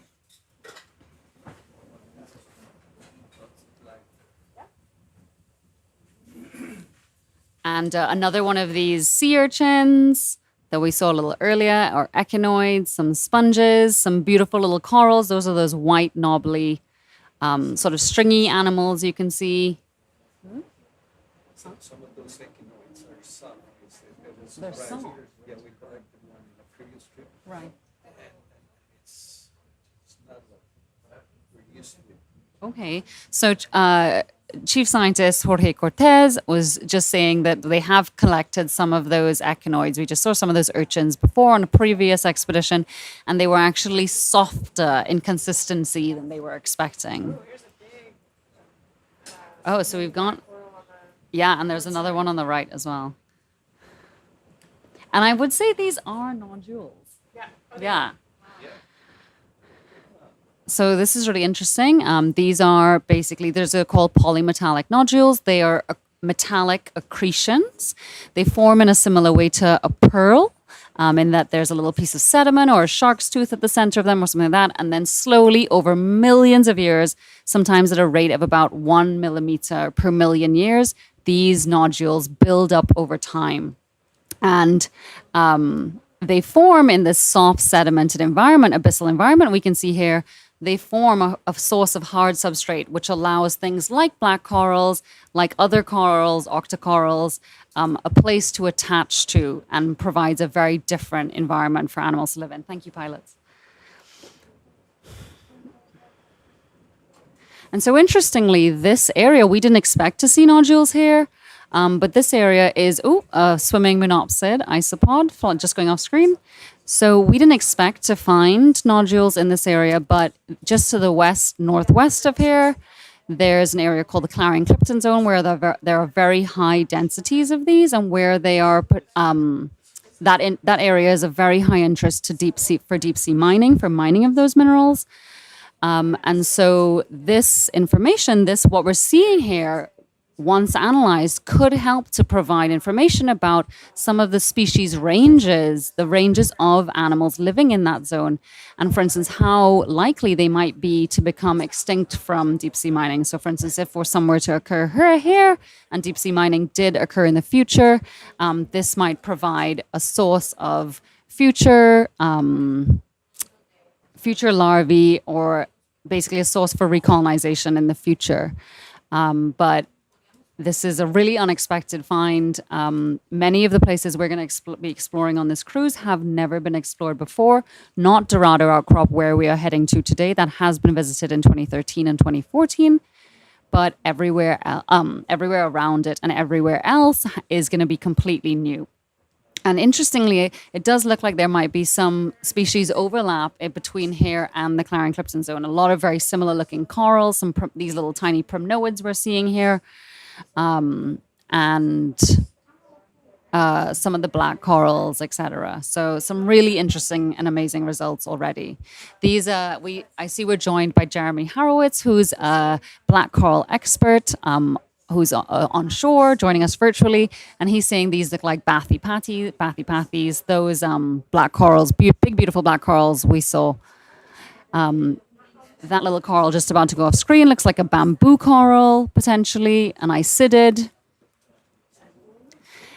And so, yes, these areas, because of the mixture of hard and soft sediment, and also the fact that they are low productivity, so there's not a lot of food, there is a lot of diversity in these areas, much more than you would previously expect, and a lot more than potentially we are seeing at face value here. So this little pink animal, if we could get a quick zoom on that, that is a species of brittle star or ophiuroid. And so there are many different ophiuroids we've seen during this dive. We can see a white one just in the middle of the screen and then a pink one at the bottom of the screen. Those are different species. The white one probably live on the sea floor, sometimes buried, whereas this pink one is a suspension feeding brittle star. And so that means it tries to crawl up tall things like we can see on this. If we could get a zoom on this old coral stalk, I guess. So this is a perfect example of what I was going to talk about. So this here we can see these brittle stars that have actually used this dead coral stalk to haul themselves up the stalk to be able to get themselves into areas where there is more current so they can hopefully catch more passing food. We're also seeing some stalked barnacles here, some what look like worm tubes perhaps. Yes, so there's some big worm tubes, sabellids, and then some smaller worm tubes, maybe serpulids in between, as well as I'm not quite sure what this big mucousy thing is coming off here. But just on this Spanish stalk alone, we can see at least 5 different species. From 5 and so Dr. Cortez here says as well as not just 5 different species, but from 5 different phyla. And so really, it's again, there's such a huge amount of diversity down here. That's great, pilots. Thank you. We can continue moving.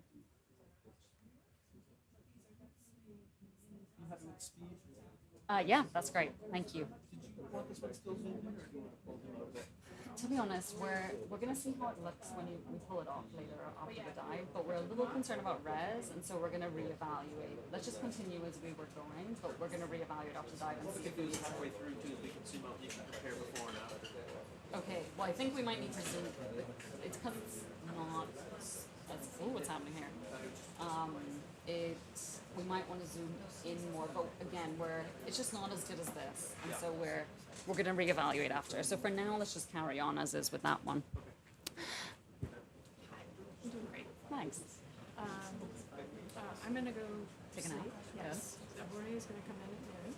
Okay. You guys should coordinate on lunch. Yep. I think it's fine. Yeah, because If there's a request, which I think we can do, to actually collect one of these manganese oxide concretions, okay.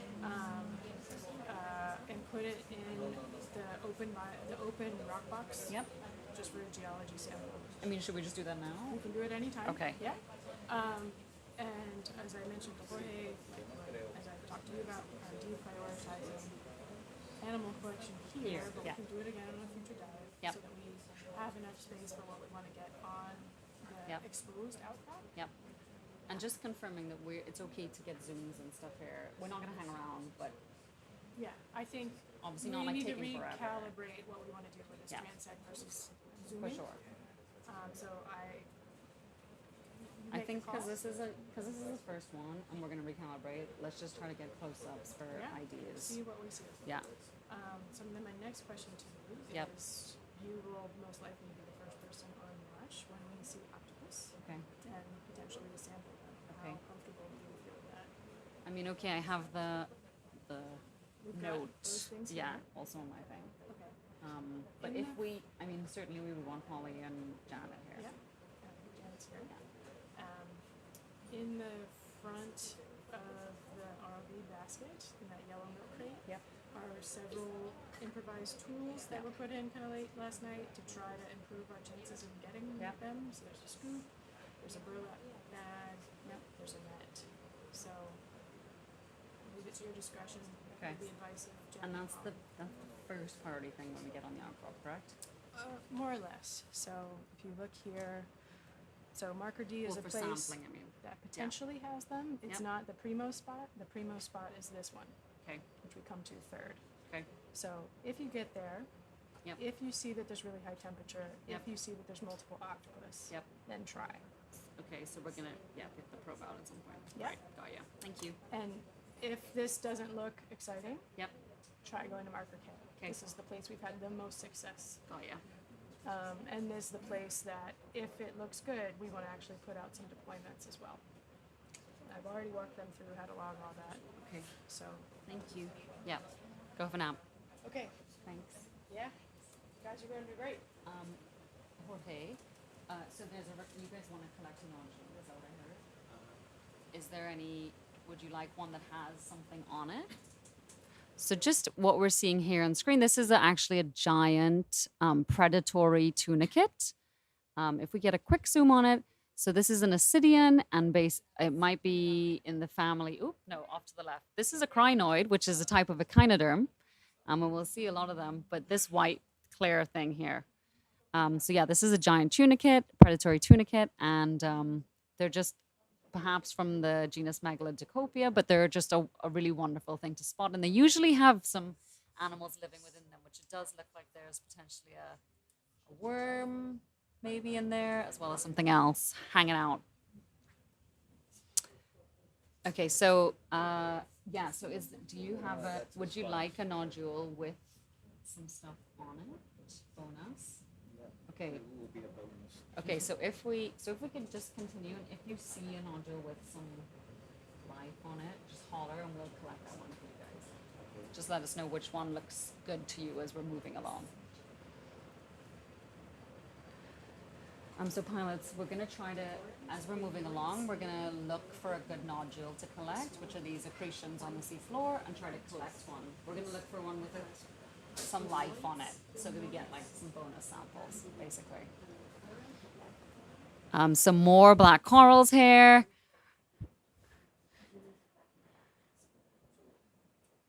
Lots of black coral experts joining us, seeing Raisa and Jeremy with us, as well as on board we have Wendelin, who's another black coral expert. Would be nice to get one of the little corals, maybe? Or one,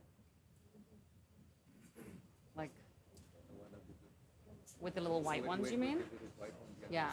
Okay, so we're gonna try to get any nodule with one of these little white ones. For everyone joining us in the past hour here or so, you're watching live from research vessel Falkor 2, owned and operated by Schmidt Ocean Institute. And we're looking at live footage from ROV SuBastian, currently about 3,100 meters below the surface of the ocean at Dorado Seamount. We are making our way towards the seamount, and we are hoping to be finding octopus along the way, but right now they're talking about collecting some of these nodules, perhaps. I'm going to put up a map. You can kind of see where the ROV is in relation to the ship. We are headed up the slope, and I'll pull up a little 3D model here of the slope as well, so you can see that.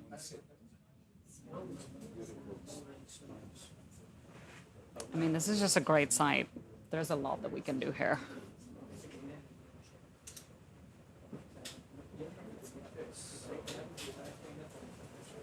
So we're gonna aim to put it into one of the rock box, open rock box spots. Wait, hold on. Which ones are the rock boxes?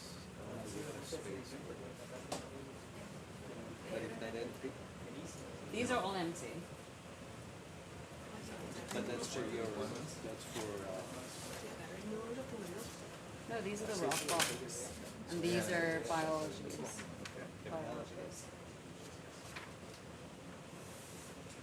These are covered. These are covered. These are open. Yeah, this is. Oh, you think they might fit in a quiver? I think so. Okay, Yeah, so let's try that. So that's been. Yeah, all So- the push cores have been taken and these samples. Okay, so Yeah, so if we could get them to fit into one of the quivers, that'd be great. If not, we'll look for something else. these also good. All these. Oh my goodness.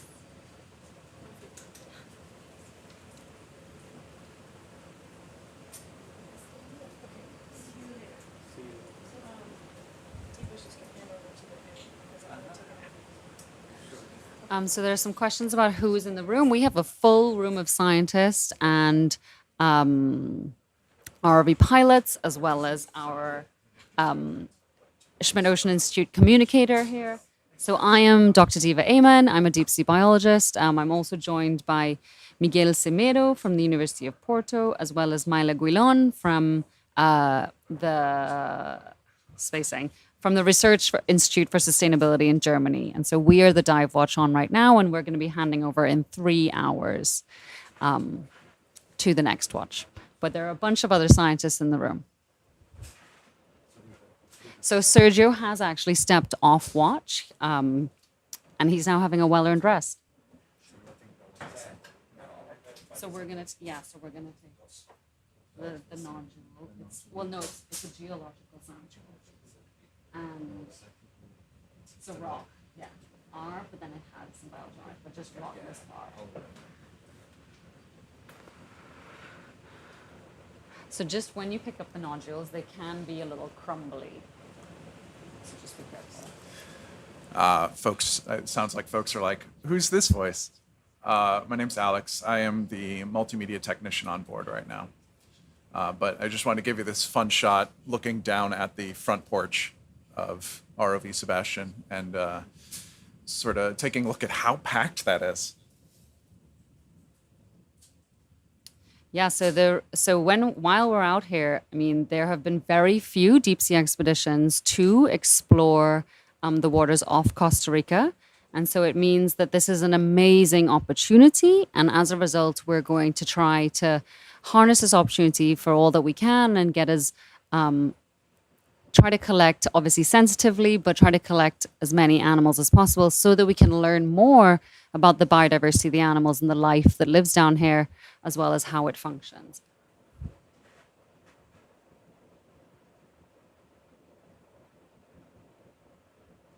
So I see there's a question about how this swath of nodules got here. So each of these forms like a pearl.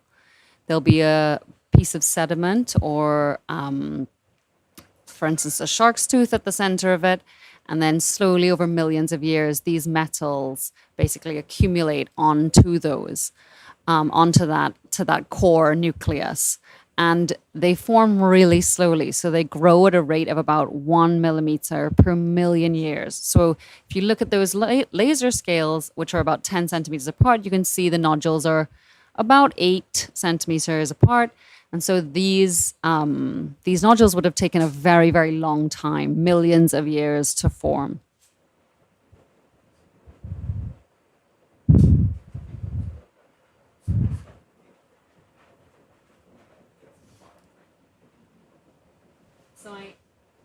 Is this a primnoid? Is this a primnoid? Yes. Yeah. So this is a So I'm joined here by Odalisca Bridi. She is a octocoral expert from the University of Costa Rica and what's the museum called? The museum? Museum of Zoology of the University of Costa Rica. And she's actually at the Museum of Zoology at Costa Rica, and she's an expert in octocorals. And so she's very excited about this sample. And she said this is a primnoid, and it does look very similar to ones that we've seen a bit west of here. So we're trying to maximize opportunity here. We're collecting a nodule for the geology team, but at the same time, luckily, there is a biological sample attached as well. The geology school at the University. And so these rock samples are going to go to the geological school of the University of Costa Rica.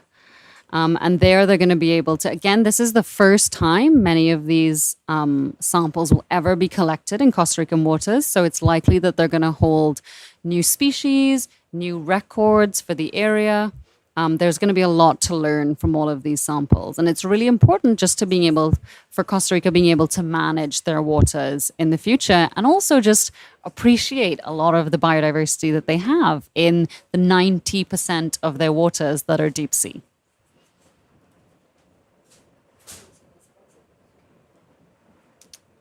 So someone is asking whether we have any target species. So right now we are in the process of taking a sample of a nodule and a coral. And once that's done, we're going to continue to transit upslope to marker D.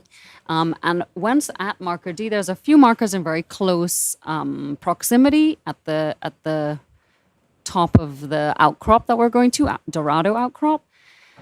And at those markers, what we're hoping to find and what was seen in 2013 and 2014 was this incredibly rare, or so far rare, octopus nursery. Oh, this might be a bit of a squeeze, but if we can fit it, let's do it. Do you think quiver? I think it'll fit. Yeah. Yeah.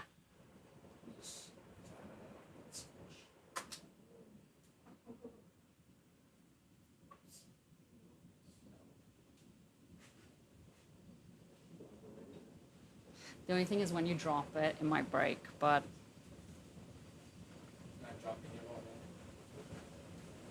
I mean, you.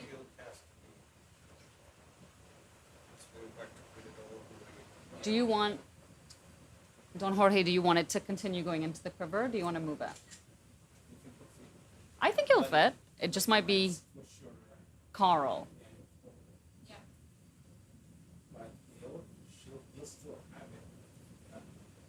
I mean, I think just go for it. Just drop it in.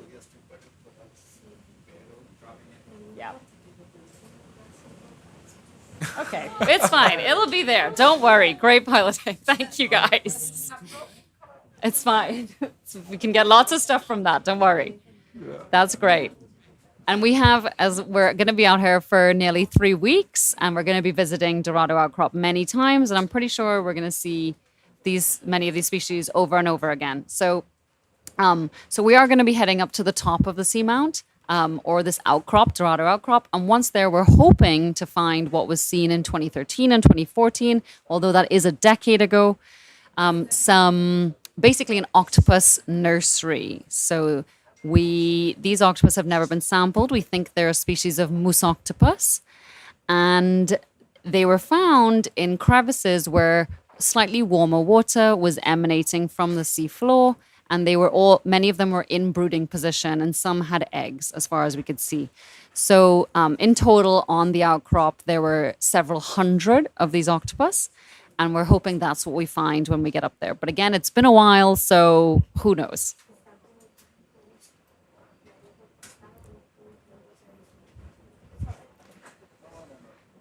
Thanks so much, pilots. So if we could, just continue heading to marker D. Just a perfectly sized nodule to go in there. Getting that out's going to be fun later. It's going to make like that sound like the giggle sticks.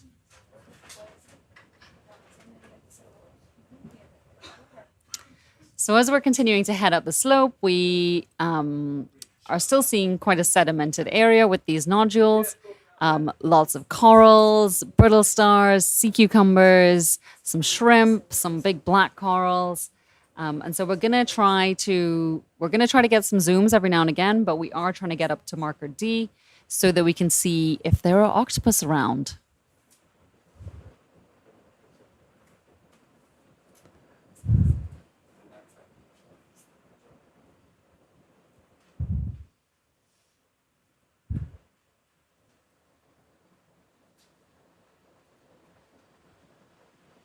This question before. Oh, okay. Would Oda like? Do you want to answer that one? So there's a look. You can see marker D up towards the top there. We are just making our way upslope. Okay, I'll say that. So I know earlier there was a question about how important these corals might be, these coral samples might be in looking at ocean acidification. That's a great question. So there is someone on board who's studying that, Celeste, and she's sleeping right now. But she's planning to sample the water to see what the CO2 levels are in the water and look at that aspect, what the acidification levels are. The challenge with doing that in the deep sea is that obviously climate change is already having an impact in the deep sea. And so, but yet this is one of the few times we've been here, and certainly the first time these kinds of measurements are going to be made.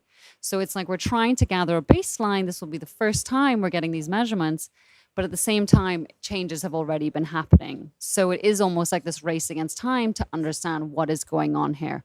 But yes, the deep sea is being impacted by climate change. That is through both acidification, deoxygenation, and warming, increasing temperatures. And so, again, all of these samples, whether geological, water samples, or biological, are going to help us to look at that picture of what the deep sea is like here and how it's changing. We just saw Galatheid, a Munidopsis squat lobster, sort of land back into screen. And you can see we've got some bigger outcrops coming into view here. These are not quite nodules, something bigger, perhaps rocks coated in that polymetallic crust. And that is something we're expecting to see more of as we move up the slope, and the slope begins to get steeper. We'll see less sediment likely and more of these encrusted environments. Again, these crusts are similar to the nodules in that they're metallic crusts. And they provide a great home for lots of life living on the seafloor.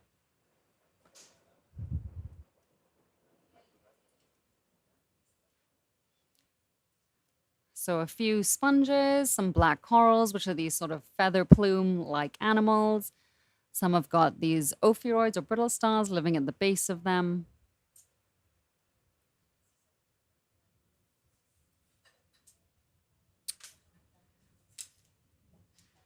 And so the rest of the dive, what we're planning to do is get up to that last spot where in 2013 and 2014, those octopus were seen brooding with their eggs, the octopus nursery.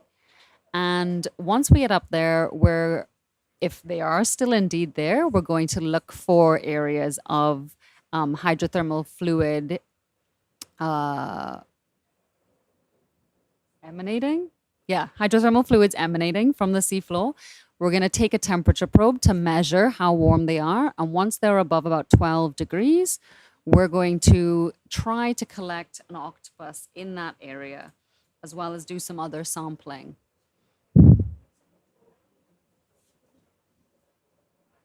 We're also going to be keeping a sharp eye out for eggs with these octopus. Some of them might be in brooding position, but might not have eggs. And last time that scientists were here in 2013 and 2014, there were a couple egg clutches seen, but interestingly, none of them had any signs of any embryos developing in them. So that's certainly something we're going to be looking for. Some more sponges, glass sponges as we're moving up here, stalked glass sponges, some other species of sponges, some crinoids, corals. Oh, a Hymenaster sea star, which is that pink slime star. Can we get a quick zoom on him? If possible. Just a quick one. Yeah, that one. Sorry, I'll use this. Oh, no, well, don't worry then. That's okay.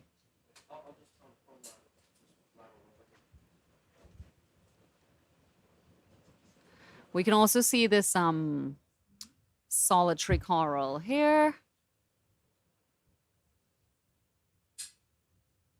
A solitary polyp, a coral polyp, beautiful. Some prinoids, a little prinoid, which is the white stalked coral. And if we pan a little bit to the left, we should be able to see the Hymenaster, or what I think is a Hymenaster. Again, not an echinoid expert. There.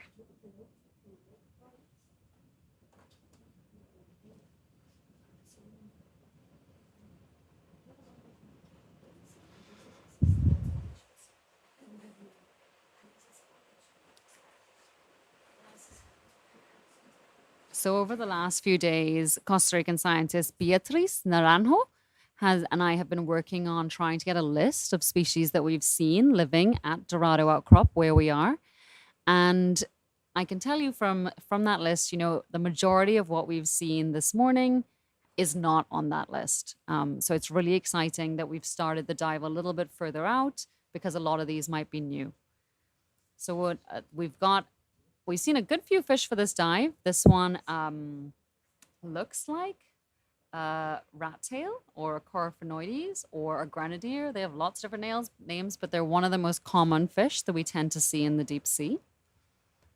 And again, you can see what is essentially a little coral garden here. It may not look like much, but there are all these tiny, intricate, and delicate, beautiful little primnoids in between, living on all these nodules. And we can see the nodules are actually not individual, really, nodules anymore. They've become sort of accreted together and are now forming this crust that is still sedimented. What looked like another sea star there, crinoid.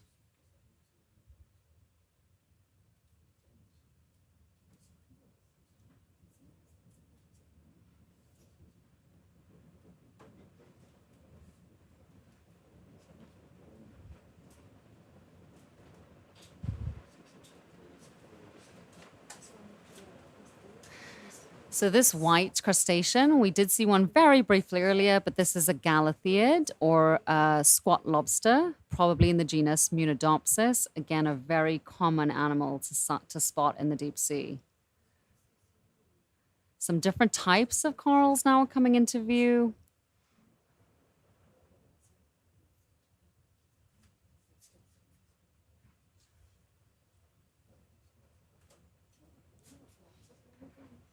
Some sponges, some crinoids.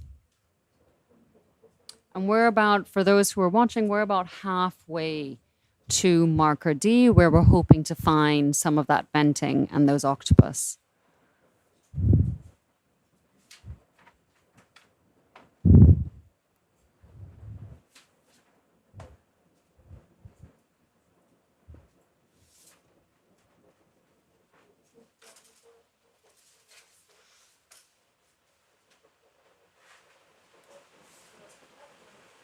Got a comment or two just noting that they've never seen an octopus collected on any of our streams, and yeah, this is going to be a little different, and it is something that a lot of people find octopus very charismatic, so it may be a bit sad for watching an animal get collected.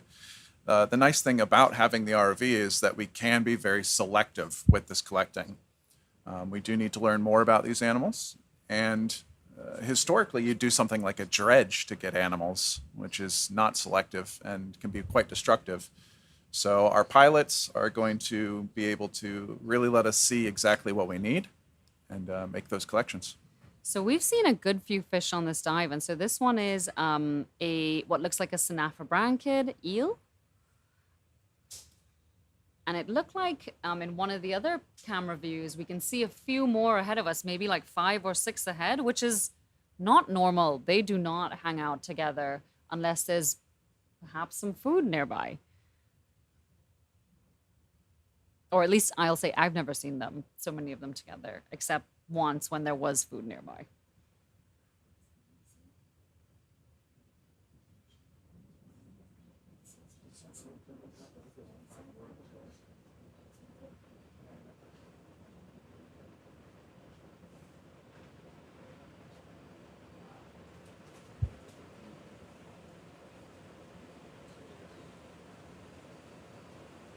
So there's another one of the pagurids with the modified limbs that holds its anemone on its butt. Some more synaphobranchid eels, looks a little scratched up. And you can see really clearly its lateral line going down the side of its body.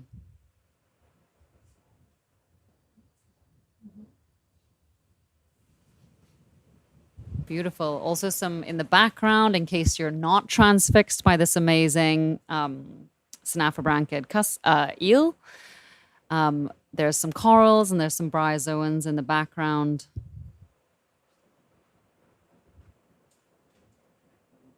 Yeah, I see a few more of these around. Also some galatheids, more galatheid squat lobsters. Definitely we're beginning to see a lot more of these mobile animals, many fish around here. This is interesting. It's Eelville. Yeah. And we're just approaching quite a big rock in front of us. It looks like it's got lots of life. Would we be able to just get a quick zoom of some of the stuff that's on this rock? We're seeing here some sea stars, some of these giant tunicates, some shrimp, some yellow octocorals, some sponges. I mean, just in this crinoid, just in this little spot alone, we're seeing at least 10 or 12 different species. Some black corals, some ophiuroids. Wow, there's a lot happening here. Ooh! What's that wormy thing? Like a Nemertian? I feel like I've seen that before. A poly. This. No, this. I'm not sure, but in that sponge, there's a little something sticking out of it. I don't know. Is it a Nemertian? I don't know. And there's also something living in that sponge. Coral. So the Oda, the octocoral expert, is telling me the yellow corals that we're seeing here are some chrysogorgids. And just a reminder, the laser scales are 10 centimeters. So you can get a feel for how big things are. So Oda, have you guys collected this yellow coral before? Do you know? I think one is similar, but it's I think the one we collected is in a different group in a category. Great, thank you, pilots. That's wonderful. This is a Yes, and the others are a cantabours. that's a primnoid, not a bamboo. Okay. So then you can see we've got some more of this larger coral here, some more Synaphabranchids, these cutthroat eels, as many in the chat have pointed out. Thank you for that. But yeah, a lot happening in this spot. Really interesting.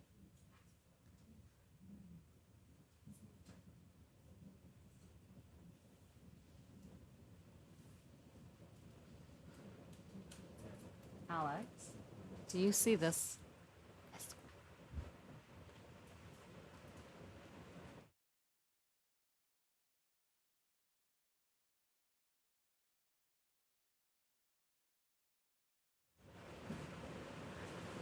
I have a fun comment on Facebook about sound. Obviously, you know, there are hydrophones that you can put in the water. But if we had a hydrophone on the ROV, we would probably only hear the ROV.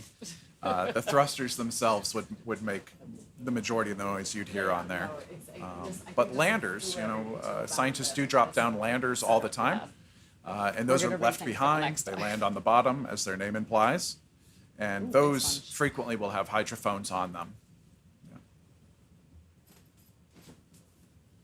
But that's really an emerging area of research in the deep sea. You know, we don't really know a lot about the soundscape down in the deep sea, though we do know that sound propagates really well through water.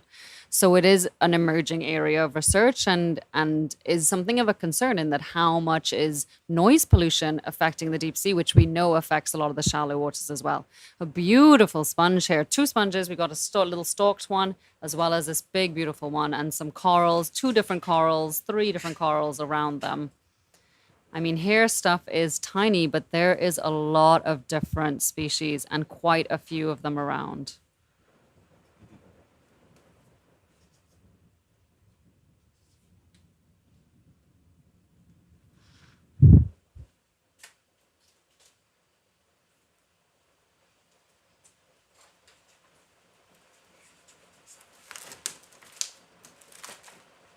So some more Synaphabranchids, what looks like a purple sea star.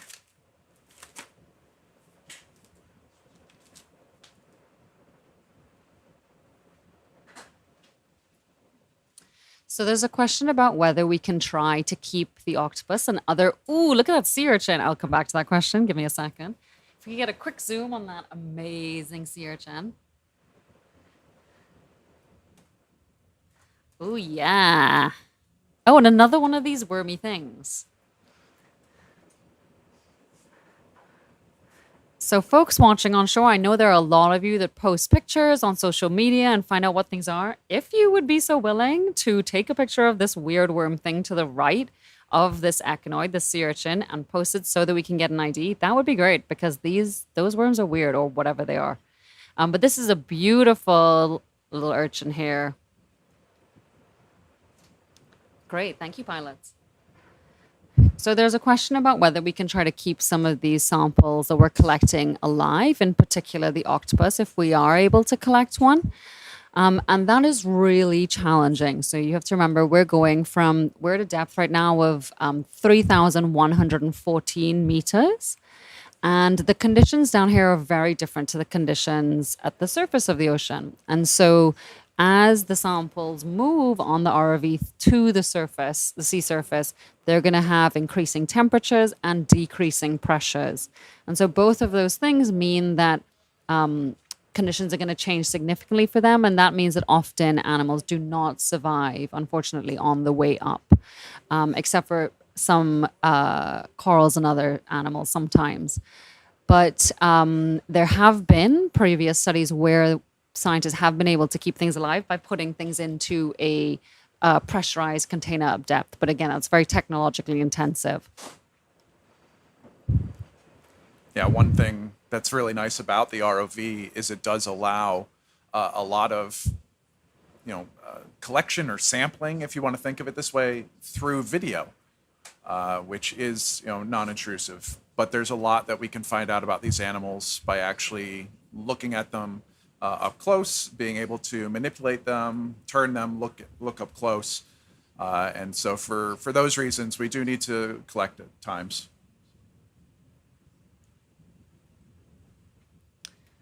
So yeah, here in this little spot, we can see some bryozoans that just pass through the lasers. There's another one of these sponges. Looks like it's got a cereanthid living on it, an ophiuroid brittle star living on it, some shrimp.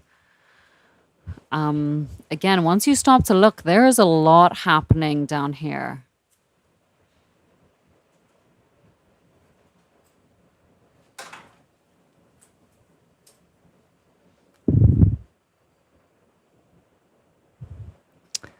Some really interesting giant tunicates. I've seen the stalked ones before, but these ones just to the left are really interesting. And on a future dive, we probably will try to collect those. So we're trying to move with speed and determination to marker D, and where we're expecting to see some, or hoping to see some of these moose octopus, this octopus nursery, and some low temperature fluid venting. Once there, we're going to be doing some sample collection, exploring a little bit around that area, potentially, depending on the fluids, deploying some experiments. And then we're going to be transiting up to another site where, on this outcrop, Dorado Outcrop, where we've also seen other octopus, the same species, but different area.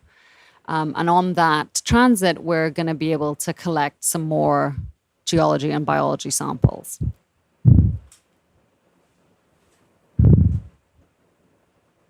The priority for this dive really is getting to the spots where octopus were seen previously and seeing whether they are there and whether conditions have changed. Oh, this beautiful bamboo coral. Oh, are you sure? Okay, beautiful octocoral in front of us. Oda thinks it's a primnoid. No, I think I think this one's a bamboo coral. I think this one's a bamboo because of the. Yeah, you can see the banding inside of the little black bands every now and again. No. This is great. Thank you, pilots. We can keep going. But this is one of the species that we've been seeing in some of the video from 2013 and 2014. So.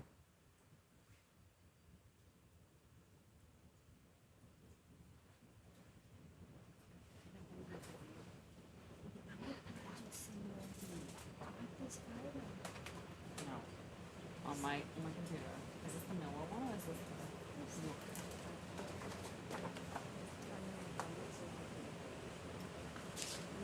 There's a comment in the chat about a boot.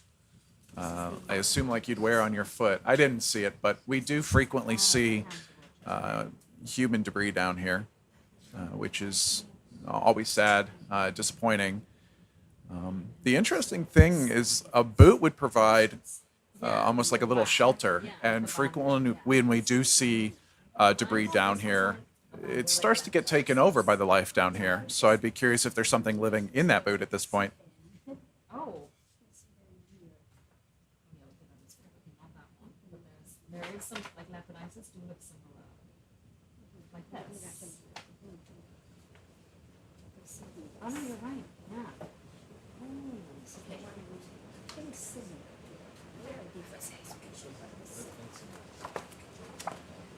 I'm questioning everything you know about corals. I'm glad you're here. Yeah, look. So there are some that have, they're bigger polyps, and there are these kinds of like.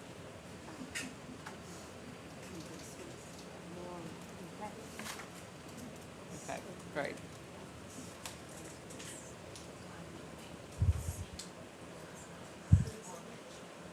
I'm sad I missed the boot.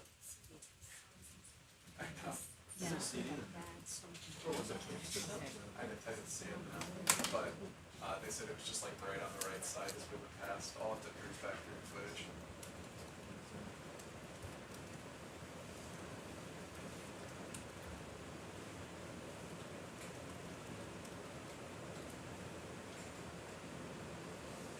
Imagine someone like lost their boot, probably off a boat or something, and now we're finding it. Yeah, it's fascinating.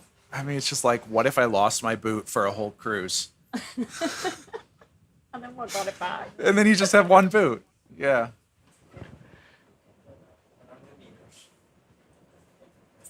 Okay, so we're about 100 meters from marker D, where we're hoping to see some of those octopus, so do keep your eyes peeled. Also, we're going to be looking for shimmering water, some fluid flow escaping from the sea floor. Oh, wow. Another one of these solitary cnidarians. Beautiful. And we can see that the terrain has changed quite a lot. So we're now on a much steeper slope than we were before. And we've moved from nodules to what is essentially crust, which is covered in a sediment dusting. Ahead of us, we've got a giant sponge, maybe, by the looks of it. Would be great to get, if that's in the direction we're going, to get some zooms of that.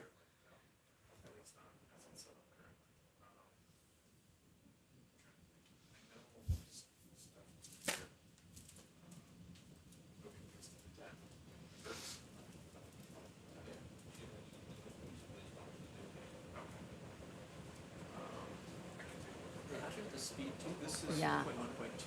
Yeah. I think this is the first stalked crinoid we've seen. We've only seen crinoids so far that did not have the stalk, so comatulid crinoids.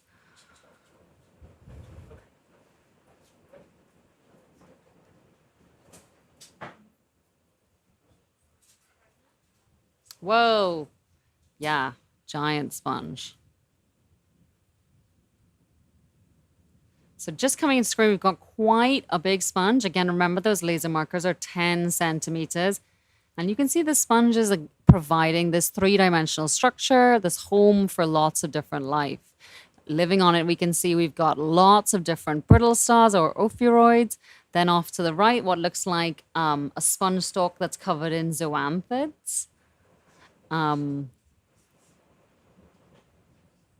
Yeah, this is a big one.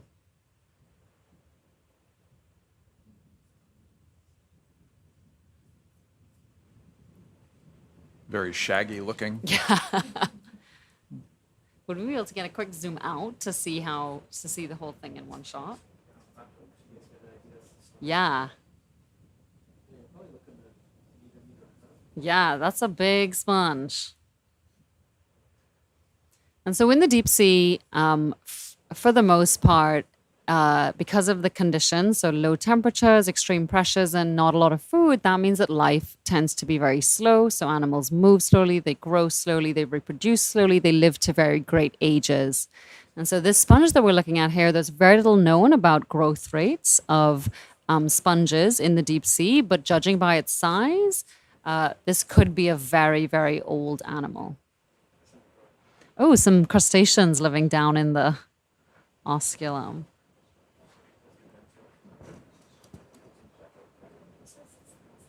Maybe some isopods? That's great. Thank you, pilots.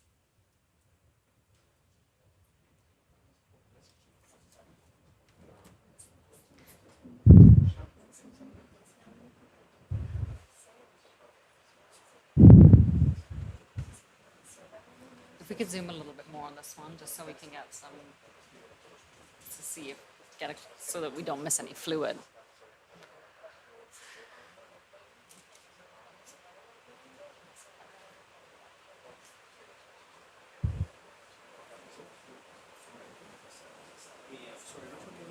Oh, nothing. I just saying, just so that we see, just to zoom it generally a little bit closer, so in case we see fluid, that we don't miss it. So this is great. Thank you.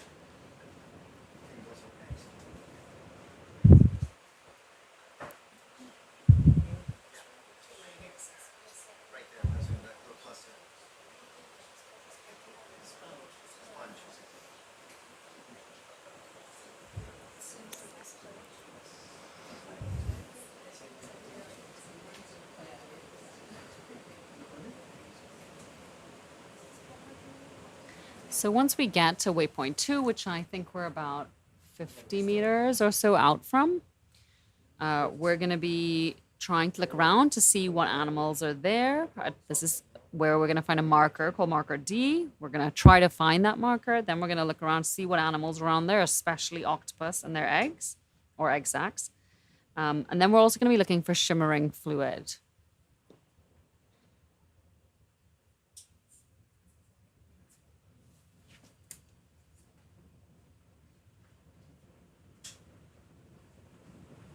Now, recently we were looking at hydrothermal vents, and we were looking at like the large chimneys for the hydrothermal activity. You mentioned the shimmering. What sort of temperature would we be expecting around that water? It's not super hot. Exactly. So this area is hydrothermally active, and but it's a cooler system than the ones that were visited a few months ago that Alex was talking about. And so these are much lower temperatures. That's why partly why they're clear. And last time, which is about a decade ago, that scientists were here, they found using the temperature probes fluids at about maximum of about 12 degrees. So not very hot at all. I mean, the black smoke is on the mid-Atlantic ridge. I'm not sure if you guys did any temperature measurements, but usually they're like 300-400 degrees Celsius. So this is like a whole order of magnitude more. So yeah, that's what we're going to be looking for. But ahead of us, we're seeing, again, some beautiful corals. So this one to the left is definitely a bamboo coral. And I said it, you can see the black bands moving up the stalk.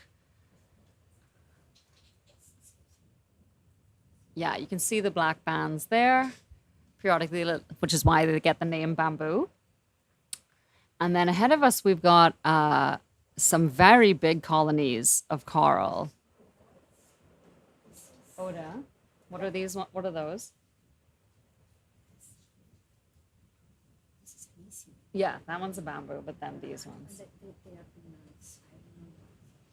So we're going to get some amazing views. Ooh, interesting. Okay. So this is an isidid or bamboo coral that we were just seeing. There's some squat lobster swimming away, trying to get away. And then now we've got some primnoids, Oda thinks, in view, these colonies here that we're looking at. And normally we would take a little snip of these for Oda, but on this particular occasion, we are going to be doing our next dive here. And on this particular occasion, we are trying to get to marker D so that we can see what animals are there and potentially do some sampling of fluids and octopus. You can see we are getting close to marker D. Yeah. Someone's asking, how old is very old? So in the deep sea, again, there have been very few animals that have actually been aged. But the deep sea corals that have been aged, some black corals and some gold corals, the gold corals have been found at over 2,000 years old and the black corals over 4,200 years old. And then there have also been some sponges that have been aged. And those have been found to be over 11,000 years old. So when we say old in the deep sea, we really mean old. Timescales that are very different to what you and I live on.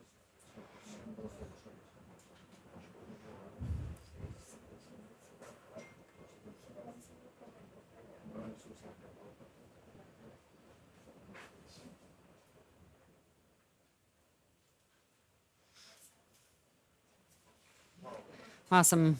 Yeah, so now we're moving into some areas where we're seeing much bigger fauna than we saw at the beginning of this dive. We can see some fish, didn't get a good look at its face, but that's okay. Some large sponges, some bamboo corals, some black corals again.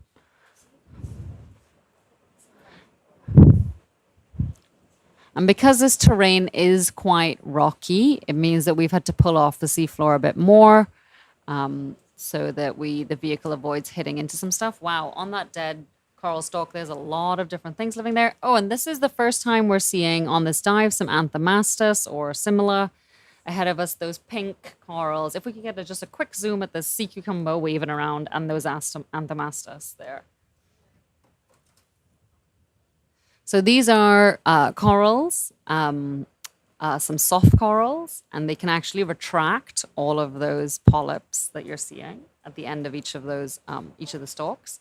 And then we've also got this sea cucumber. I think this is the fourth species of sea cucumber we've seen on the dive.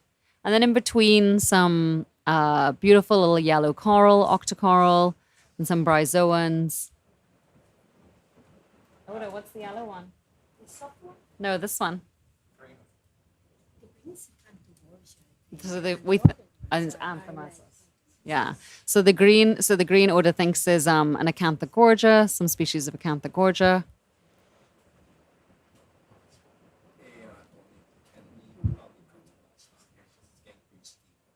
Okay. So you can see the terrain is getting more challenging. We're definitely on a steep slope here. And we are going to be proceeding with a little bit more caution. What's the distance to marker D?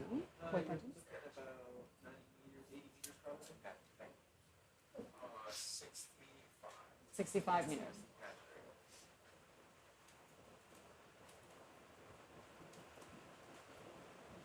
So I think just on this dive so far, in this transect we've done from waypoint 1 to waypoint 2, we have seen, I would say, well over between 50 and 100 species across the board. And many of these have not been seen on previous dives at Dorado Outcrop, so this is really exciting.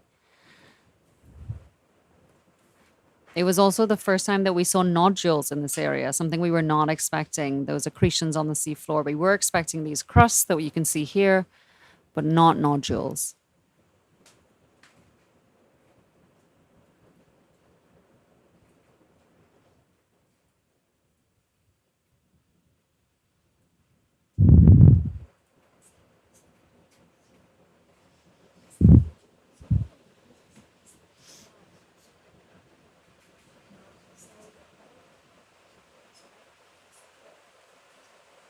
So continuing up slope, you're seeing a lot of the animals that are attached to the hard substrate, anchored to them. Things like black corals, sponges, other octocorals, bryozoans.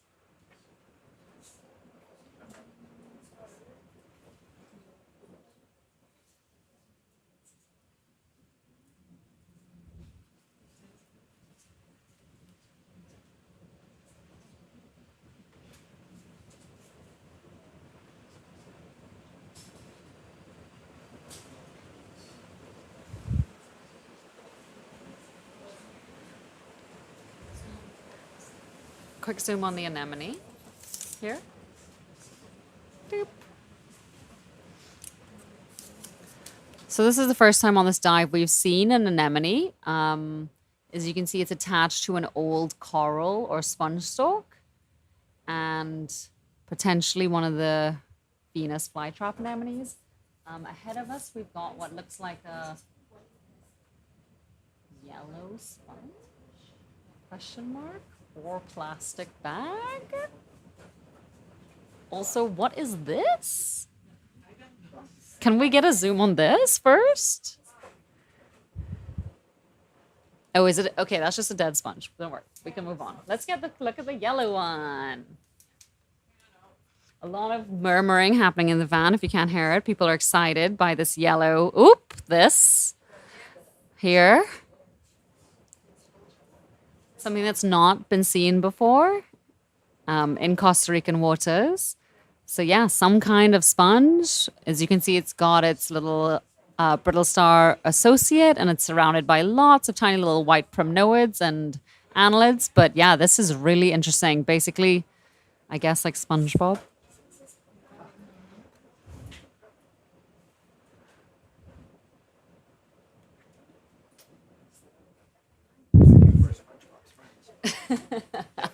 That is Definitely very looks spongy. vivid. Spongy. So I know we should collect it, but I've been given explicit instructions that we just get to Octopus D. Perhaps we could, is it possible to drop a waypoint here so that we can come back on tomorrow's dive to get it? And if we see any more on the dive, we'll get it. But This is the giant one. they do want us to get to marker D. But we're dropping a waypoint so we know where and can come back. So a lot of excitement in the van about that sponge. That looked like an hospital on the side. Yeah. So we dropped a waypoint in the hope that we can come back on a subsequent dive to potentially get a sample, or if we see one later in the dive, once we've had a look at the previously inhabited octopus areas, we will try to get a sample of that sponge.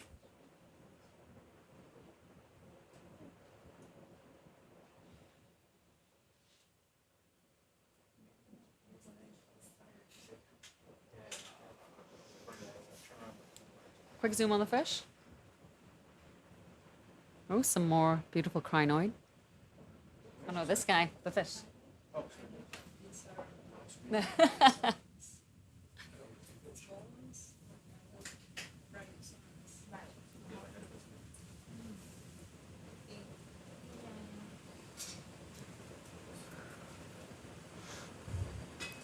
We've seen quite a few fishes on this dive. Some cutthroat eels, a Zawarcid eel at the very beginning of the dive, much earlier. A grenadier or rat tail or macroid at one point. And this one can't get a good look at its face. It's not interested, and yeah, doesn't want its beauty shot taken today.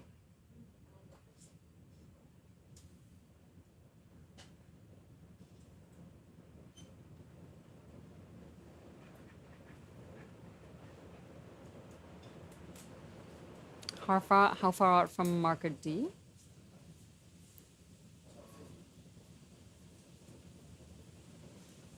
So this fish looks like a cusk eel of some kind of ophidiid. About 50 meters. Okay, 50 meters till we get to the octopus area. I don't think you'd speed up, but how long was 50 meters?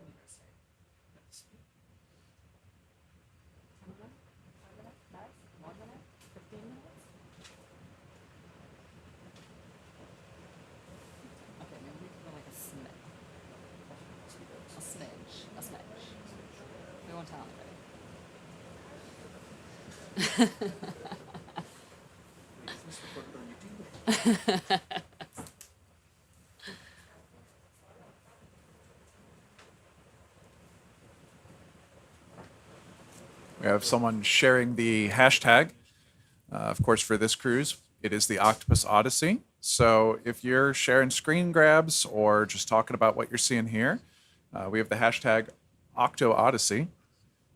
And there are lots of folks in our audience that share GIFs or video clips or even just still images.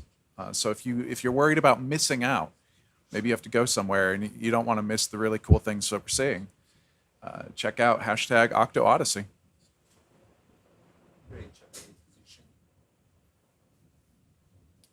Oh, can we get a shot of the penny agony swimming? This one. This, when we see it.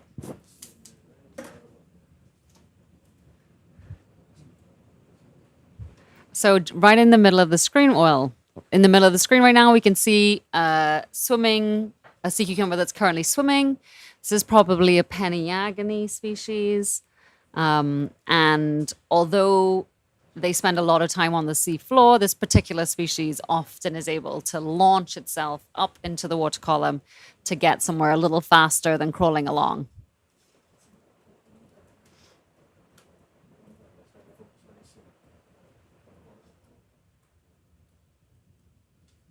Not an easy one. That's great, thank you.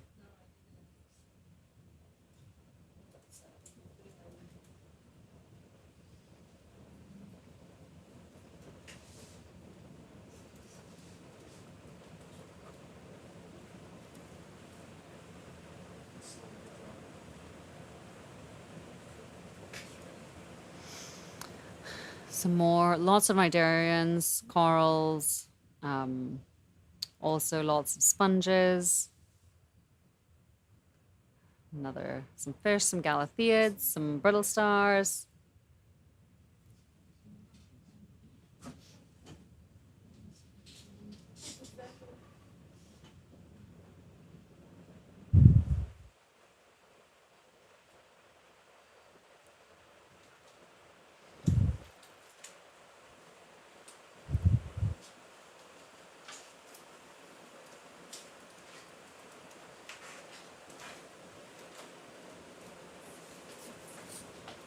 What is that?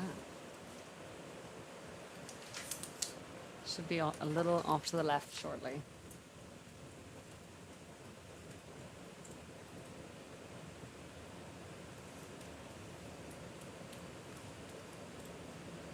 Oh, first sea pen.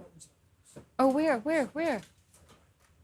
Okay, we may have seen. Oh, and here we have our first octopus! Yay! So we've got the world's expert in deep sea octopus on the cruise with us, Dr. Janet Voigt from the Field Museum. Janet, anything you want to tell us about what we're seeing? We're seeing an octopus. Anything else? Confirm. We're looking at its left side. You can identify sex on the right side by the third right arm. I suspect that's a male, although I'm not certain. Oh yeah. So Janet's saying that this one is not in the brooding position, which is when they're sort of inverted. This one she suspects is a male, which you can tell by one of the arms on the right-hand side. Yeah, that third right arm is kind of curled up. So in our viewing position, it's like the third across on the top. And it's curled, and that last segment doesn't have any suckers. That's a specialized arm for the males. And they use that arm, right, to deposit sperm into the females. Yeah. Sperm packets. Yep. You can see a groove on the ventral surface of the arm too, and that's through which the sperm packet passes. The skin looks a little slack. One of the fascinating things about octopuses is that Janet, do you want to come and do this on the please? water bottles were thought everywhere. We're going to try So and we're get just gonna- Janet up to the mic Yeah. here. She's got a wealth of knowledge on octopus Yeah. as we're hanging out here. One of the fascinating things about octopus is they're what we call semelparous. The females only have one reproductive event in their lives, and males live about as long as their sisters do. This individual might be toward the end of his life. You can see the skin's looking a little slack. He's not really in the prime of health. If you look over the arms that angle maybe toward 11 o'clock, it's loose. Just doesn't look like a primo guy. All the arm tips are intact though. As far as I know, there hasn't been an octopus collected at this depth off the coast of Costa Rica or anywhere off Central America, which is pretty phenomenal.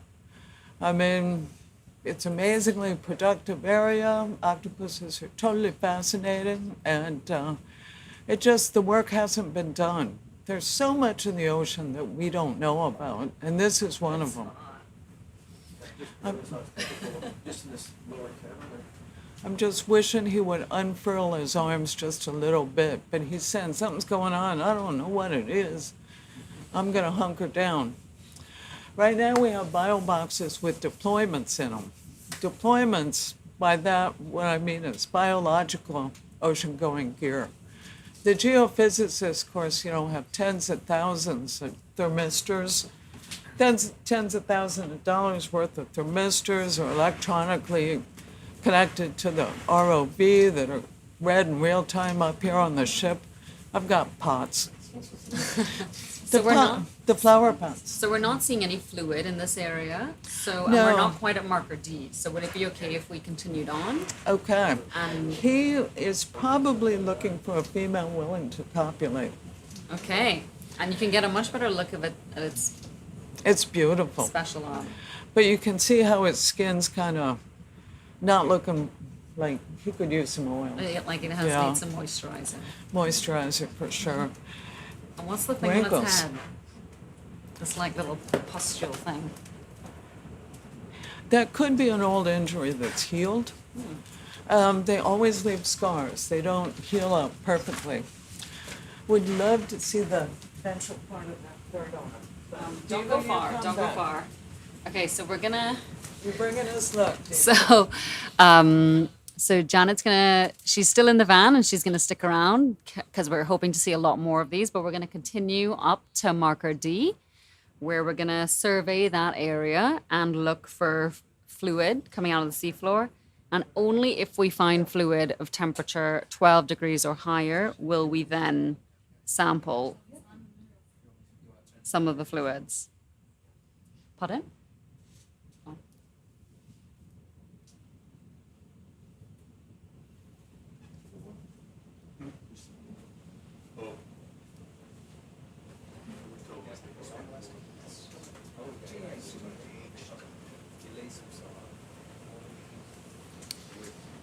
You want them off all the time?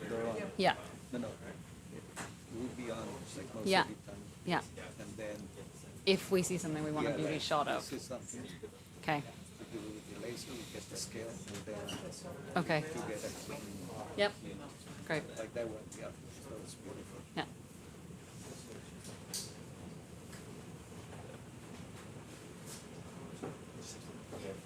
It's impressive, the amount of sediments and Yeah, it's clearly such a productive area. Yeah,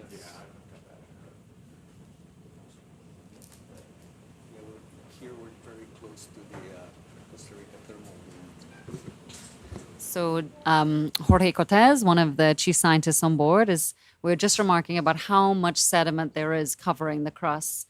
And Jorge was saying that this is really close to the Costa Rica thermal dome, but I'll let him do it in his words. Yeah, the Costa Rica thermal dome is a oceanographic phenomena in which there's an upwelling current, so nutrients are coming up to the surface. So it's a very, very productive area.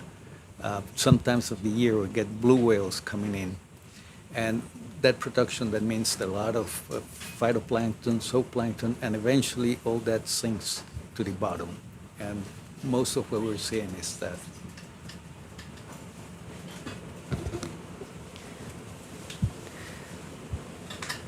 Great. All right.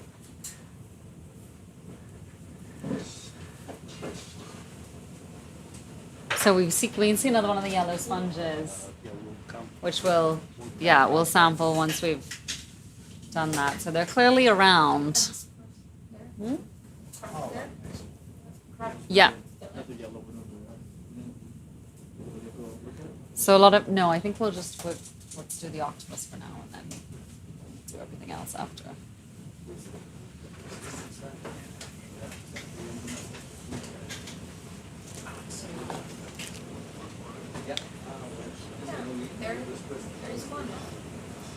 Oh, no, that's a sea star. I'm pretty sure. That's not an octopus, right? I didn't see it. Oh, right It there. must be right. No, I'm pretty sure it's a slime star. I think so. Yeah. So everyone who's in the control room, as well as online, we are keeping our eyes peeled for more octopus, as well as any shimmering water you might see.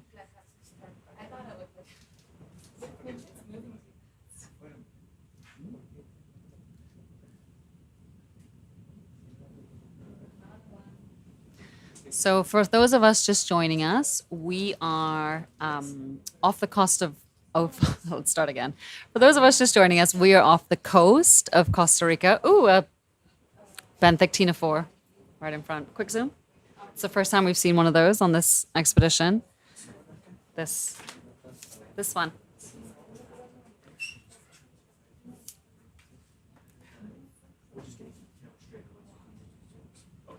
Yeah. Exactly. It was up here somewhere. This. Yeah. So many may be accustomed to seeing ctenophores. They're the They tend to live in the water column. They're jellies that have lots of cilia that look like almost rainbow-like when they're beating. Comb jellies. This is a benthic ctenophore, so it lives attached to the seafloor. And as you can see, it's got these long tentacles coming off of it that it uses essentially to fish. So that's great. That's the first time we've seen one on this dive. And I think in this area, right? Benthic ctenophore. Great. So yeah, Don Jorge is confirming. Never seen that before. We're also seeing some fish hanging around. That one's some kind of ophidiid, ocuscule. Yes. And so just put in under Nigeria. How much? It's a 40-degree slope. Wow. Like going up it. Viewers don't have that perspective. Yeah, so it's really hard to get a sense of perspective with ROV sometimes, but the pilots and Janet were just saying that right now what we're climbing is a 40-degree slope, so pretty steep. And that's why we're just moving with precaution.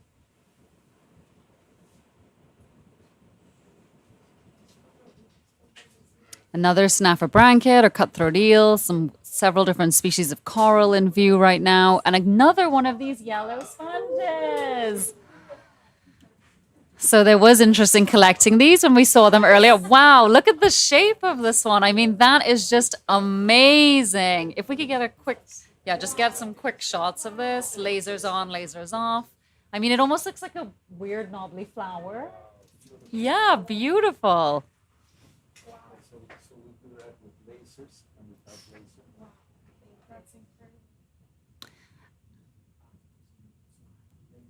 I see we're joined online by a jelly midwater expert, George Matsumoto from Monterey Bay Aquarium Research Institute, and he's identified that ctenophore as I'm going to butcher this pronunciation, but Chalfiella species, I'm guessing, of ctenophore. But this sponge is really something. Can we get a quick lasers on just to get a sense of size? Oh, we did that? Sorry. Okay. Great. Wow, that's beautiful.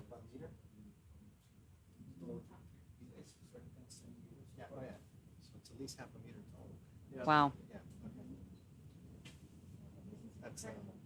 Gorgeous. More SpongeBob-like. Yeah. I've never seen a sponge in that shape, so that's really interesting. My shallow-water sponge is supposed to be the inspiration for SpongeBob. Yeah, you said that in your presentation. They were talking about definitely. the slope they were talking about the slope we're going up, so I'll toss that up here real quick. You can sort of see that waypoint that we were coming from all the way down in the lower left, and we are almost up to our next set of waypoints here. Another what looks like cuskeel, some dotted around, some corals, some sponges, lots of different species of each.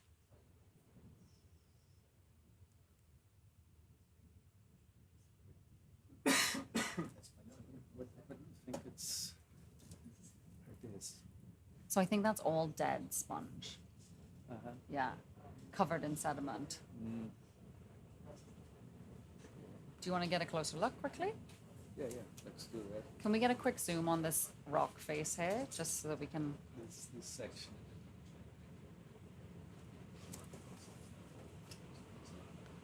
So definitely we've got some dead sponge, and then in between it, bryozoans, I think. Yeah. Perhaps two different species of bryozoans, like the one that's net-like, and then the one that's more... Yeah, and then, yeah, exactly. Beautiful. So yeah, there are a lot of samples that we would like to collect, and most certainly will over the coming weeks. But for now, we are on a octopus mission, essentially.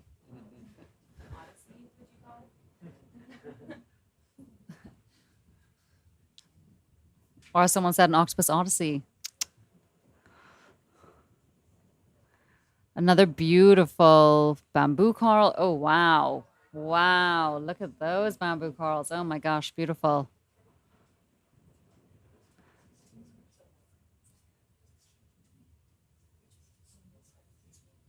So these are pretty sizable corals, which is great to see.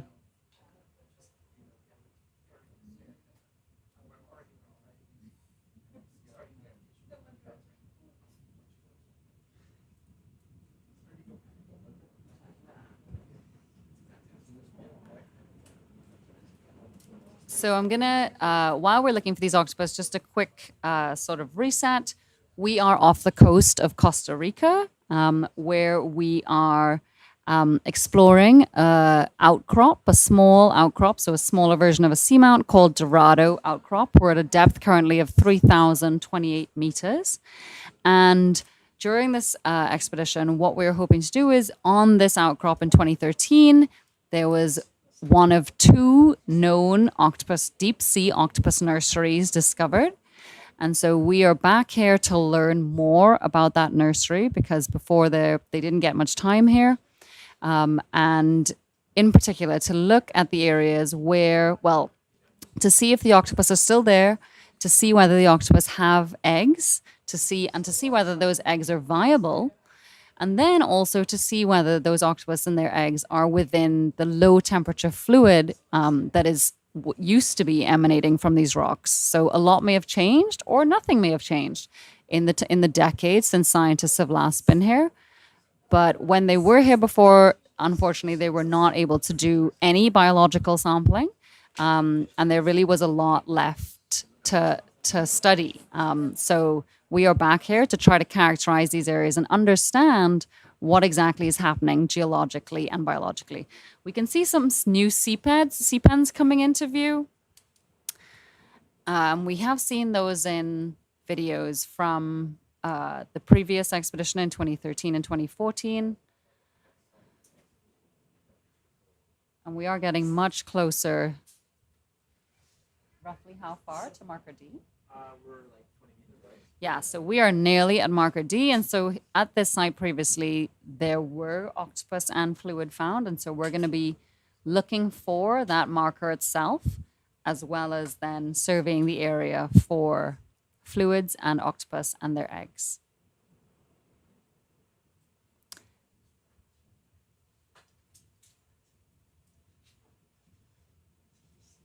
For those just joining, my name is Dr. Diva Amon. I'm a deep sea biologist based at in Trinidad and Tobago at an NGO called Species, which does marine education, research, and science, as well as at the University of California, Santa Barbara.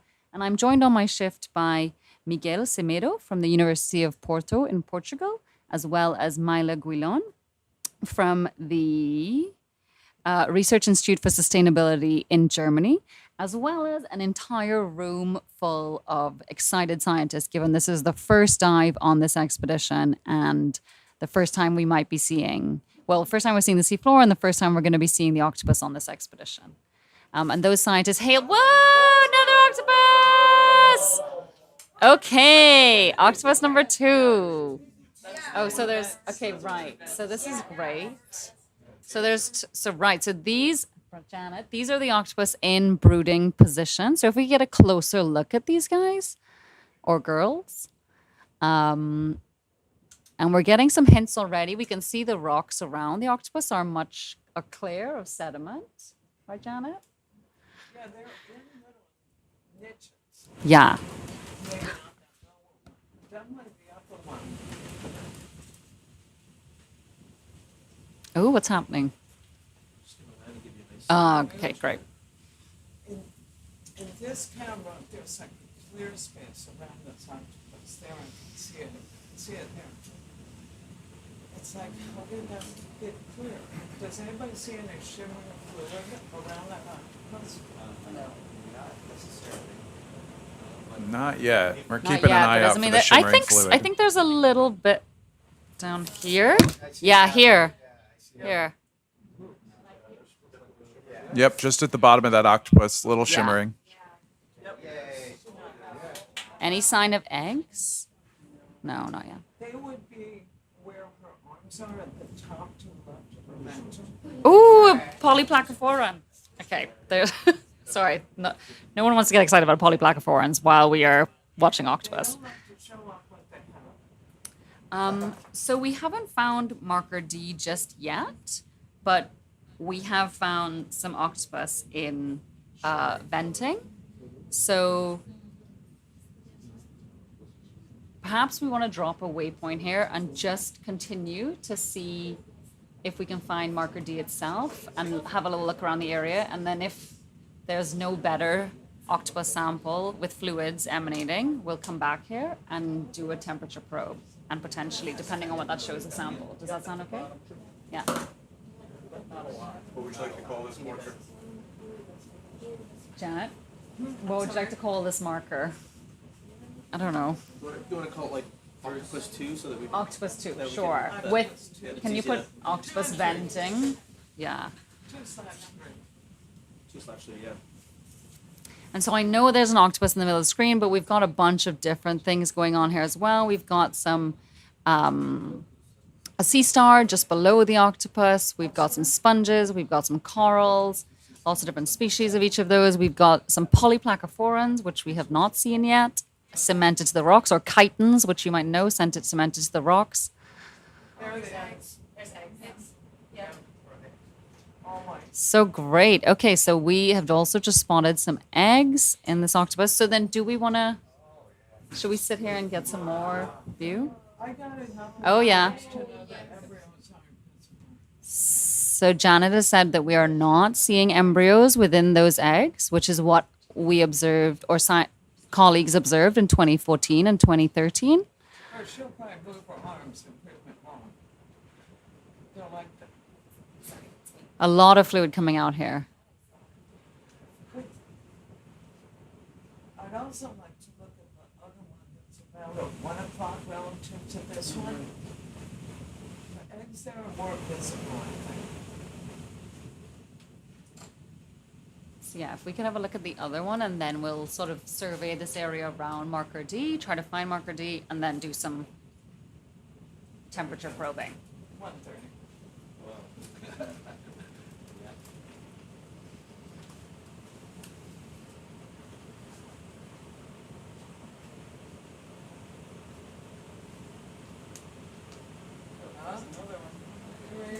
And you can also see the sea floor here is quite metallic, where because the octopus have cleared, or the fluid, whatever it is, has cleared the sediment from the rocks, you can get a much better look at the crusts and actually see that metallic covering. Definitely lots of shimmering water. Oh yeah, there's low. Okay, so we are in Janet.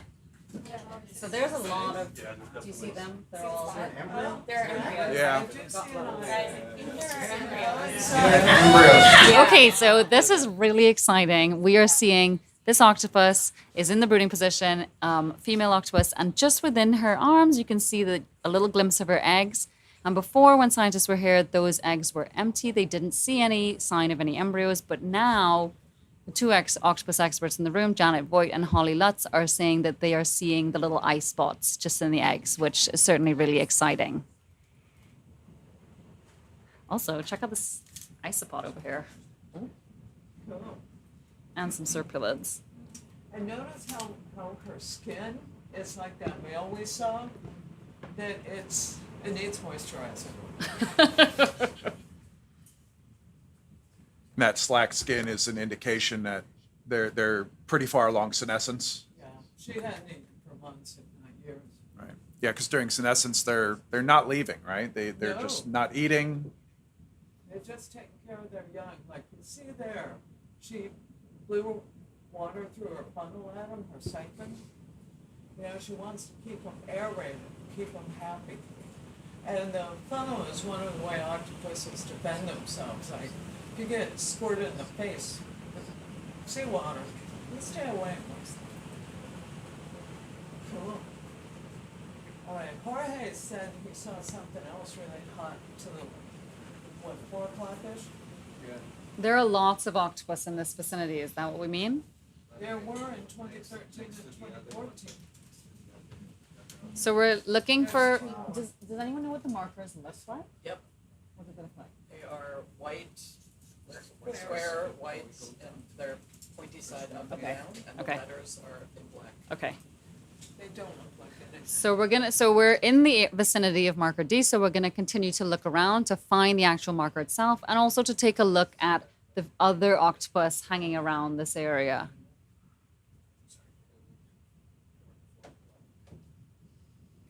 On the rock, looks like a scale worm. Yeah, let me just take a close look at that scale. The chitin, Yeah. yeah, a polyplacophoran. Yeah, so here you can see a lot of shimmering. And so this is one of the things that we came to find, that indication that there is low temperature venting. And soon enough, we're going to take out the probes and get a read on how hot that water is. Janet, while we're... Okay. There's a hypothesis that the octopus are actually using these slightly warmer waters that they have their eggs in to accelerate development of the eggs. Janet, do you want to say a bit more about that while we're looking for eggs? Given how large these eggs are, like they're an inch or two long or 36 millimeters, and given the ambient seafloor temperature is like 1.6 degrees C or the inside of your refrigerator, they can literally take years to develop. And completing development is key for survival. So if the female finds a spot that's just 10 degrees warmer, 10 degrees Celsius warmer, and the eggs can survive and she can survive, they can cut the development time to minimal. I mean, so instead of 10 years, 4 years. It's still a long time, but you can see they're vulnerable. Inside the seamount, there are shrimp that like octopus for dinner. And so it's risky to sit here, but the females have no choice. If they carried their eggs, they couldn't do anything. They would probably drop them, run into predators. So this is their best solution. And if you've been with us all morning, you've seen how much sediment cover there is in the lower part of the seamount. Octopuses don't clean their rocks. They need to find spots like this that are just nice and pristine. Diva, is this the one that's live? Is this the one that's what? That goes out? Yes. All right. I mean, I think they all. If you saw that female that we had centered on, there's green polka dots on the rocks to her upper right. Those are previous egg glue spots. Each egg is individually glued to the rock by a substance the female's oviductal gland makes. And it stays there for a long time. Diva, I don't know your sampling thing, but you might be able to collect that upper rock with the green. I said it's right in front of him. Oh, I think so. Never mind. Could we zoom in So we're here? just going to take a look at this one here, Okay. Janet, first. All right. Everyone's. Too much to see. Yeah, Oh, it's so too many exciting. octopus. We still need to find the marker. Who's got the con? What am I doing with the camera? Why don't you just zoom straight in, then we'll be done with this and you can move on. I was thinking about sampling this. Yeah, that looks pretty fused. Right here. Each of those green spots represented where an egg was at one time.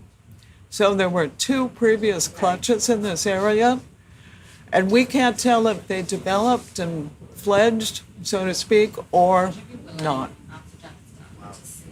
All right, what was the other side Diva wanted to look at? Yeah, so while we're moving, we're actually going to get Don Jorge to repeat a lot of what you said in Spanish. Oh, For good. Spanish viewers, if that's okay. And we're going to take a look at some other ones. Lo siento, ma. Wow, and look at this community in the background, how... Yeah, look at all that. Did we take a look at this? Bueno, hemos encontrado los pulpos finalmente y estos pulpos así enrollados son hembras que están cuidando sus huevos y ya tienen mucho tiempo de estar ahí y los pulpos ponen los huevos y después las hembras se mueren. Entonces están en estos sitios a donde está saliendo un agua un poco más caliente que creemos que ayuda al desarrollo de sus huevos, que se pueden ver entre los brazos superiores al fondo, algunas cosas blancas. Esos son los huevos de este pulpo. Y el sitio tiene una riqueza impresionante. Ahí vemos zoántidos, hidroides, gusanos, otros moluscos, muchísimas esponjas. Entonces es realmente rico este sitio que estamos visitando ahorita. So I think what we'd like to do, even though this is amazing, we're still looking for marker D. Yeah, we're almost there. We're about Yeah, 15 and so we want to locate the physical marker, and then just survey the area. And once we've had a look at the area and know which might be the best site for sampling, for taking the temperature probe of the fluid, we'll do that. You might have heard Diva working with our pilots there in the background. This waypoint D, this marker D that we've been working towards, it isn't just on our computers here. There's actually a physical marker there that we're going to try and find.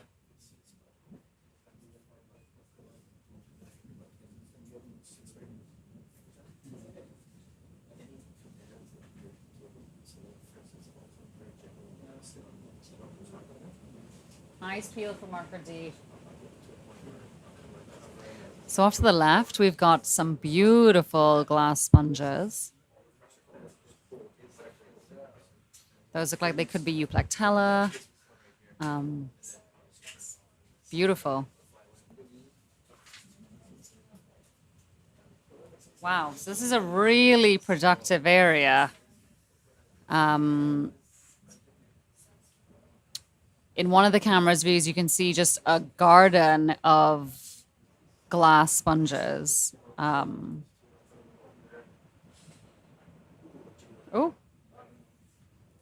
Wait, we didn't want to take off too far because we still want the markers like not that big. Okay, I'm just Yeah. trying to. Yeah.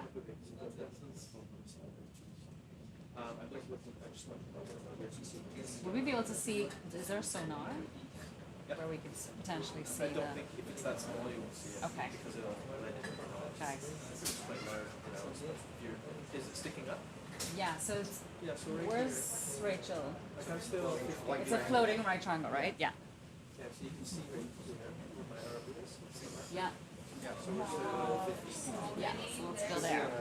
Let's go there.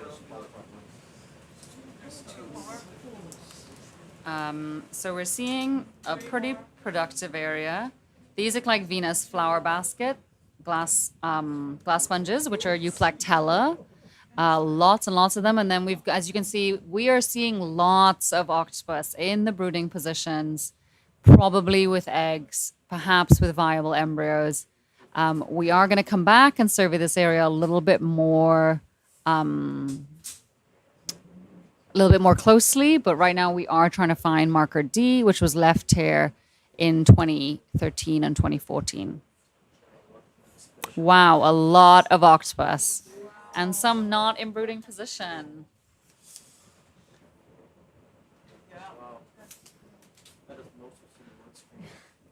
That's amazing.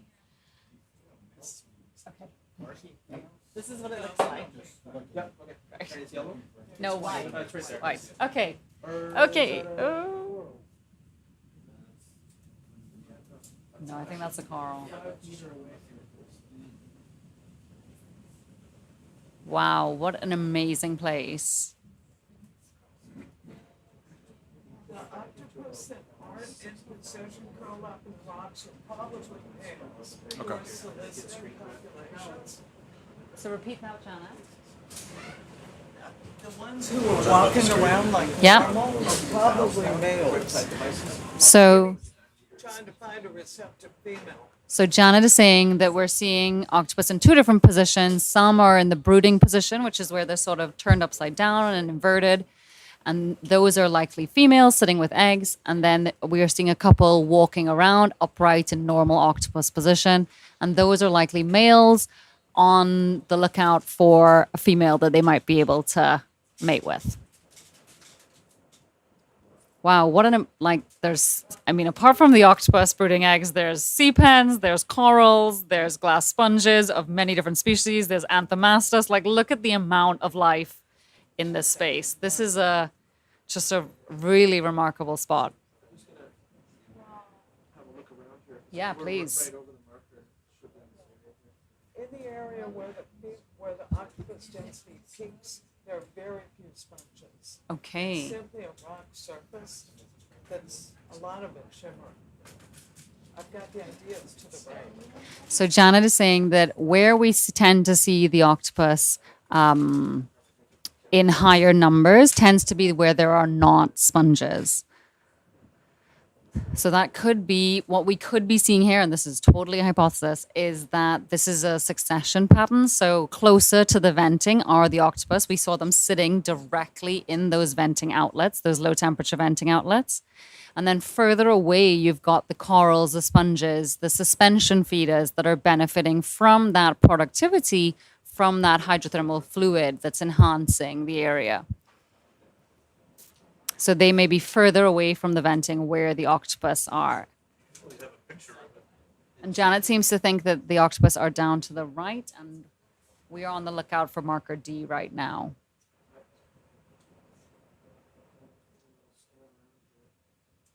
Okay, this is close. Yeah, so there you go, Les.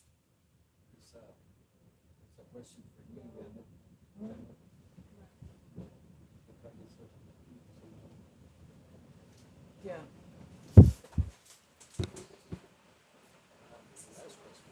So there's two questions, right? So there's Janet, they're asking how big are these octopus, and then how come they brood for so long?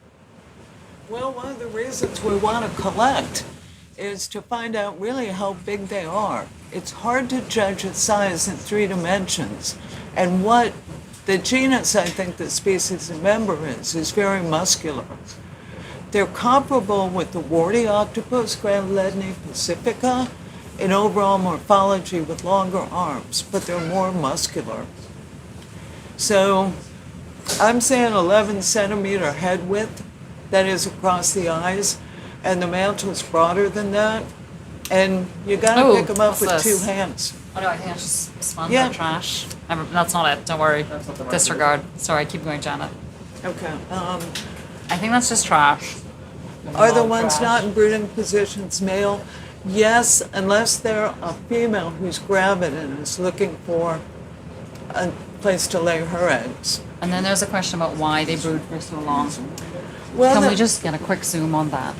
They Trash. brood for so long because their eggs are very large and they're very yolky. And the temperature, except in those little places where the shimmering water comes up, is 1.6 degrees Celsius. It's like inside Folks, your could this be refrigerator. the base of the marker? Your clump weight for your marker. Yeah. It could be a what? That looks like a clump weight for your marker. Yeah, so do we think this is marker D but without the D? No. That's not what the weights look like? Does it look like this? No, it's there. No, that's not it. Okay, no. So apparently it was just a dive weight. Okay. Sorry, keep going. We're thinking that's an Alvin weight. Okay. So what we may have just seen is actually potentially a weight from the submersible Alvin. They have to drop weights when they're beginning to ascend. And that's not the marker that we're looking for. But there's some great scenery while we're looking. So yeah, please, I mean, whatever you need. Hold on. Let me tell you. It's 3007. Okay, so yeah, our depth is a little bit off just because we're using a CTD depth.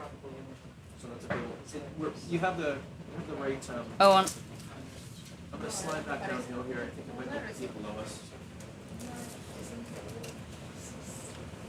You can see the marker I'm circling around it. Yep. I'm doing all sorts of search pattern here. I'm not seeing it anywhere, but it's definitely this area. I think we'll look for a little bit more, and then if we don't find it, just begin to take some temperatures and fluids, right? Yeah. How far do your lights penetrate? There's a question of whether we're going to collect both male and female, and that is the hope of the scientists here, to be able to collect one of each, as well as likely some eggs from the female that they end up collecting. Well, we plan to collect at least one male, and there's a very nice one, I think. Because the taxonomic characters are based on male reproductive features. We also, because we want to test the hypothesis that this warm fluid that's coming out from under the ocean's crust carries, oh, very nice shot. Beautiful. Look at them all. Anyway, does this warm fluid carry a microbe that somehow influences the eggs and the females and contributes to their quality of life, to say the least. The I eggs think it's actually down in the octopus. of octopus are really special because they enlarge as the embryo develops. And that means they're porous, so that microbes And if we could don't go find it, in then and we just infect, although it'd be a beneficial infection exactly. of the hatchlings. Yeah. So we need to test that. And the only way to do that is in hand.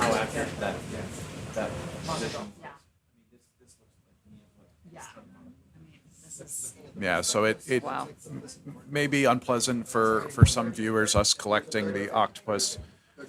Just as a heads up, that no, it is says- something what that we're does looking to 30 collect. It says But as you heard from Janet there, in order to actually understand these species to a greater degree, they do need to be seen up close.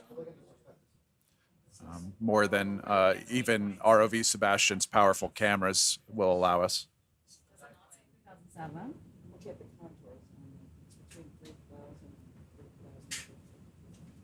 Yeah, so the depth of marker D is 3007.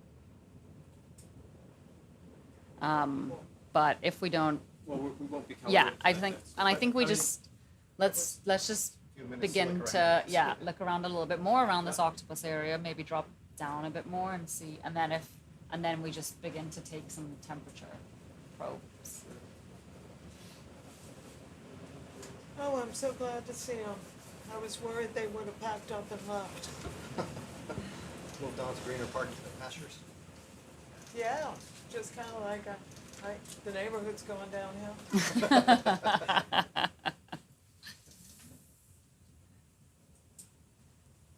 There's definitely a little concentration of them there. Wow, look at the amount of it. I mean, it's just loads.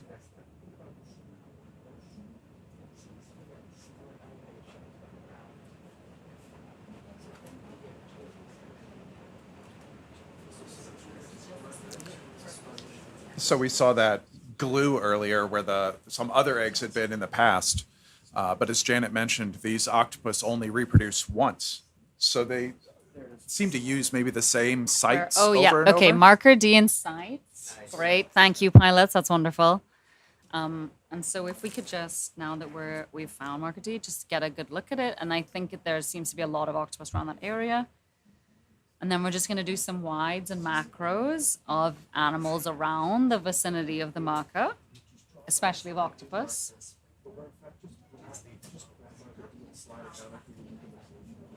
There's the marker. There it is. Yeah. Yeah, we got it. Like 3 minutes ago. Oh, it's gonna be hard to see. Yeah, so if Come at the right angle, otherwise. So yeah, right? Yeah. So if we could get some macros and some wides of octopus and other animals in the area just to survey a little bit. Sure, do you want me to kind of pan around? Yeah. Or do you want to do like a survey of flying or just land out and look around?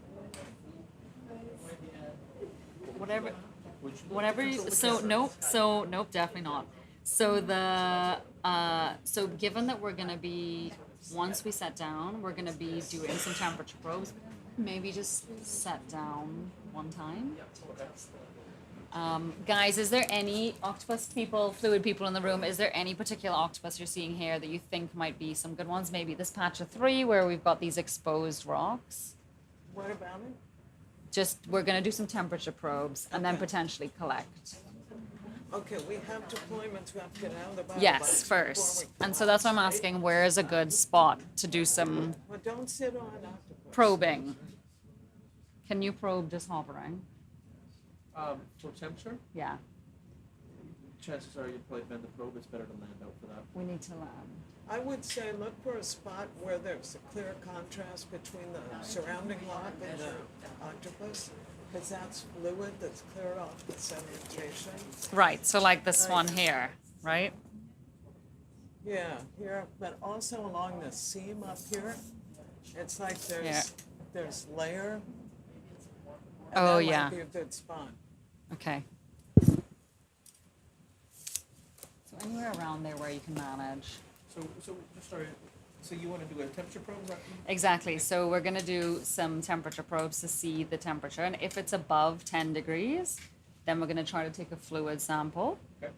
And then we're going to take out the animal shelters from the large firebox, deploy them somewhere, we'll look, and then try to collect an octopus. So let's start by. So first let's do the temperature. Let's start by just doing a quick service test. Zoom in, see if we can see the shimmer. Right. That's our best instead of just kind of laying out randomly. Usually Yeah. you'll see a little bit of a. I think where these rocks are particularly They look. not sediment covered, there'll be a lot. That might be copulation. Yeah. Oh my goodness. Oh, wait. Okay, hold on. Okay, wait. So then if we could just get a quick, not a quick, we're going to stay here for a while. Some of them do quickens, some of them stay there for a while. So what we think we might be seeing on screen is potentially octopus copulation. I'm not sure if this has ever been seen before, Janet. Well, not in this species, because nobody's ever seen this species before. But you see the white on the male's third right arm? That's the spermatophore groove. And clearly, it's a female inside. And his arm isn't Can we zoom on reflex these? posterior, Yeah, I'm just gonna land but it's Yeah. reaching out. That'd be great. Thank you. I'm just gonna show my. Some octopuses stay in copula for hours. Some of them don't. All right, we just keep an eye on that. And so would Children should be in some. would that happen? Would the females be able? Would these females potentially have eggs already? Yeah. But they have sperm storage organs. Right. So they can be theoretically brooding and copulating at the same time. Yeah, I mean, realize they're producing maybe 100 eggs that are 16 millimeters long by 6 millimeters across. And there's not that much room in their ovary. So they produce the first ones, and then over time, the next ones come and get ready. And each of those is fertilized, we think, as it travels down the oviduct. And inside that oviduct is a sperm storage organ. And if the male can fill that and block other male sperm from accessing the eggs, he increases his fitness. He sires her young, or more of them. Now, look Can at we the go tighter? difference. Yeah. He's rosy, maroon, and she and the one at 1 o'clock is more purple. And so you think that's a difference in condition, I don't know. potentially? It could be the light. The angle of the light, and it's not that there's anything wrong with the light.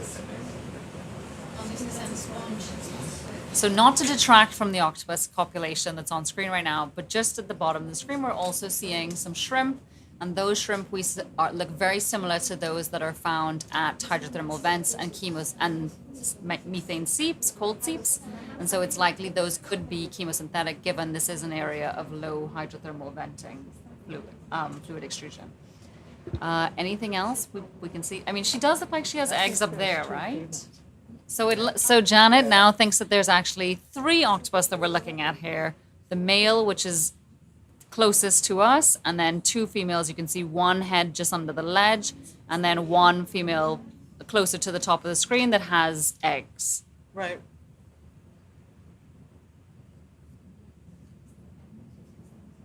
So group copulation, basically, is what's happening.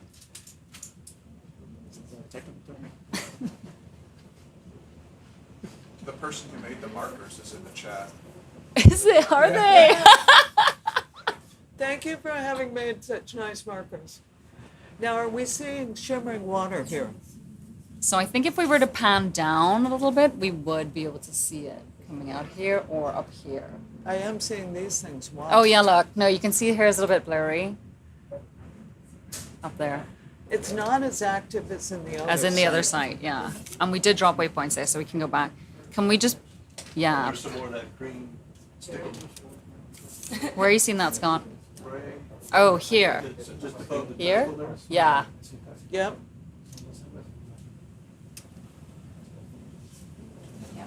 So these Oh, eggs there I don't. see the shimmer. Conspicuous. Wow, and also slimy. There's lots going on. Just in this spot alone, some stoloniferan, cnidarian, some serpulid tube worms, some amphipods crawling around, some sponges. And the And then, of shrimps. course, and we saw shrimp, and then, of course, our beautiful octopus. No, I'm saying we get a male and female. If you Since, are we set down? Yes. Do we want to just do a temperature probe because we're set down? Would that be okay? Yeah.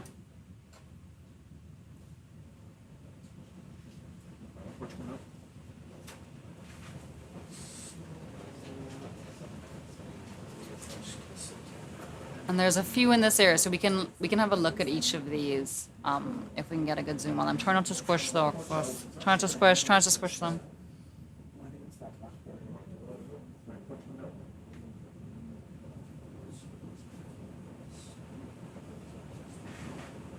Great spot.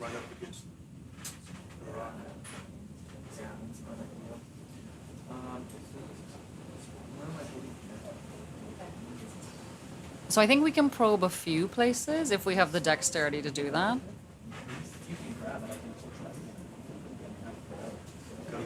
Hmm? Yes, we will once it's in there.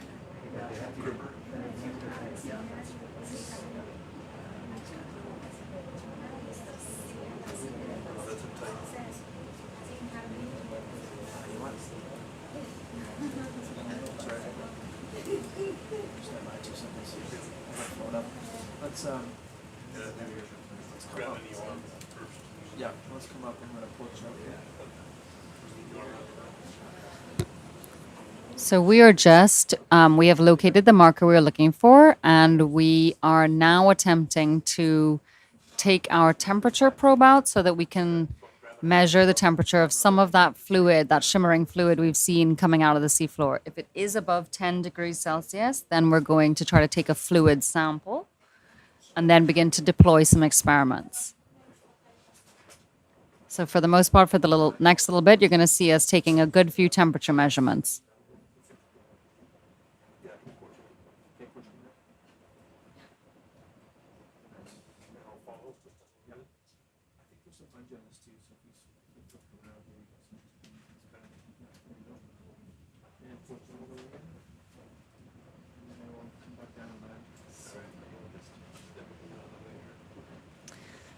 So amazingly, we've got one of the scientists on the virtual, joining us virtually in the chat, and he or she actually made the markers that we were just seeing.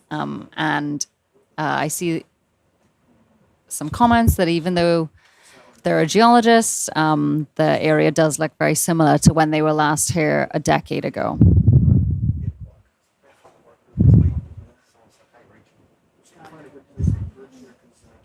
So Katie, yeah, thank you so much for making these markers, which lasted very long, and we're now able to find a decade later.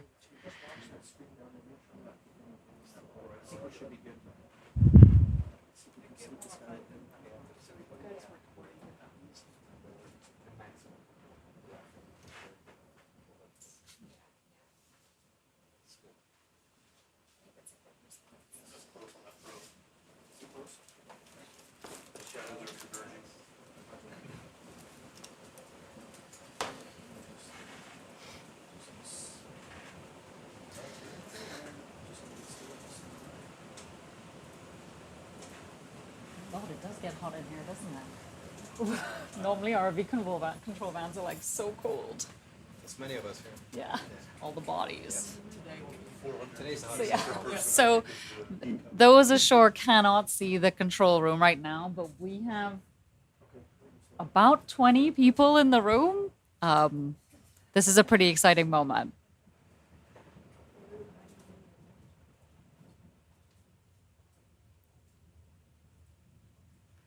Yeah, so if we could just shove that down into various places where we're seeing fluid flow and anything above 10 degrees. Where can we see the readout? I'll pull it up. Thank you. Where he's going now is probably good. Yeah, down into that hole. Yep. Yeah. Yeah. Raw temp is what we're looking at. Where's our readout? I got her up there. So guys, this one. Okay, got it. The previous record was 12.2, 12.2. So hold on, I have the paper.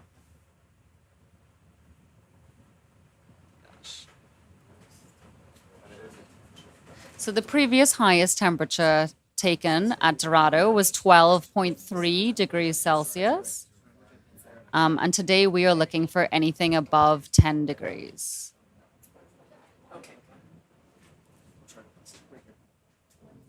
Okay.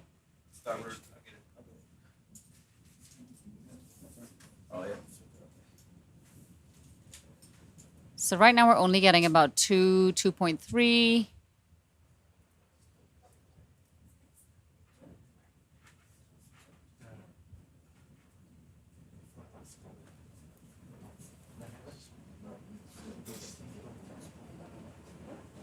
It's going up about 4. We're hitting 4, 4.5, 4.5. Okay.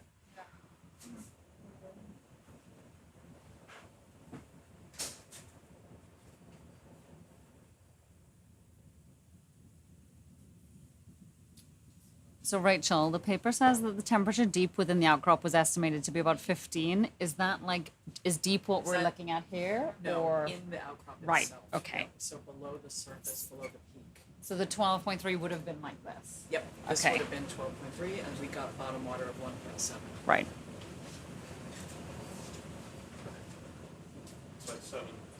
Okay, so the highest temperature we're getting here is about 7, so we're going to try to probe a couple more spots to see if we can get closer to 10.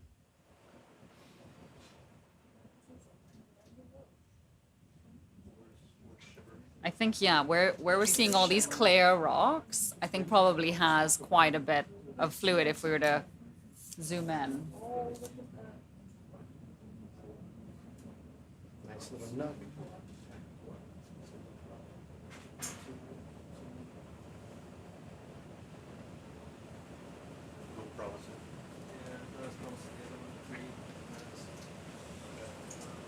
Keep going, left. Yeah. Oh no, do we just, no, it's fine. So yeah, I think in this clear, Scott, yeah, I think all here, because it's free of sediment, that might indicate like stronger fluid. If we like So what zoom, worked maybe. in the past was zooming in and finding the shimmer, and then using that to focus. I don't see the shimmer. Yeah, I haven't seen, even at 10 degrees, you'll see shimmer. Yep. I'll just have a quick browse around here. We saw it in there.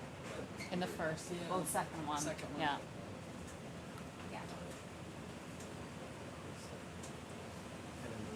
Calculating triangles.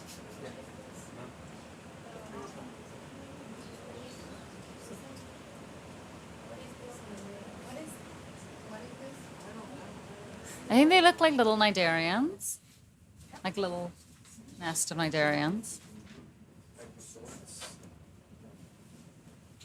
Yeah, some kind of hydrozoan. Yeah, if I stare at it long enough. I can convince myself it's shimmering.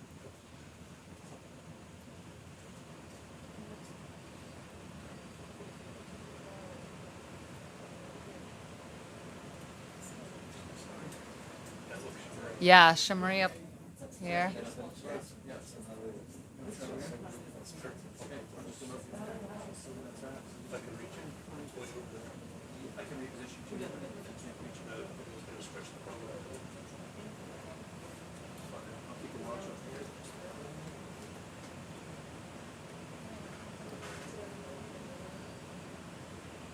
Still got some stretch there.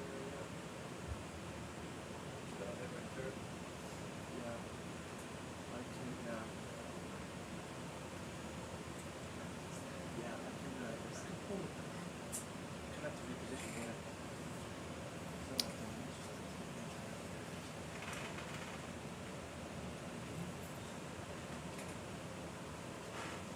Great shot of the sea pen.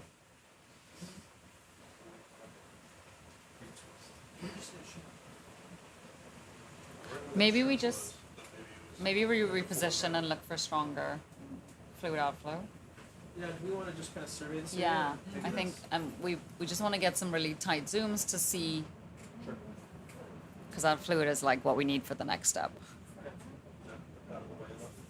Yeah, if you just come up with your arm, then I'll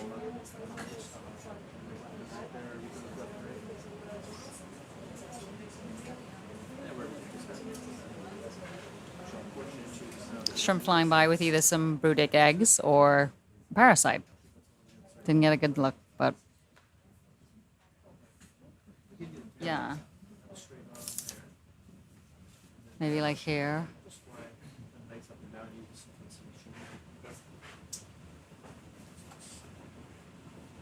Look, there's the copulating ones are still doing their thing. And they could be doing that for a very long time.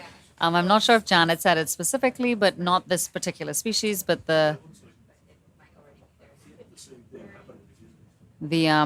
longest brooding period of any animal on Earth, I want to say, was discovered in deep sea octopus off California, and one scientist there were able to observe octopus brooding their eggs, one octopus brooding its eggs for 53 months, which is extraordinary considering, I mean, humans are only 9 months.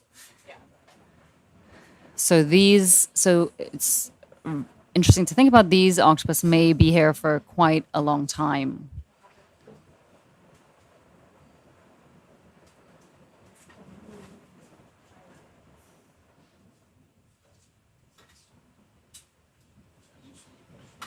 Looks like we have Tonmo in the chat. If you're interested in cephalopods like these octopus, Tonmo actually has a fantastic forum for that. Yeah.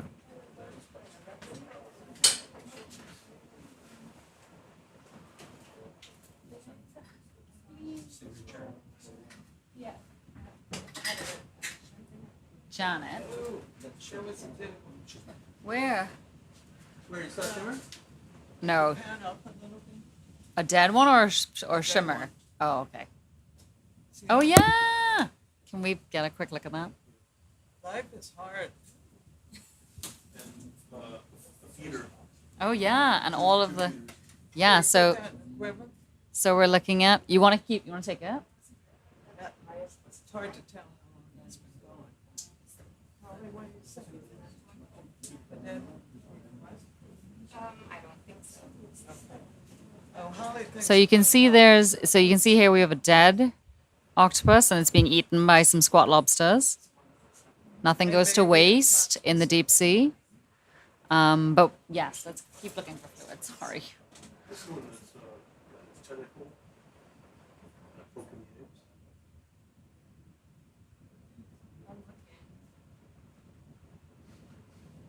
Could these be chemosynthetic? Could they be the Yeah. octopus? Yeah. Sure, but like, I don't know, could they be in theory chemosynthetic? The microbes, microbiomes, right? Yeah, no, that's what I mean, obviously, like within them, but If yeah. we relied exclusively on the fluid flow, we'd see all sizes. Right. And what we're seeing is return. Right. And so and these look like they're in decent condition? Well, they're old. Okay, so we can,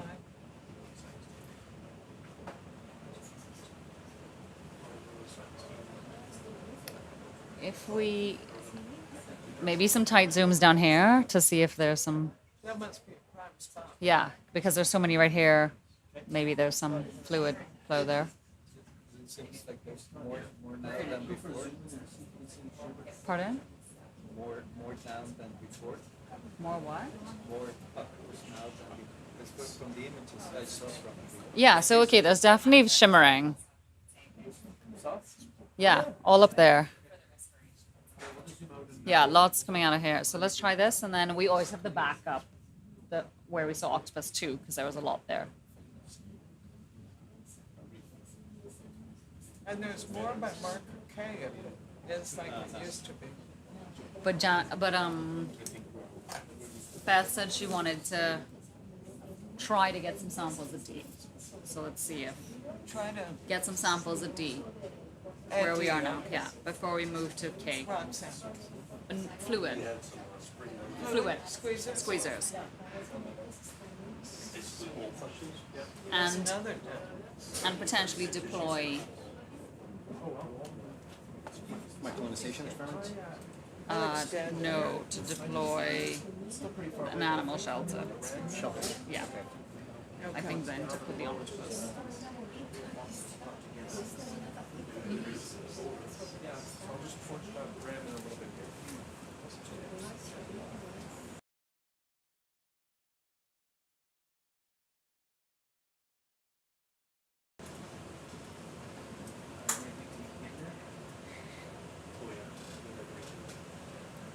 What were we saying, Janet? I'm not Just seeing gonna green spots. show how like crowded did we at are the first currently one. here. Okay. Oh, you mean for the where they used to be? Yeah. What Maybe does they'll that have mean? a population boom.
Yeah, I just saw those videos.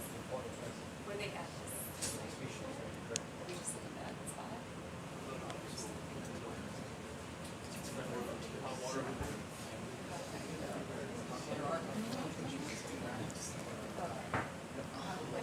So folks are asking where the only other known deep sea octopus garden has been seen, and they're correct. That was off California.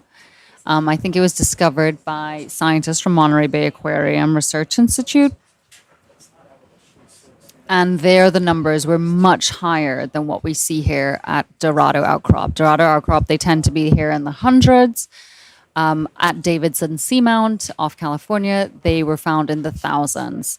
But it's suspected, and what we're going to be doing over the next 2.5 weeks is exploring the other outcrops and seamounts around here, which have never been explored. And we're expecting that there may be more sites like this around, given the numbers needed for population success.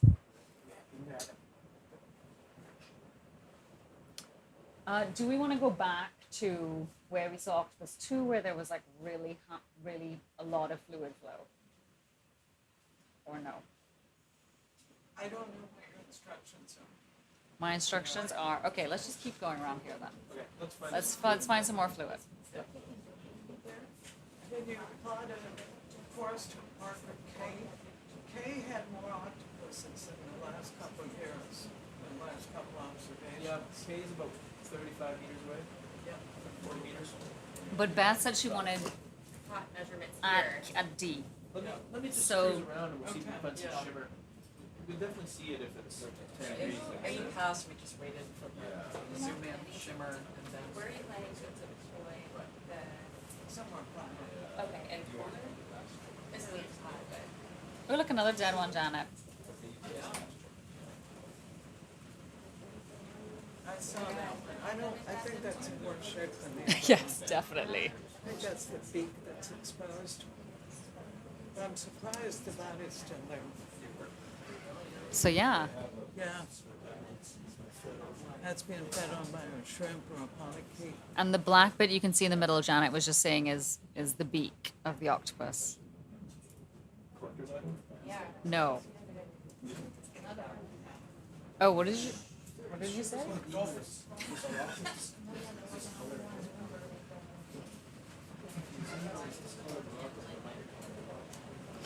The lighter colored rock is usually, I think, where you'd find the venting, right? Right, Jill? Darker. Darker. Because that means you've vented the sediments off of it. Right. So there's actually enough friction. Oh, no, but like here, that's not sediment, Yep, the blacker. is better. Okay. So what about this over here on the right? So this. Yeah. Oh, But those holes are also, like, there's a crack, looks like. would we be able to see the shimmering from this far away? I think maybe a bit more zoomed. I gotta get close, but then Yeah. we got two issues here. One is the probe on the side. I gotta be real careful. Okay. And yeah, we'll just we can get close and then have a browse around, and then we can reposition.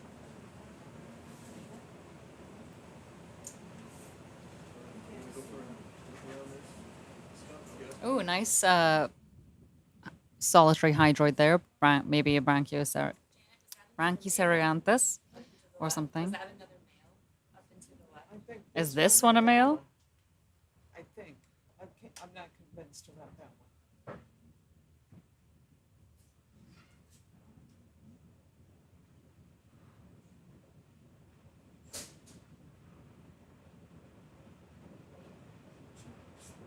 Wow, lots of stoloniferans.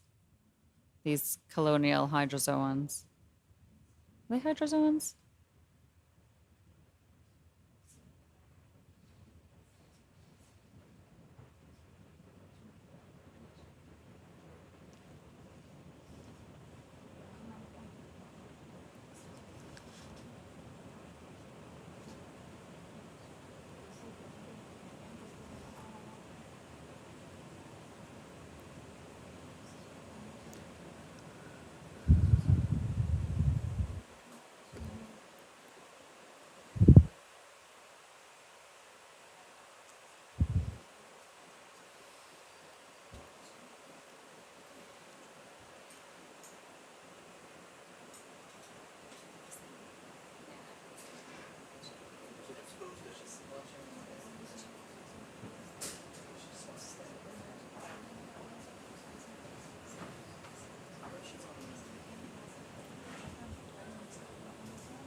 Come up a little bit and we'll slide back to the left through the fielding and come up on the field. No, I'll come up on the deck. So I'll take it up and come over here.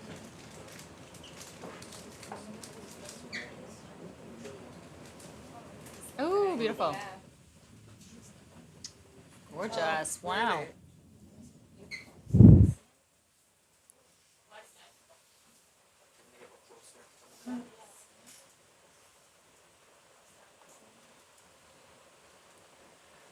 It's today's Tiffany lampshade.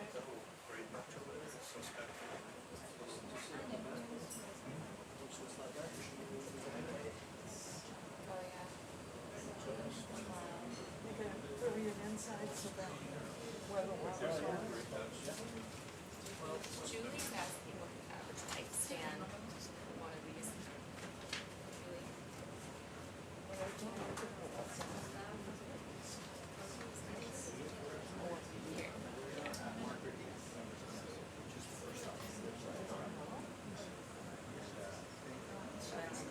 Anyway, Julie's asking what the average lifespan is. That's interesting. So I think because this one is not in brooding position, it may not be an area where fluid is coming out.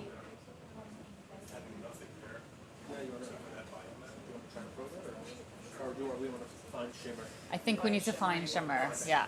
And they'll usually be, we think they're around where the octopus are in brooding position, so that sort of upside down position. Like, yeah. Gal.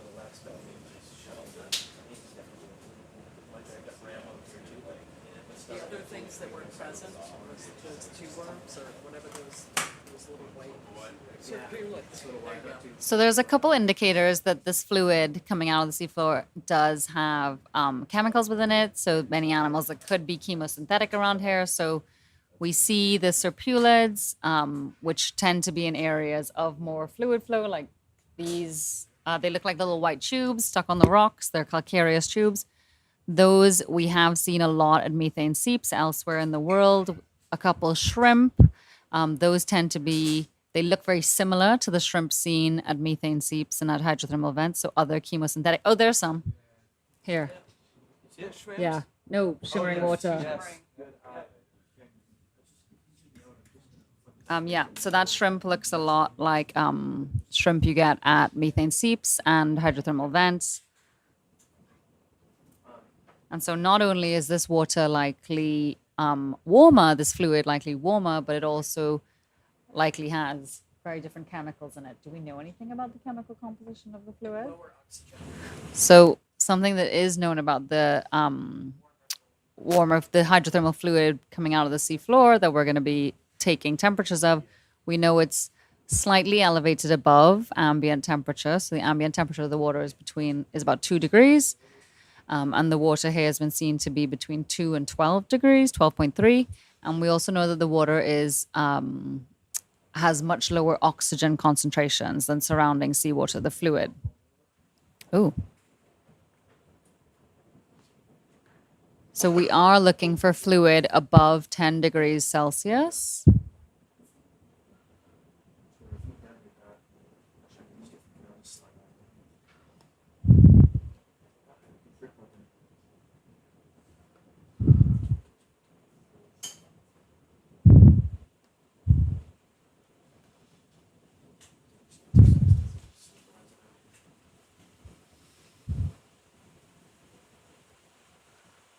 There's so many things we don't know about these octopus, starting with what species they are, going to, how long do they brood their eggs for? Do they rely on the elevated temperatures or the chemical composition of the fluid for that brooding?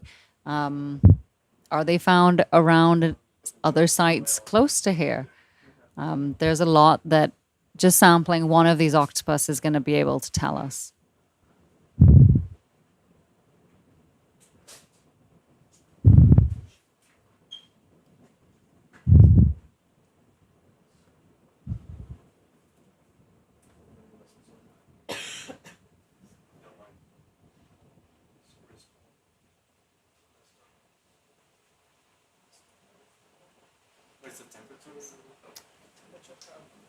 They don't have it up. Can we get the readout of the temperature? Yeah. Please.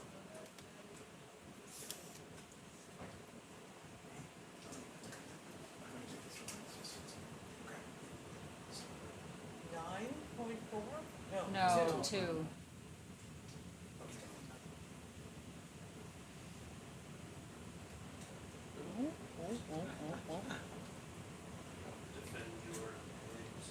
Okay, we went up to 2.6.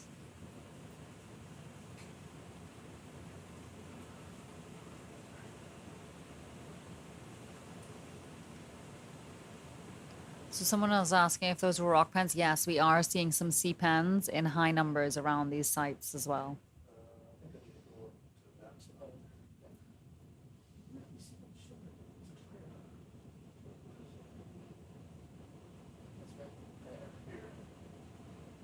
Good choice.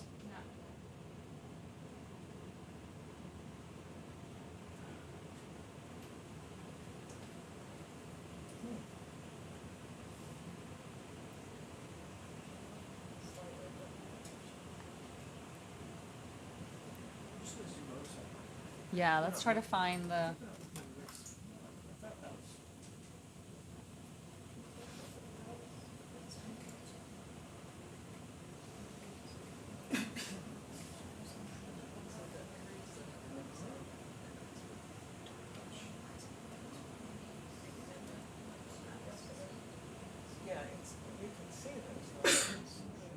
I'm sure you saw shrimp. Yeah, I definitely did, but now I'm just trying to find it again.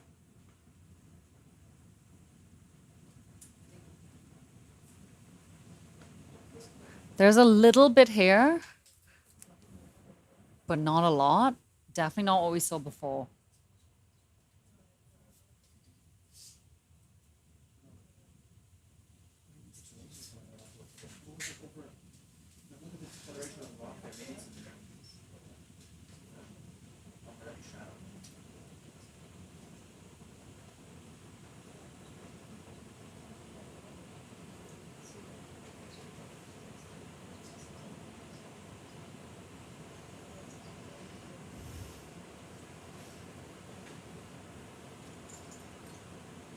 Yeah, maybe in this group.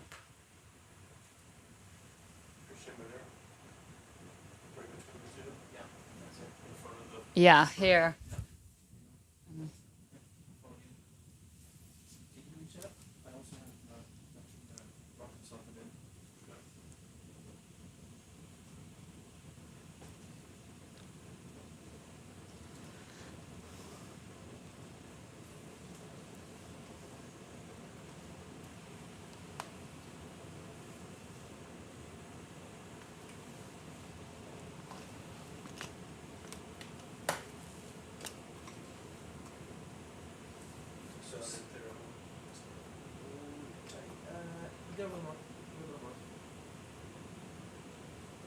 Ooh.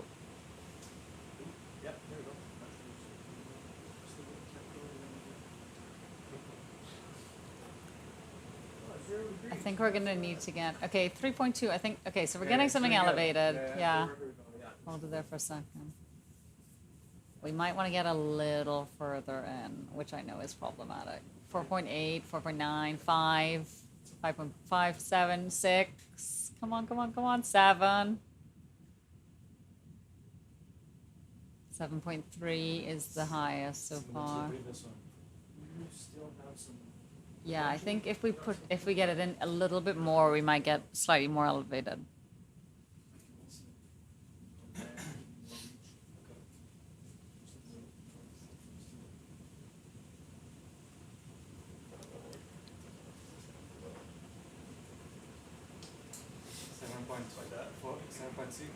Okay, right. 7.76. 8.3. Keep going, 8.9. Okay, keep going. Little 9.8, 9.92, 9.95. It's like an auction. Kids are so excited when we need Well, there was 9.96. So if we could get a smidge, right, 10. Okay. So because we now have temperatures over 10, we would like to take a squeezer sample here, please. Thanks, guys. Temp.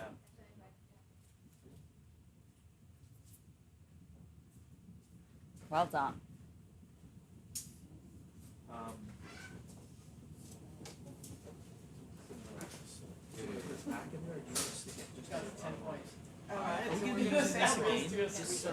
Let me tell you. Hold on. Yes. Not at this exact site, but yes. At this marker, I mean, but yes, we will. Yeah, maybe we just rack it backward. We're gonna do the same process at another marker.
It's still 1.5.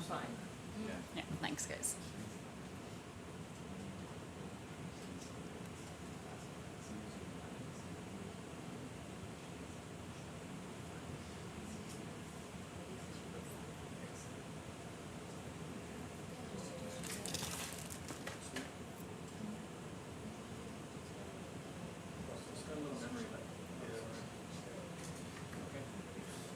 use a squeeze sample?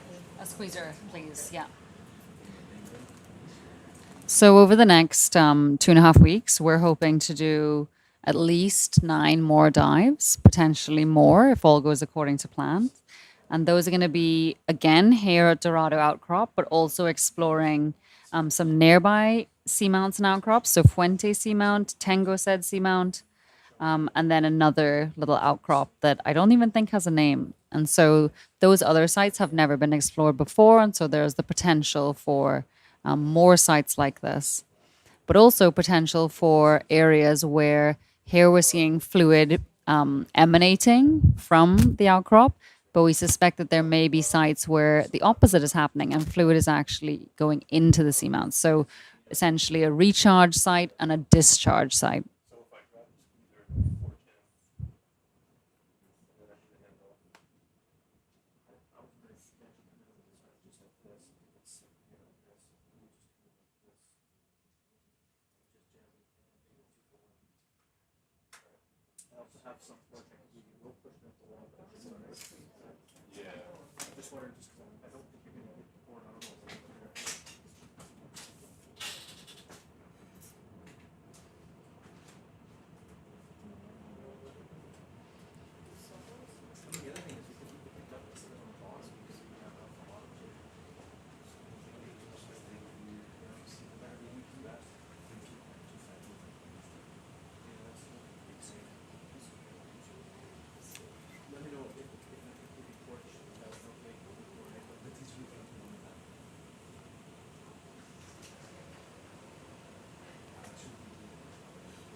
So when we get that out, we're going to want that sample to be taken as close to where we did the temperature measurement as possible, please.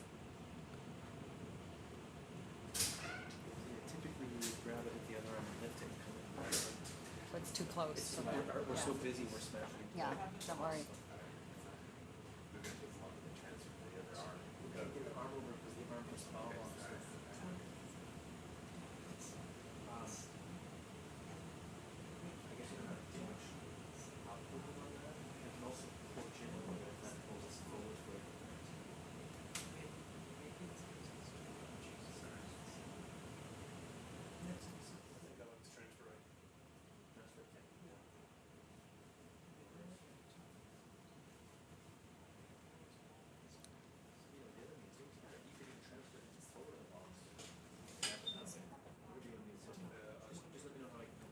So we've been on the dive for about 6.5 hours now, and yes, we are not even halfway. And we again are at Dorado Outcrop off the coast of Costa Rica at a depth of about 3,005 meters, and we're just about to try to take some samples for fluids. So this instrument's gonna suck water up then? Yes. Yeah. Water sample.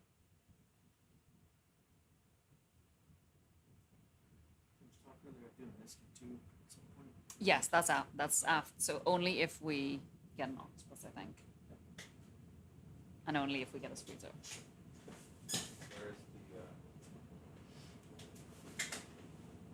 Yeah.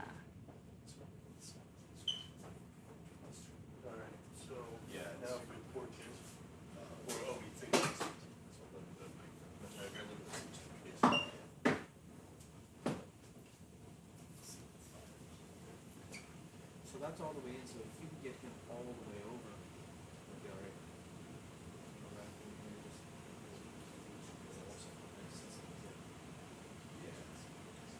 So the other problem now is that we should be able to cross the port on.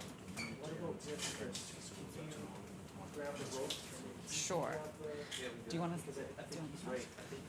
to? So we're just about to take a fluid sample, and this is really important because, as you can see, these brooding octopus are sitting in areas where there is fluid flow usually, and so we are trying to understand what exactly is in that fluid. So this is about understanding the chemistry of the fluids, what nutrients might be in them, and so on, or not in them, so that we can get a better idea of whether these octopus are essentially relying on this fluid flow for some reason.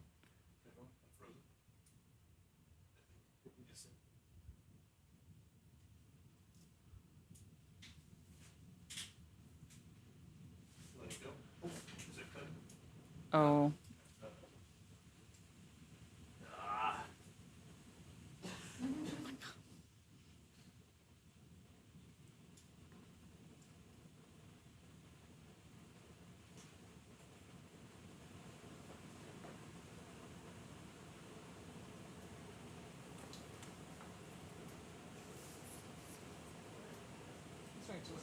No.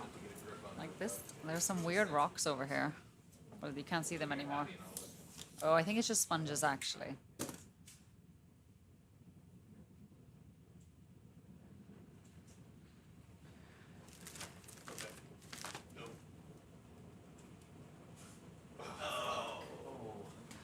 Alright, squeeze it. Just grab it. Yeah. You can do something with that.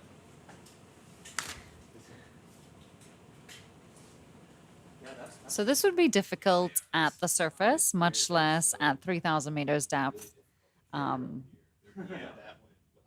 So these pilots are highly skilled, and this is not an easy feat.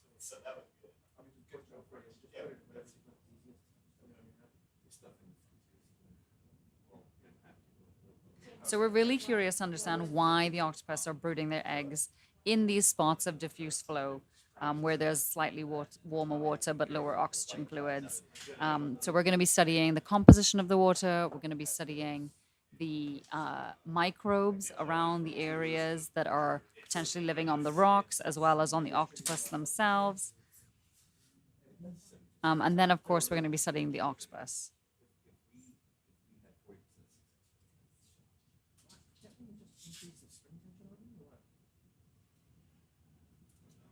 All specimens collected are going to be archived at the University of Costa Rica.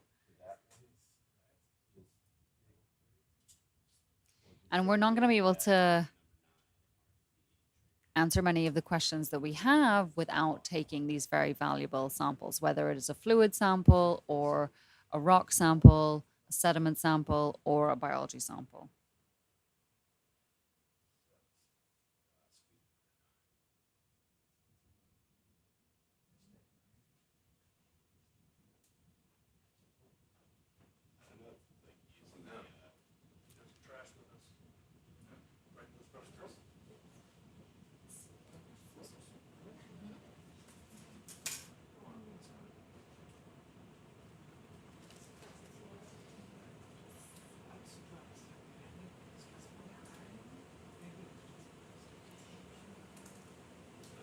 Wow, there are a lot of octopus in this little area.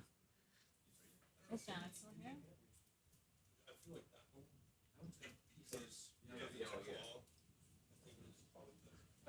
Janet, the males do look different color to the females. If this is a male and this is a male, they look different to...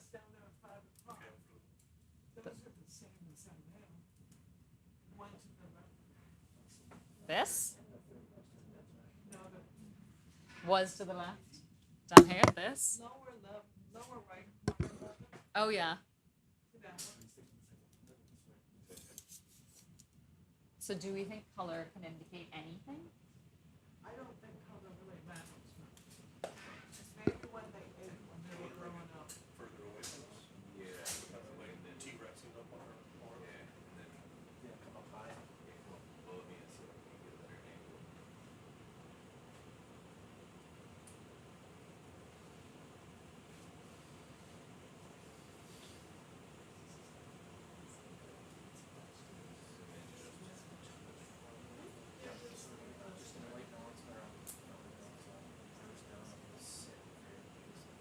So I think this one's definitely a male, Janet. It looks like it's got the special arm.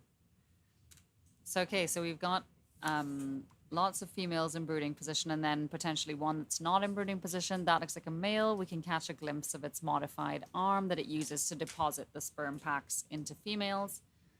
We just had a cutthroat eel come in and say hi. And we're just setting up to take a fluid sample.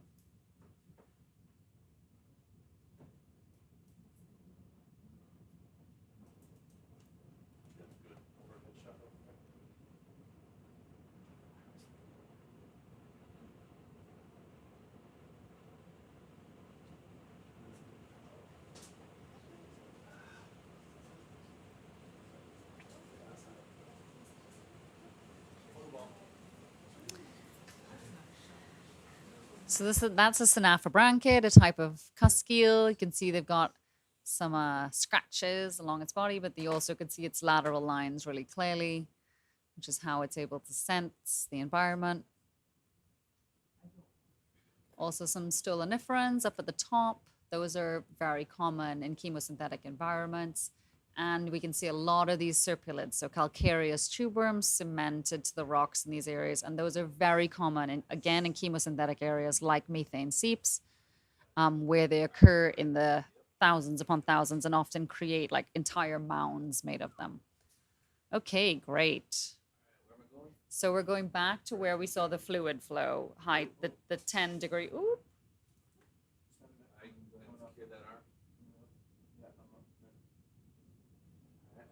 Keep an eye on where that shimmer is. You got it? Okay. Actually, well, this is actually good, because what I'll do is I'm going to give you the best possible setup so that you don't cause the torch cake. You just keep working at that there? Yeah, so I'm gonna have to. I'm clear of. Can you come in on the porch? Can we make it? Oh, I'll write it down. What's that? A loose piece of paper and a pen. Just like scraps so that when I hand over, I remember what to tell the next day. Line up, probably line out first.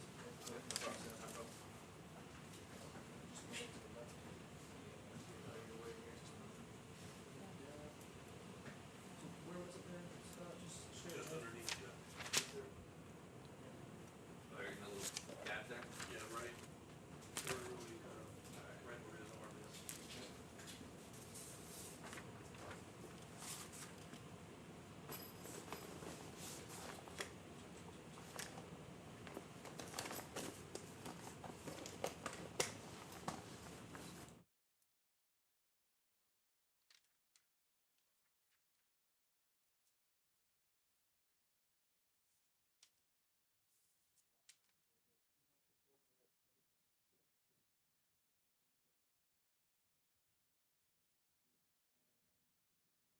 While the pilots are maneuvering to get this sample, I mean, let's just take a moment to behold where we are. We are 3 kilometers deep in the only one of 2 known deep sea octopus nurseries in the entire world.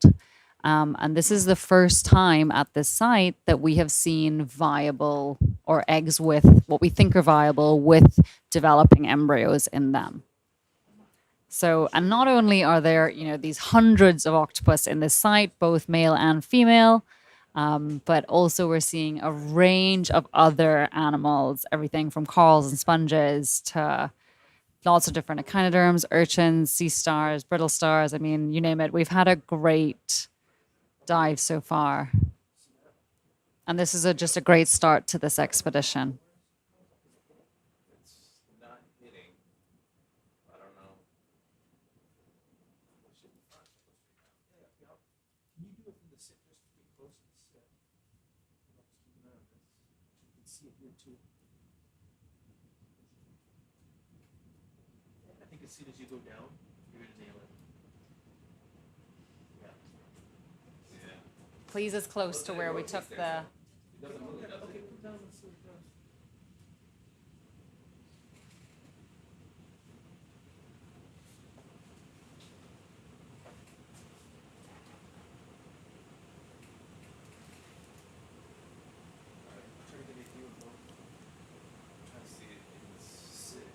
a lot further down than I'm thinking.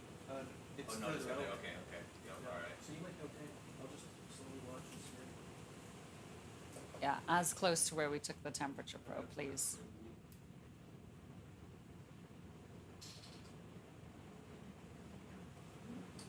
Janet. Janet, so if we successfully get this squeezer sample, then we're gonna remove one of the animal shelters and deploy What's it. that? Is there a particular like area that you'd like it? Whatever's better for the plants. Well, would you want it down in like a little nook or How's that? Outside of the Feel it? close to fluid? We're Sorry. gonna sample this here Yeah, because so if it's that's the where fire we dip. got our It's 10 the degree thing, yes please. What's the front? Ready guys with the, we're gonna do a water. Yeah, that's full close. This fire. Is it? It's in this fire, yeah? No way. Okay, don't press anything yet. Let me open it. I'm gonna open just a touch. Are they doing your stable? Go for it.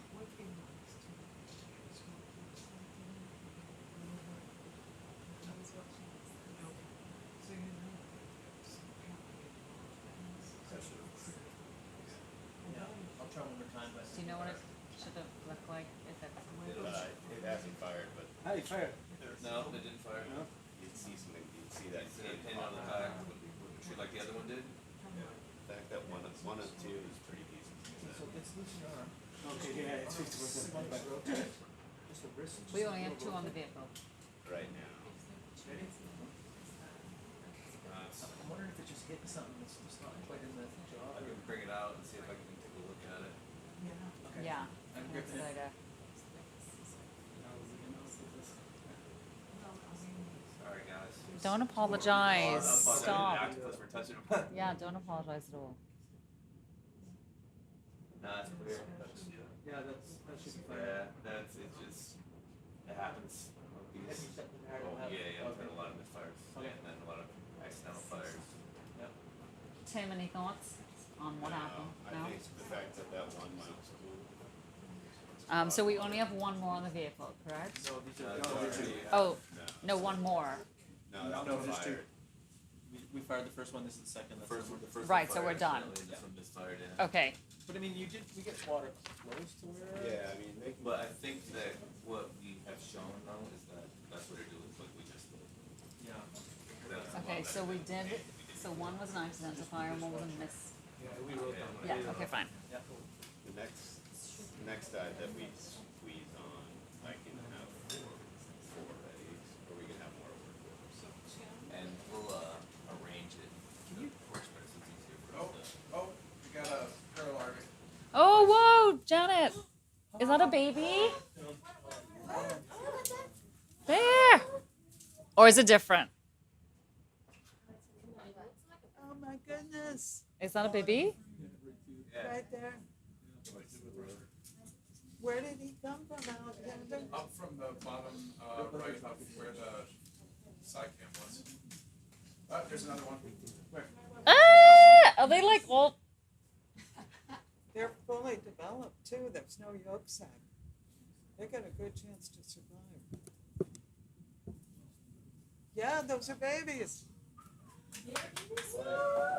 We still got the temperature probe out?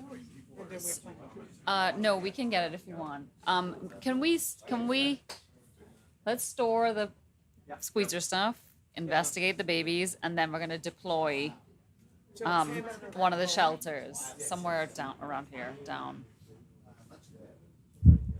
So yeah, so what we just saw were what we suspect are babies of these octopus. So there's a third one. Okay. And they're orange. So they're literally coming out from like hair. Wow. So this is in fact an actual octopus nursery. As opposed to Just a yeah. no, no, desert. an octopus egg desert.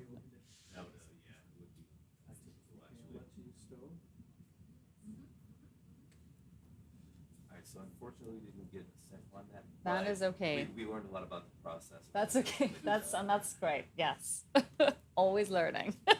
Yeah. So yeah, if we can stow that, we'll take a look to see if we can see where those 3 or 4 babies just came from, And then, Take a temperature probe and see if that temperature is really anomalous somehow. where the babies are, you mean? Yeah. Yeah. In that pit behind the Yeah. chili. And then we're going to try to deploy one of the shelters and collect an octopus. 4, 2, 1, 1, 1 here. Or if there's two in that bow box, we'll deploy two. I think I think the idea was to, so no, the idea was to deploy a shelter somewhere else. So there's 2. Oh, we have 4, okay. Cool.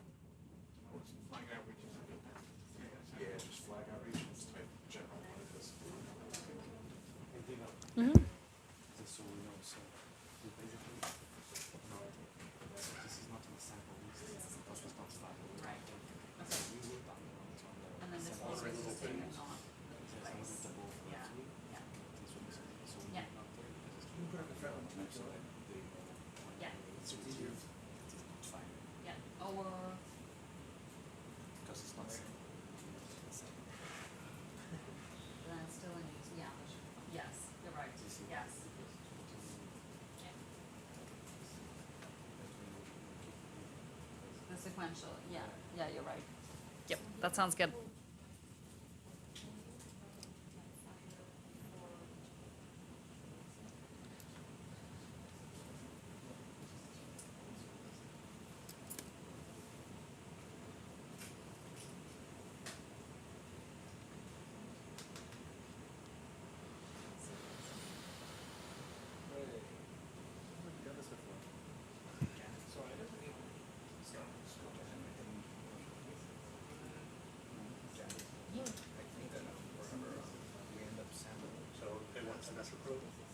Yeah, so we wanted to try to first locate where, basically we're trying to take a temperature reading wherever those baby octopus came from.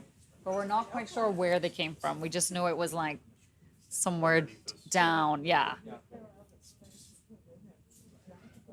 Oh, sorry, you want to grab it first? Yeah, sorry. That's okay. All right. Okay, I got it. Hey, Coach, coming in slow. Well, we're gonna take out the deployments from the flower box and then sample. So you got time to get food and then come back. Okay, so maybe what I'll do is I'll just They're in the, fly, I can fly in around. the closer road. Sure, but not too far. I'll probably come back and down to the right. Yeah. And hopefully that'll, I'm not sure where they're coming from. Janet, where did you think the babies came from? The In big this? Okay, we think they might be in this. So before you fly too far away, let's have a look in there. Do they hatch all together?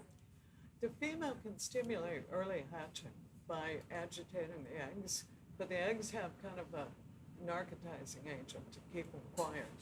Unless mama said, "Get out of here now." Got yeah.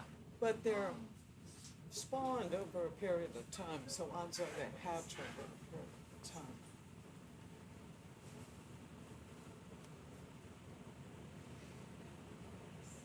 I'm surprised they were orange.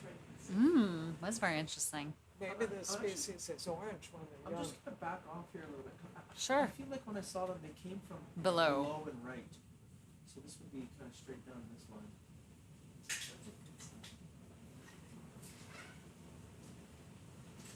And Janet, if we don't see them, just keep an eye out for a spot to put your Okay. shelters down. Deployments, yeah. Yes, because that's the This next is thing. too steep. Okay. There's this kind of nook up in this side here where it's not steep, but it's, we could definitely put some stuff on the shelves. And, Okay. this is where we took the peak photo, was right in with these octopus here.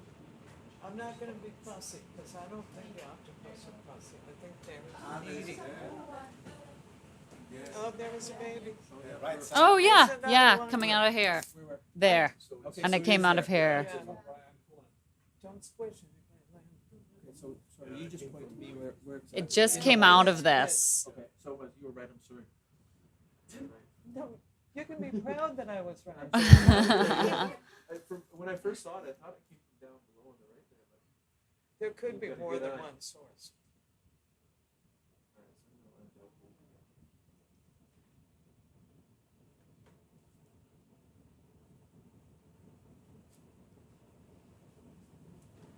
What I would expect to see is a female who's really in bad shape, hardly holding her little arms together. Because females die about the time their eggs hatch, and it's not a pretty thing at all. And is it likely that the babies actually eat the mom? No, they get Okay. out of there. Mom wants them out of there. And those shrimps are waiting for laggards.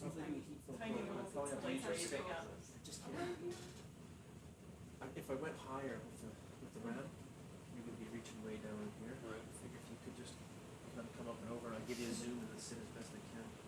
All over the stairs. I do have some rack over there too. What's this male up to? While we're Yep, there's a shrimp beating somebody up. Nasty. So we're just going to take a temperature reading from where we thought we saw some of those babies emerge from.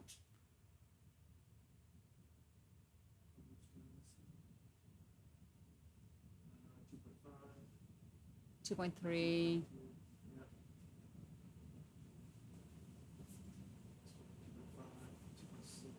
Seven, 8, 3, 3.3, Goes up a little bit. 3.5. 4. Let's see, 5. 5.5.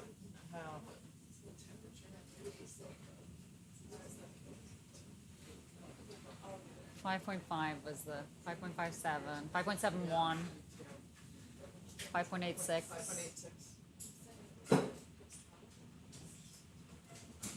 Maybe try 6.1. Oh look, no, look, it came, okay, no, so it just came from down here. Oh my God! So it just came from down here. Yeah, just off the screen. Ah, from here! Ah! Sorry. Well done. Oh my gosh, okay. So if we could observe that for a bit and then I'm gonna put a marker here. yes, Let's- that would yes, be please. wonderful. let's start Thank with the you. marker. And what do you want to name this? Hatchling, Babies. hatchling, baby, yeah, something like that.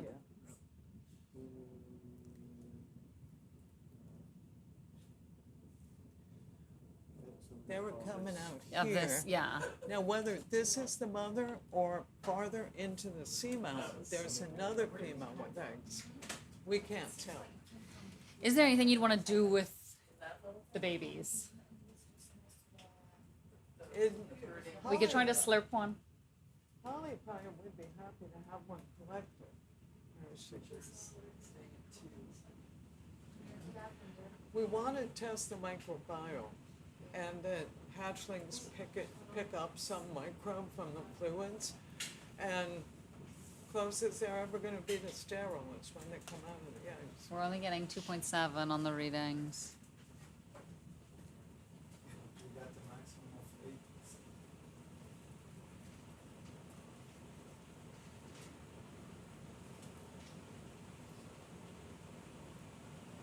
I can slide back to the one room on 0.50. I guess we'll look at this, it's all the way in. 8.5 Like when everyone was like screaming like Just now. just doing it. Yeah, okay. Did you want Really for direction.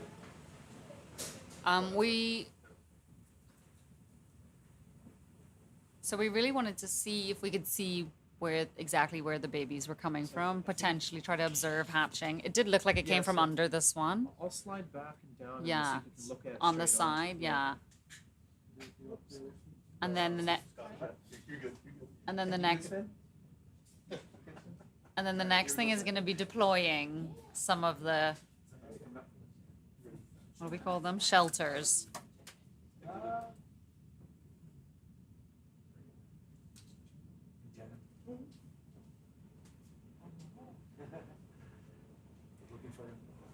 Mike, I'm on the ship.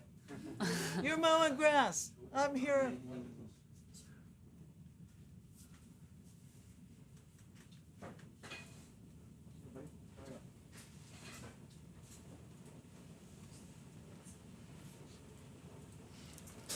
Have deep sea octopus hatching ever been observed? There's a genus Bathypolypus Okay. who was maintained in an aquarium. Okay. And they hatch just like regular octopus. But in this in situ in the deep sea? Never. Wait, what? What? So were we like totally going where I nobody's can't going? text me. Sorry. So this coming in next. Oh, but sorry. I'll need instructions. Sure. Before you go. But still, yeah. So, but I can still try to, do you want to, is it okay if I start to brief you now? So, since you were here, the last thing you saw was that we were trying to find marker D. Were you here when we found marker D? Yeah. Okay, then we did some, took some views of various animals. We found venting over 10 degrees, and we tried. You found it when I was. You were here? Great. Were No, you? I was here. You were looking? When I was here, it reached around 6. No, so we found 10, and we tried to collect the 2 squeezers. Okay, I saw One that. misfired, and one fired away from the fluid, and one did not fire. So we did not get any successful samples there. And so then while we were doing that, we saw baby octopus emerge. And so now we think it's from this clutch, and we're trying to like see if we could get a good look at them. But basically the next step is going to be deploying Janet's shelters Okay. wherever she'd like. And then once we do that, we're going to try to collect, if that's okay. Okay. Yeah, that's the plan. It's gonna be tough. Yes, yeah, it's not weird. But, You've come for the very exciting part.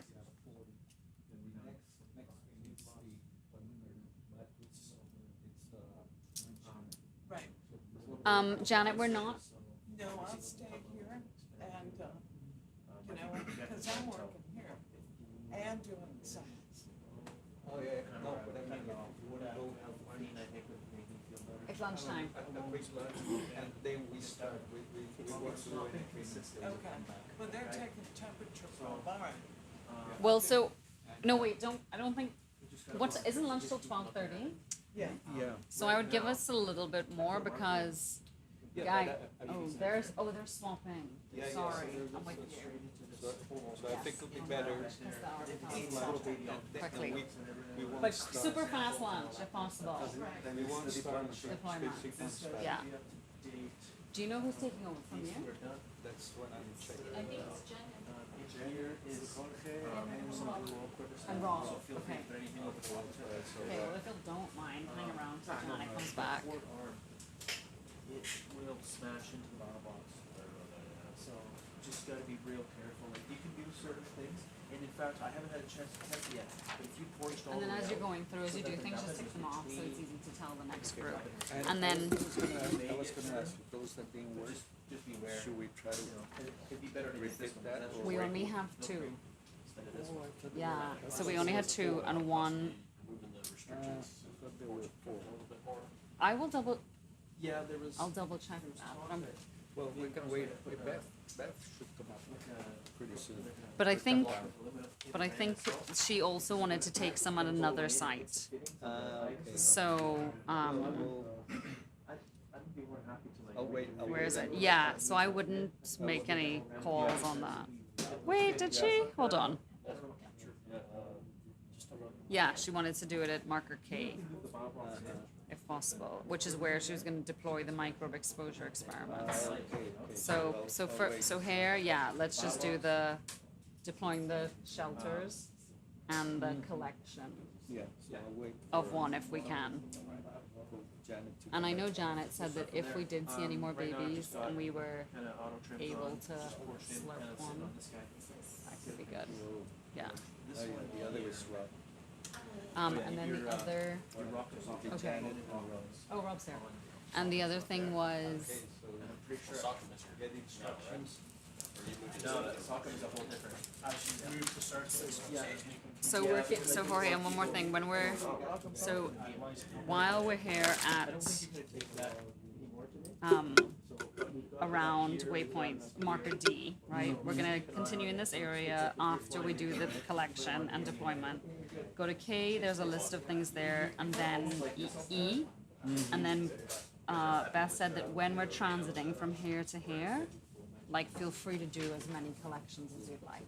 Like just like let's do like here is to concentrate on octopus and deployments and fluids, but from here to here, go nuts on the corals, the sponges, whatever you want. Great. Yeah. And I think people were very excited about the yellow sponge. So. I know. And the octopus. Yes, and the black corals, and all kind, yeah, everything. Okay.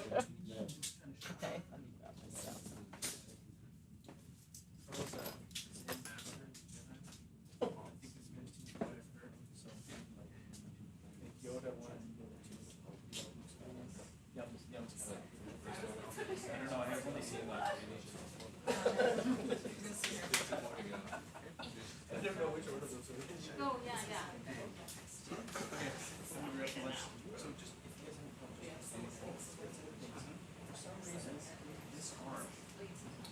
I'm not sure what happened, but I was sitting here looking and Ben was reaching over, doing something on here, and the arm dropped, like hydraulics went off on it. And then he had a telemetry error, and I think he pressed something with his arm, but I don't know how he would press something that would give us a telemetry error. Reset, just pop back up and work the flawless. There's issues with the other arm, lost strip for the cable, remember that? That's the one. So it was like pulling the cable, and that was just enough to knock the telemetry out for a second, and Solaris was taken down. Just keep going up here. The weird thing about this one is, we weren't even, the arm was stowed, we weren't doing anything with it, and he was doing the camera. Okay, I would have grabbed lunch. I would the I thought that was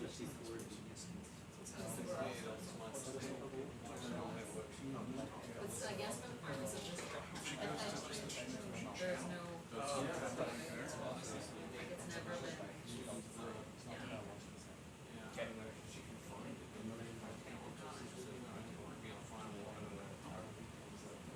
It's on Facebook as well.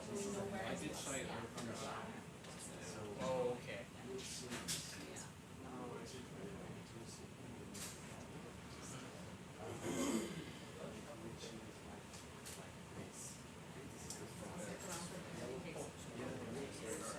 So right now, so that they're gonna want to probably pull out the octopus traps and tricks.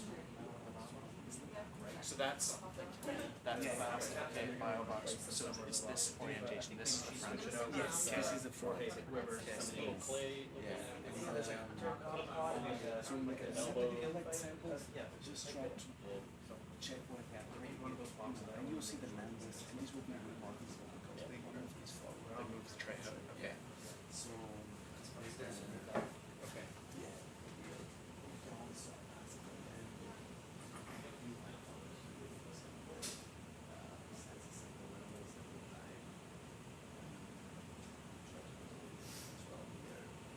Okay. All right. For all our viewers online, we're going to be resetting the streams here shortly. So keep an eye out for new streams. We just got to reset them every once in a while to keep our video on demands, including the entire dive. So just stay patient. Should only take a moment, but it'll be new streams.